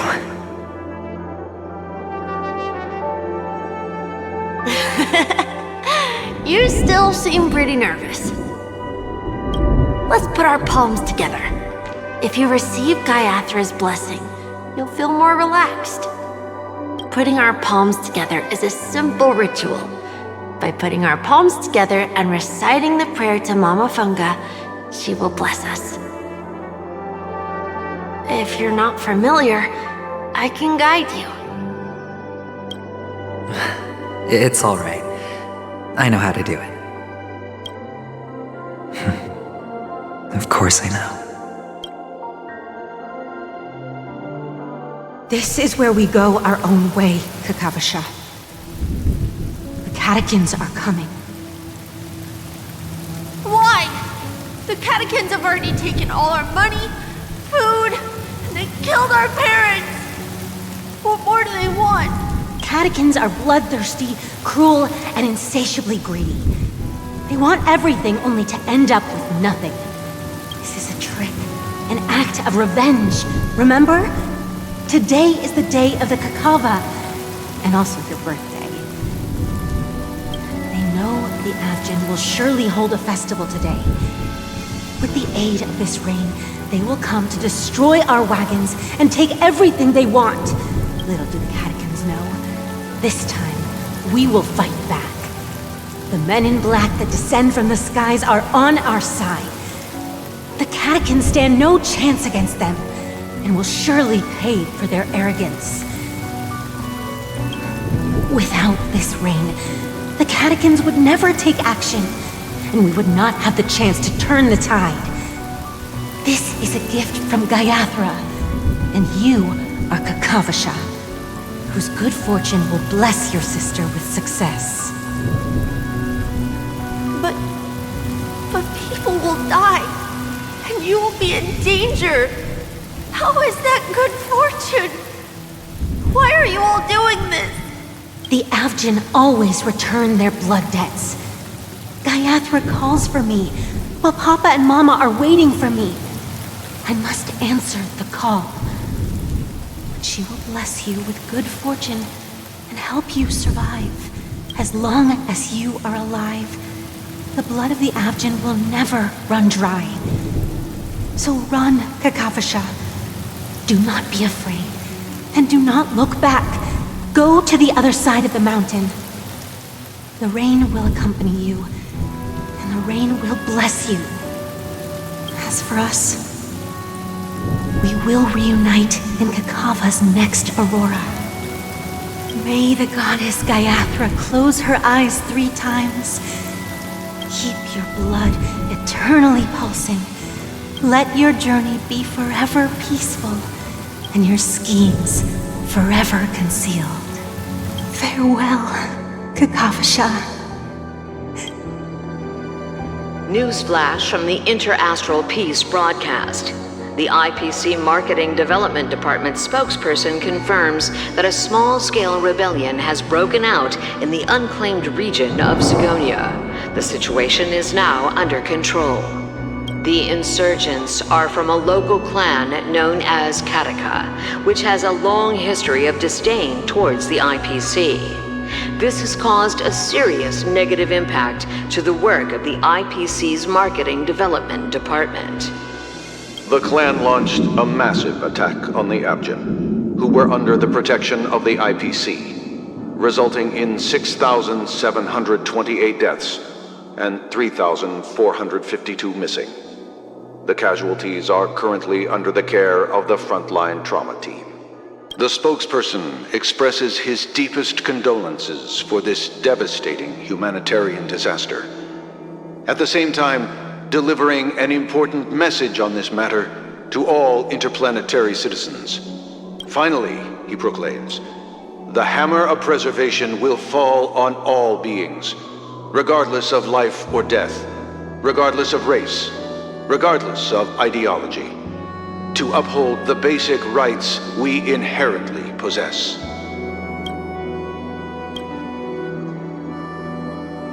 Kakavasha?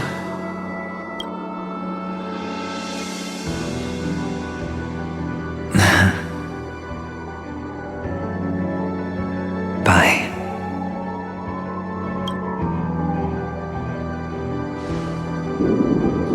Okay. All the actors are in place. It's time for the show to begin.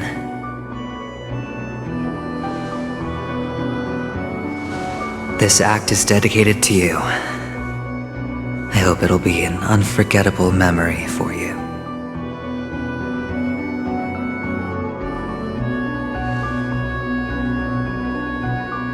Kakavasha. By the way, before you go, I have a personal question. Do you truly want to destroy the world with your own hands?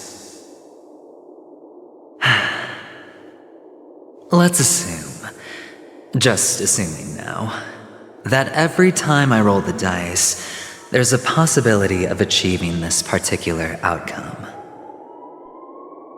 Then I would be quite happy to make that wager.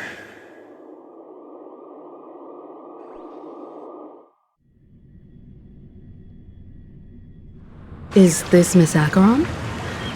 Hello, I'm Himiko, the Astral Express's navigator. Hello, I'm Mark 7th. I'm sure she needs no introduction, as you definitely know her.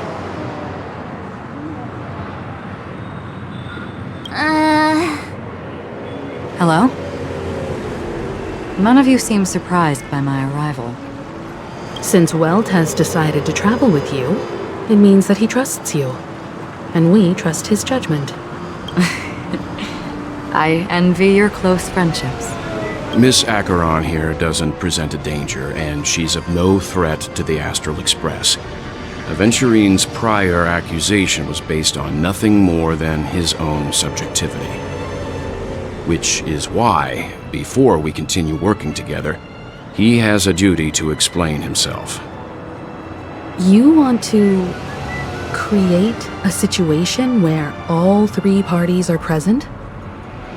There must be some deeper meaning behind Aventurine's actions. I suspect he's been aware of Penacony's secret from the beginning and has been continuously strategizing to unveil it. In that sense, the Astral Express's role in his plans would be imperative. In the worst-case scenario, he may use us to do something unexpected. Assuming things do escalate to that stage, having an extra ally is a good insurance policy. Penacony has numerous factions, and the state of affairs is significantly more intricate than that of Bellabog and the Xianzhou.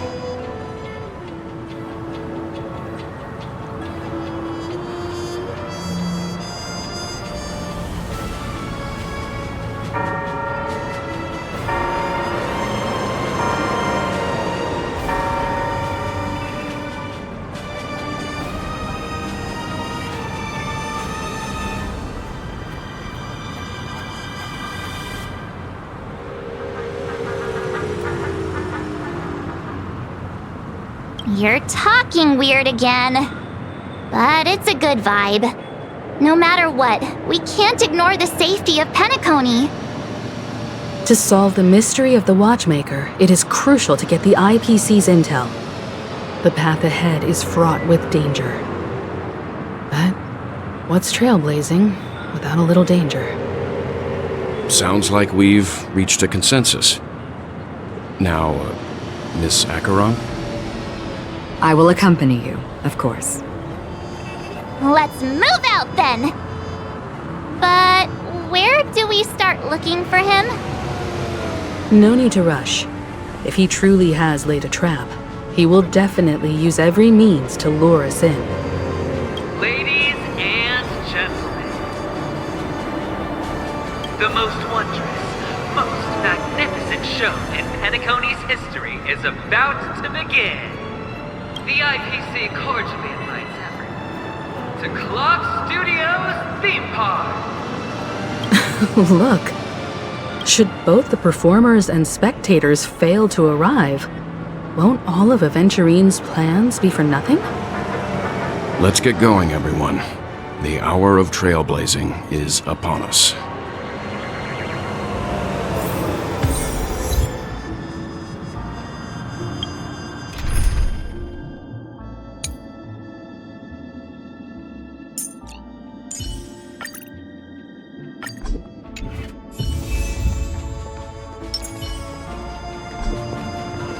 I have a bad feeling that something big's gonna go down. Are you ready? Let's waste no time and head to the theme park then. Mr. Yang.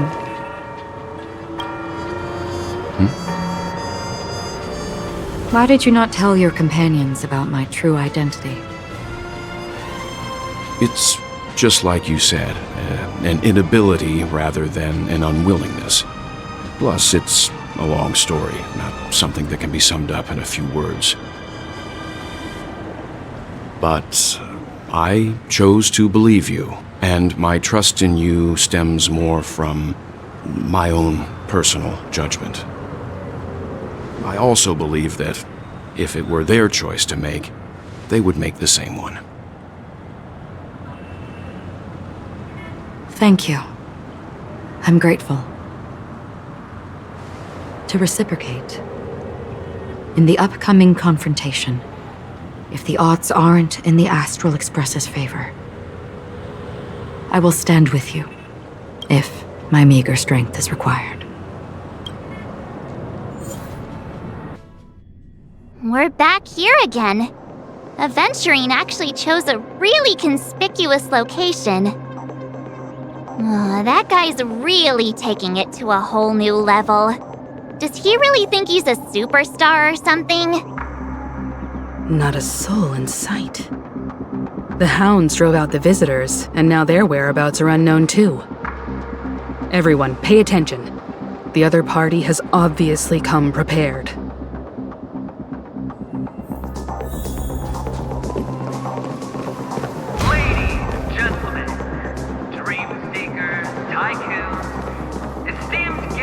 Of the watchmaker and the family. Also not forgetting the nameless of the renowned Astral Express. Welcome to the Interastral Peace Corporation live show!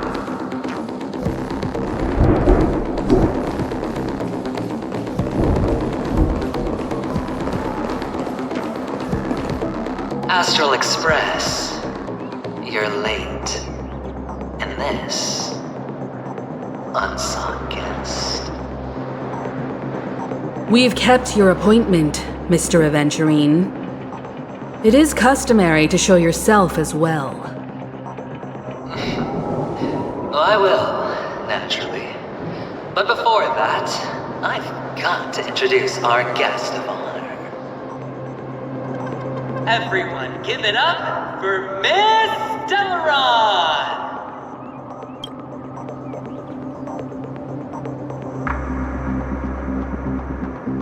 Let me remind you that in all likelihood, this stage and her identity have nothing to do with the wanted murderer. Oh, no, they do. Of course they do. Otherwise, why would I work so hard to gain your trust and then invite you all here? Because she's the only one who saw all 3 homicides. She is the key to proving that the family's death does not exist in Dream's promise is nothing but a sham! 3 homicides? That's right, madam. The 3rd one is about to happen right now, right here, in Clock Studios theme park. A truly grand death. You, and you. All of you are going to die. And it's all because of you, Miss Stellaron. You will become the personification of death.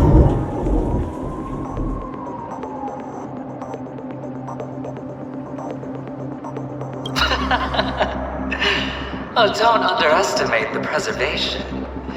The cornerstone of the Amber Lord will surely guide me. Let me be a little clearer. I will detonate the Stellaron in you and cause a teeny, tiny accident on Penacony. BAM! The entire theme park will be reduced to a shattered dream. Then, before the family can even react, I'll become the IPC fleet's navigator. Your bluff isn't fooling anyone. If you could really do that, you would have done so earlier. You wanna bet? Sure, I'll bet with you. I'm betting that it'll be a sweeping victory for me. By detonating an unprecedented explosion to prove that the vow of harmony is a complete and utter joke. You won't do it. Of course I can. It's just another gamble. I came from the wastelands of Sigonia. For just 60 red copper coins, people paid to brand me. Put me in chains, place me in the gallows, and bury me in the golden sands. But the sun could not kill me. and the quicksand sent me back to the embrace of the Guild and the IPC. Bear in mind, my victory wasn't just a stroke of luck. No. I've never been defeated. Have you ever heard the saying, sleep is the rehearsal of death? Why do the living sleep? Well, because we are not ready for the final rest.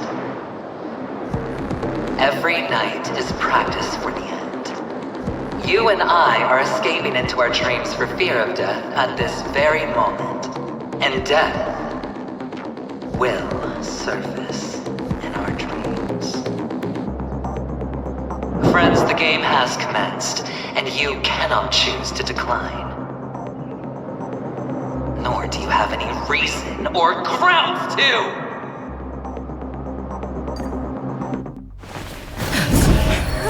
The dice are cast. Ladies and gentlemen, ready to unveil your cards? The architect's flawed stone. Of no value at all. I'm putting down the bet. I'm taking the gamble. I'm claiming the win. I'll invade spin the wheel, a daring gamble. Walking the brink of death for rebirth. Oh, for the Emperor Lord! Alright. Let's see who has the last laugh. Let the game begin!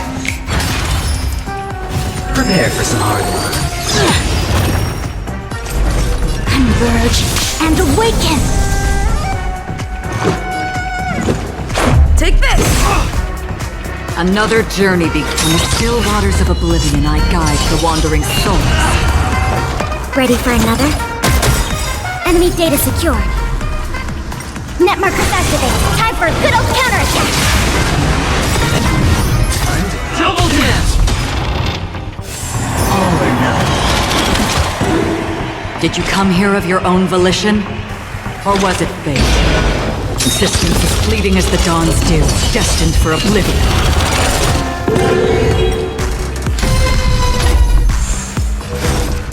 I weep for the departed. It too shall fall. Let's go! Just a scratch. Down from above. Ready for another? Free will, or was it on the still waters of oblivion? We came together. Let's make it quick. Yeah!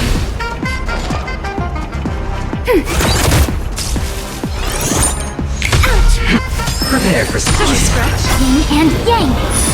A quick divination. Together as one. Let's go. All things in human creations. Yeah. Destined for oblivion. You're riding a lucky streak. Enemy data secure. Net markers activated. Time for a good old counterattack. I weep for the departed. It too shall fall.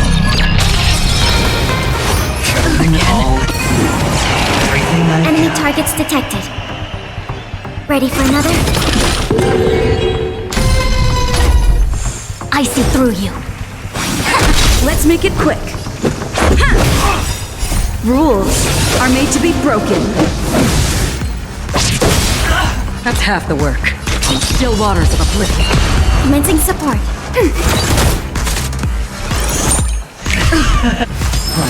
Again. Down from above. Let's go. You're riding a lucky streak. Ready for another? Enemy data secure. Net markers activated. Time for a good old counterattack. Destined for oblivion. I weep for the departed.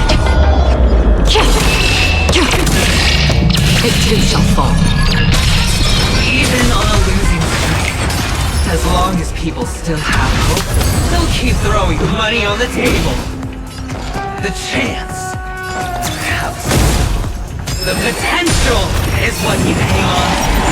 That's what justifies the gamble!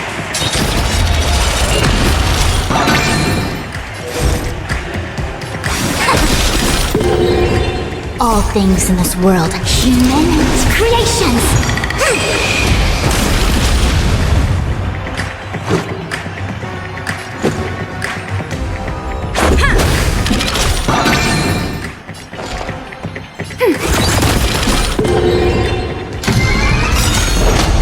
It's all or nothing! Yin and yang! Double down! All things in the humans, creations! Enemy data secure. Net markers activated. Time for a good old counterattack! Ready for another? Let's go! I weep for the departed. It too shall fall. Rules are made to be broken.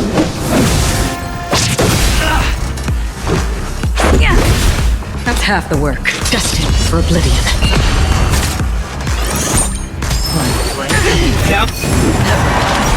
Commencing support. A quick divination. Converge and awaken!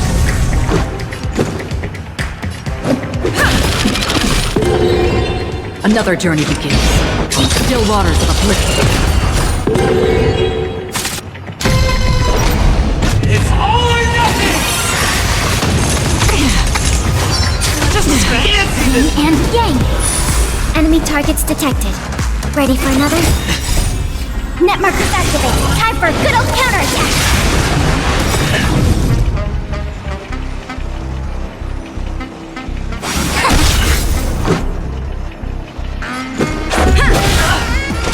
All things in this world, humans, creations!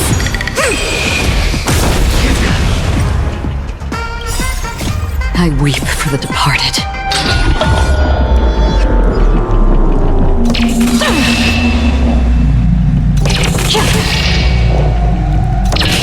Dust's reign, it too shall fall.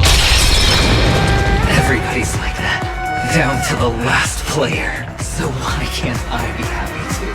Why can't I feel that free?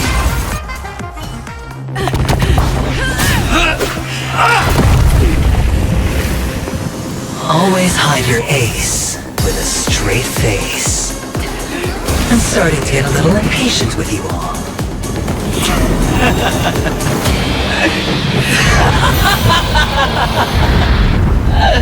Friends, to fully relish this, I'm betting every last chip. Only by casting aside reason does one truly gamble.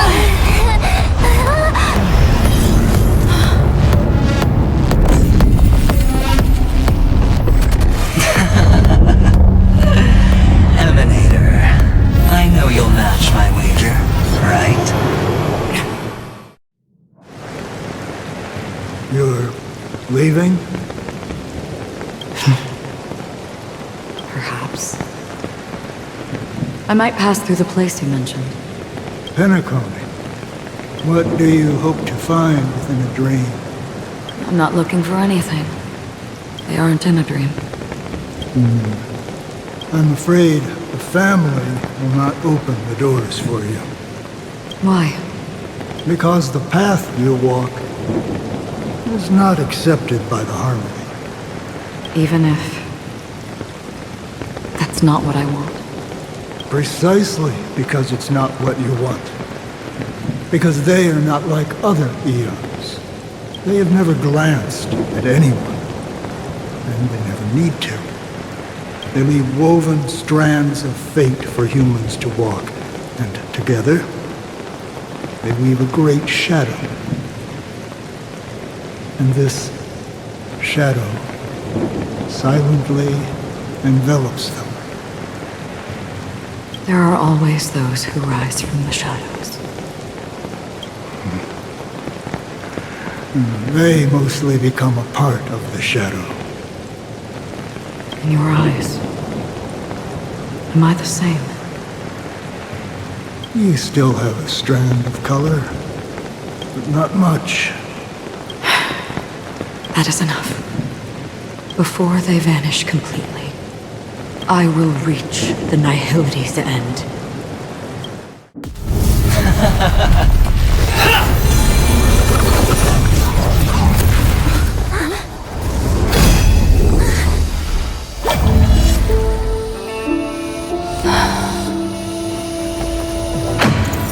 I wish to mourn the departed, weeping like rain, to swell the crossing stream.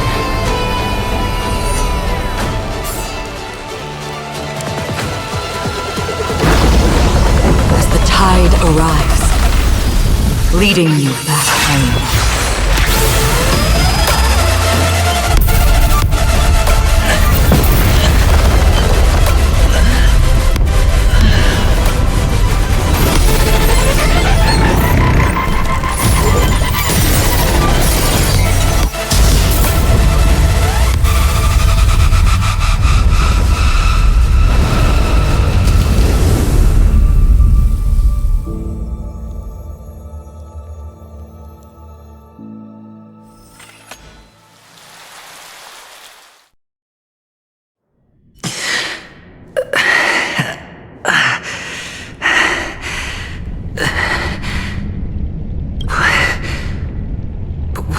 This place. A gigantic black hole. And see. Have I succeeded?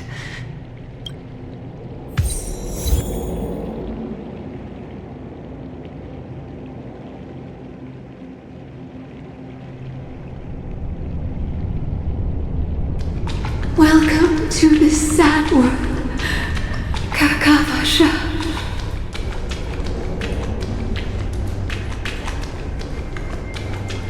Your good luck is the most precious wealth we, all Avgin, have.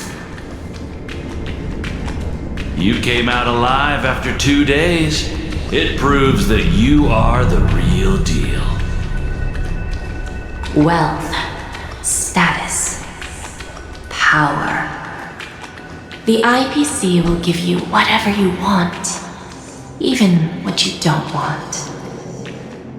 As for us, we will reunite in Kakava's next aurora.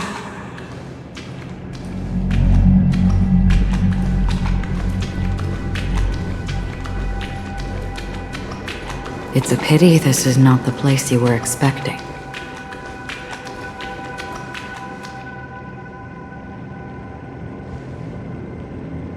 Melody. Is it?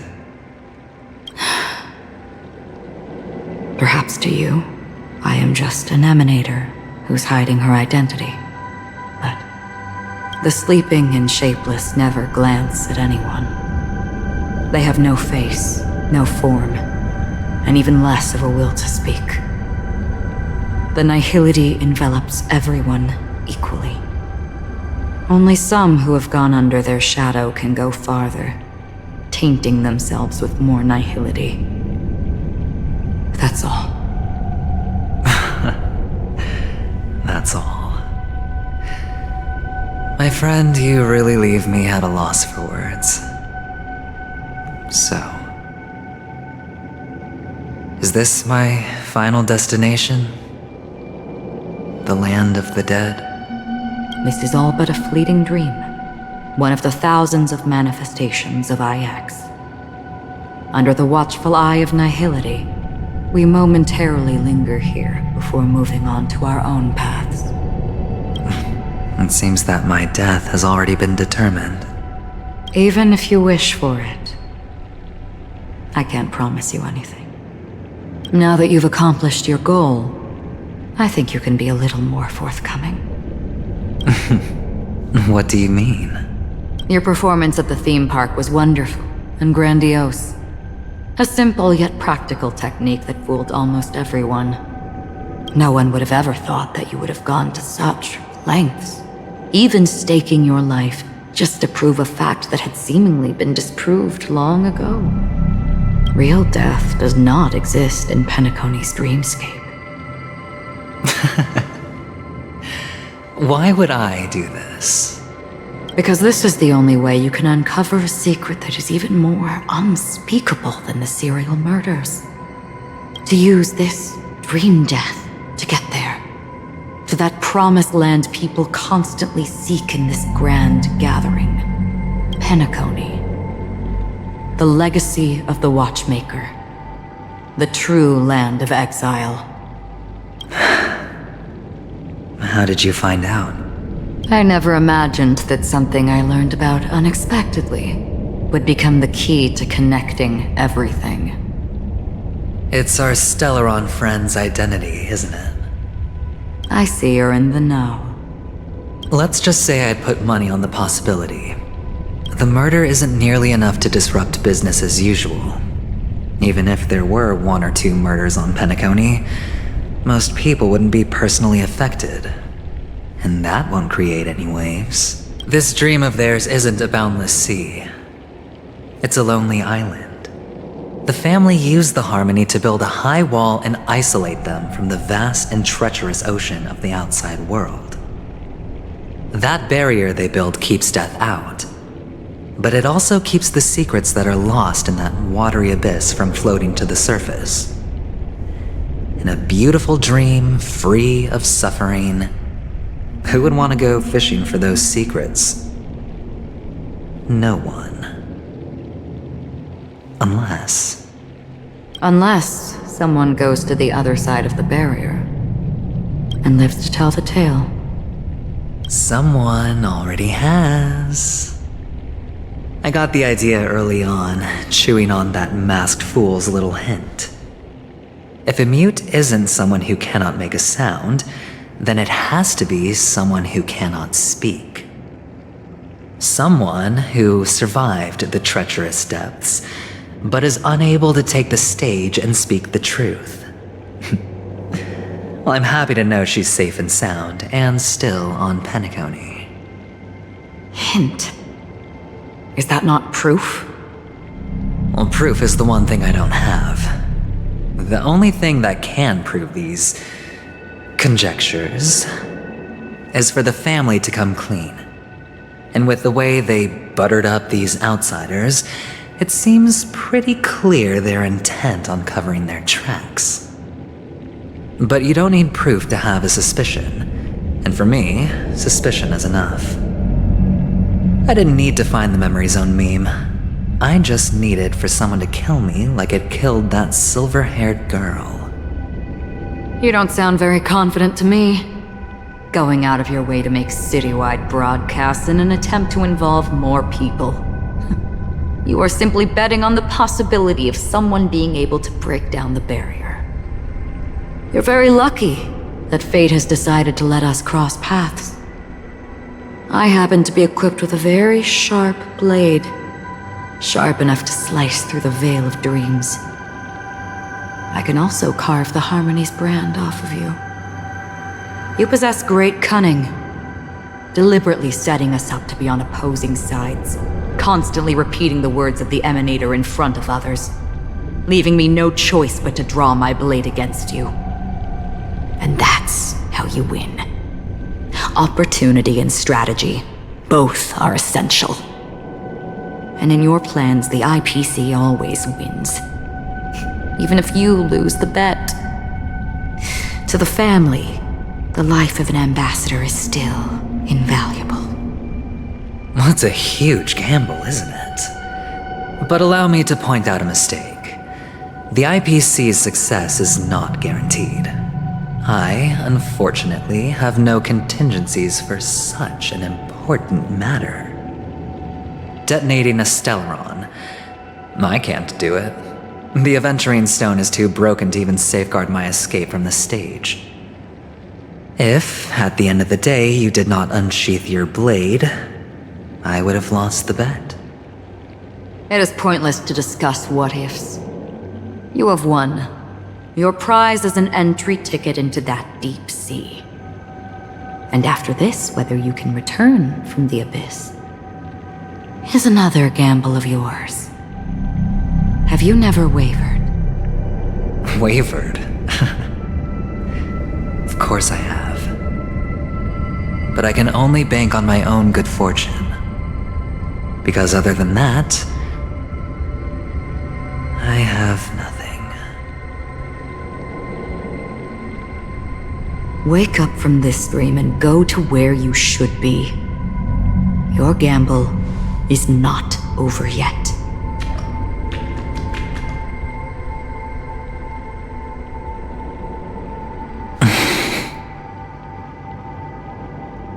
Before we part, can you answer one more question? As someone who has traveled on that road, can you tell me, why are we born into this world? If it's just to die. I don't think this and never have. Nor do you. But the nihility envelops you and I. And everyone. And because of that, it's pointless.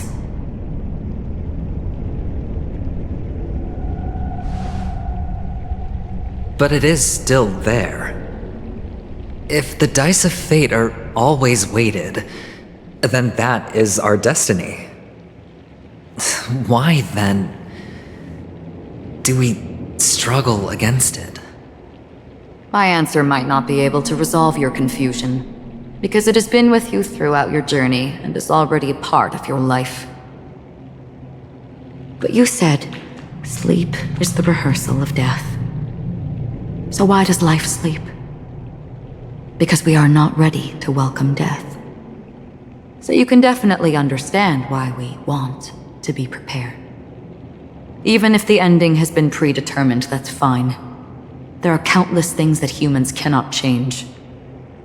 But before the end, there are many things that humans can do while on their journey. And because of this, the end will thus reveal a completely different meaning. Take a good look at your pocket. Your friend has already given you the answer. Good luck.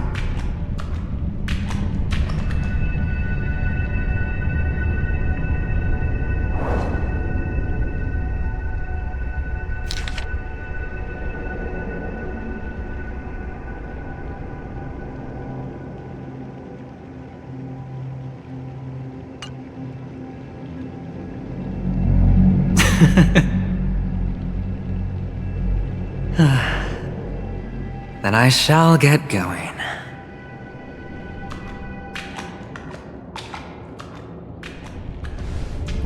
Mister? You're leaving? You ultimately chose to leave this dreamscape? Yes. Because they are not here. My papa, mama, and big sis. Then where are they? They are in a place where everyone will go. A very, very distant place. Then are you going to? I'll get there one day. But not now. There will come a day when the sky will drizzle, and I will hear the call of Gaiathra Triclops, and know that it is time for me to go, and be reunited with my family. So, until that time comes, I should be preparing. Preparing for what? Well, preparing to face them, Kakavasha, and to make them proud. I know you'll be able to do it. Good luck. Well, of course, for I am the child who received the blessing of Gaiathra Triclops.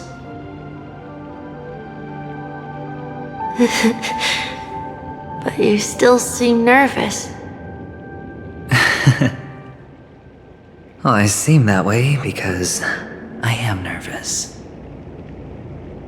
You know what? Maybe you can help. What do you say? One last time? Put our palms together?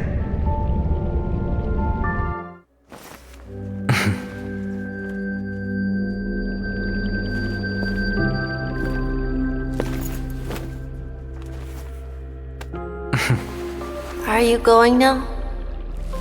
Yes.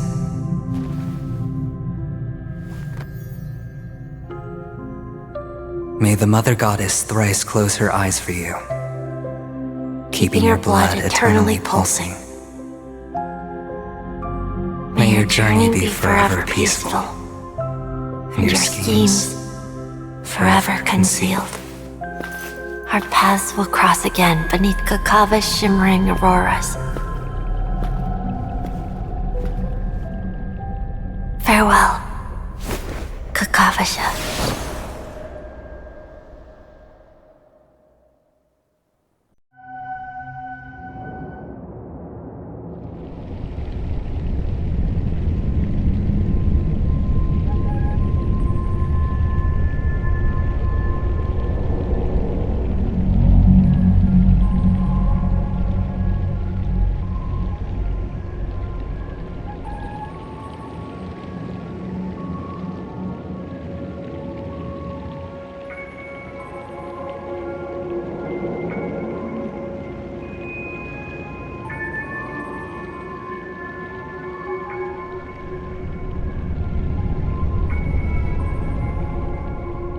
The light of the Aventurine Stone has disappeared. This only represents one outcome. He kept his promise and got what he wanted. As planned, your cornerstone has been successfully sent to the family's territory. Then, let's fulfill our duty and start harvesting.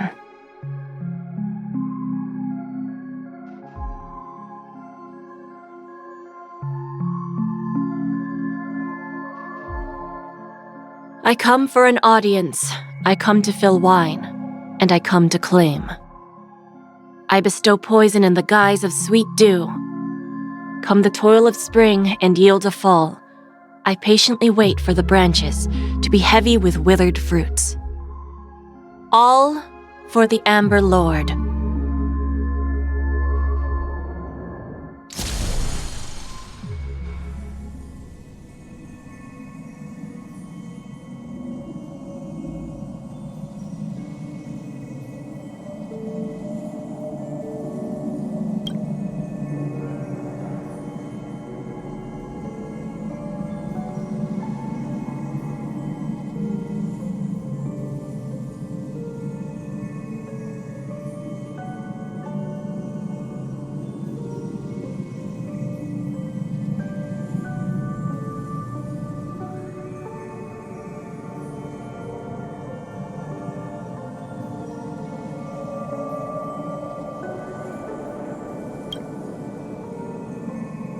You're awake.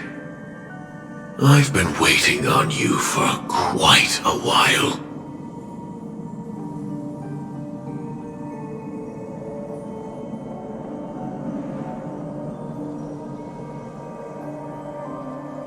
A crevice between dreams. You've met me before. I'm Sam, a Stellaron hunter. I originally planned on showing up earlier to reveal some truths to you. But I encountered more roadblocks than expected.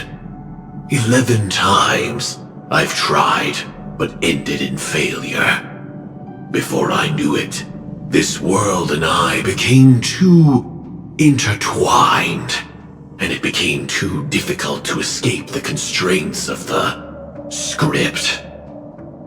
Elio is right. In this land of the dreams, you and I will reap unforgettable gains. I don't know people's hearts as well as he and Kafka do, nor do I have a specialty like Silverwolf and Blade. Most of the things that I'm good at only apply to villains who need no mercy. So, there is only one method that I use. This is to show you.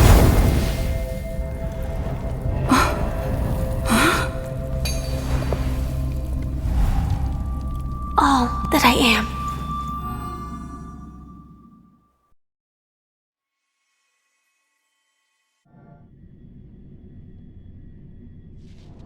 Labyrinth-like corridors and halls?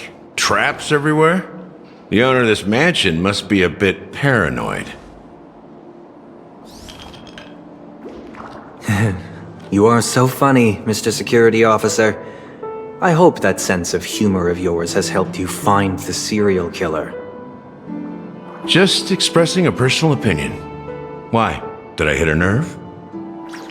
Mr. Gallagher, my patience is wearing thin. Neglecting duties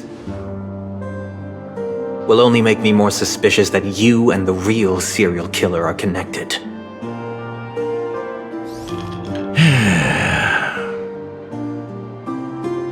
Scoundrel, punk, drunk, hooligan. I have heard this trash talk all too often. But I have never once thought that I'd be treated as an accomplice to a murderer. I take back what I said. Your problem isn't paranoia. You're just crazy, you know? Lunatic.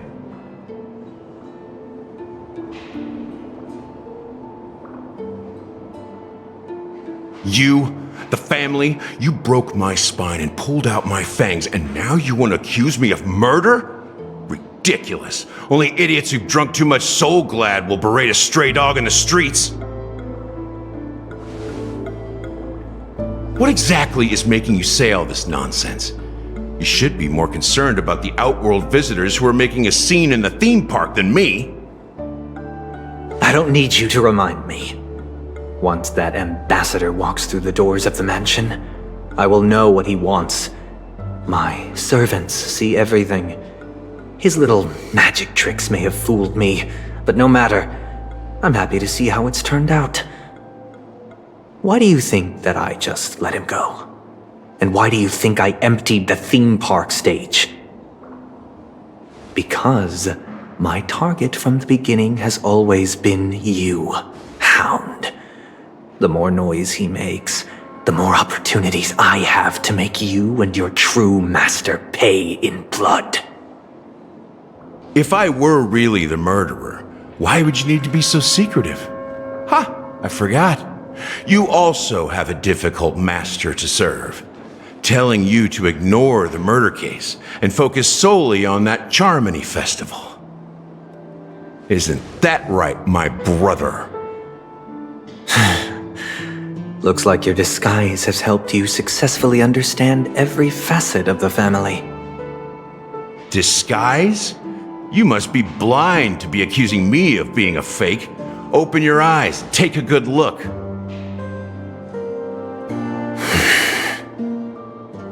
Indeed, every part of you is real. The brown hair, soft and curly like Benny's. The orange eyes, which make me miss the gaze of Sir Whitaker. That odd scar, the mark of Wolsey.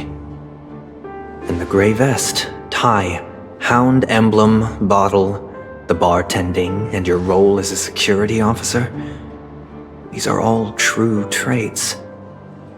From all 52 loyal family members. When they are gathered, countless tiny truths are woven together into a lie. You collected a small piece of each of them and claimed them for yourself. Then you invented this facade, a complete Gallagher. Tell me I'm wrong.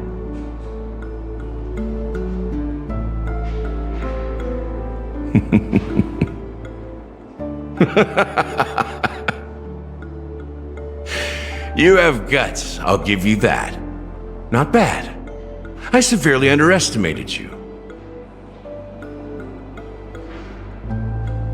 Admirable.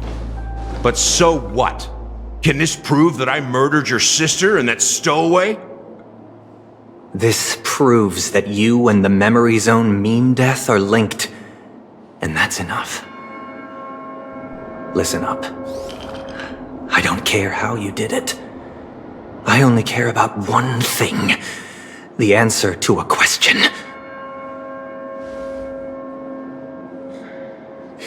You devil. You wretched, despicable dog. Why did you kill her?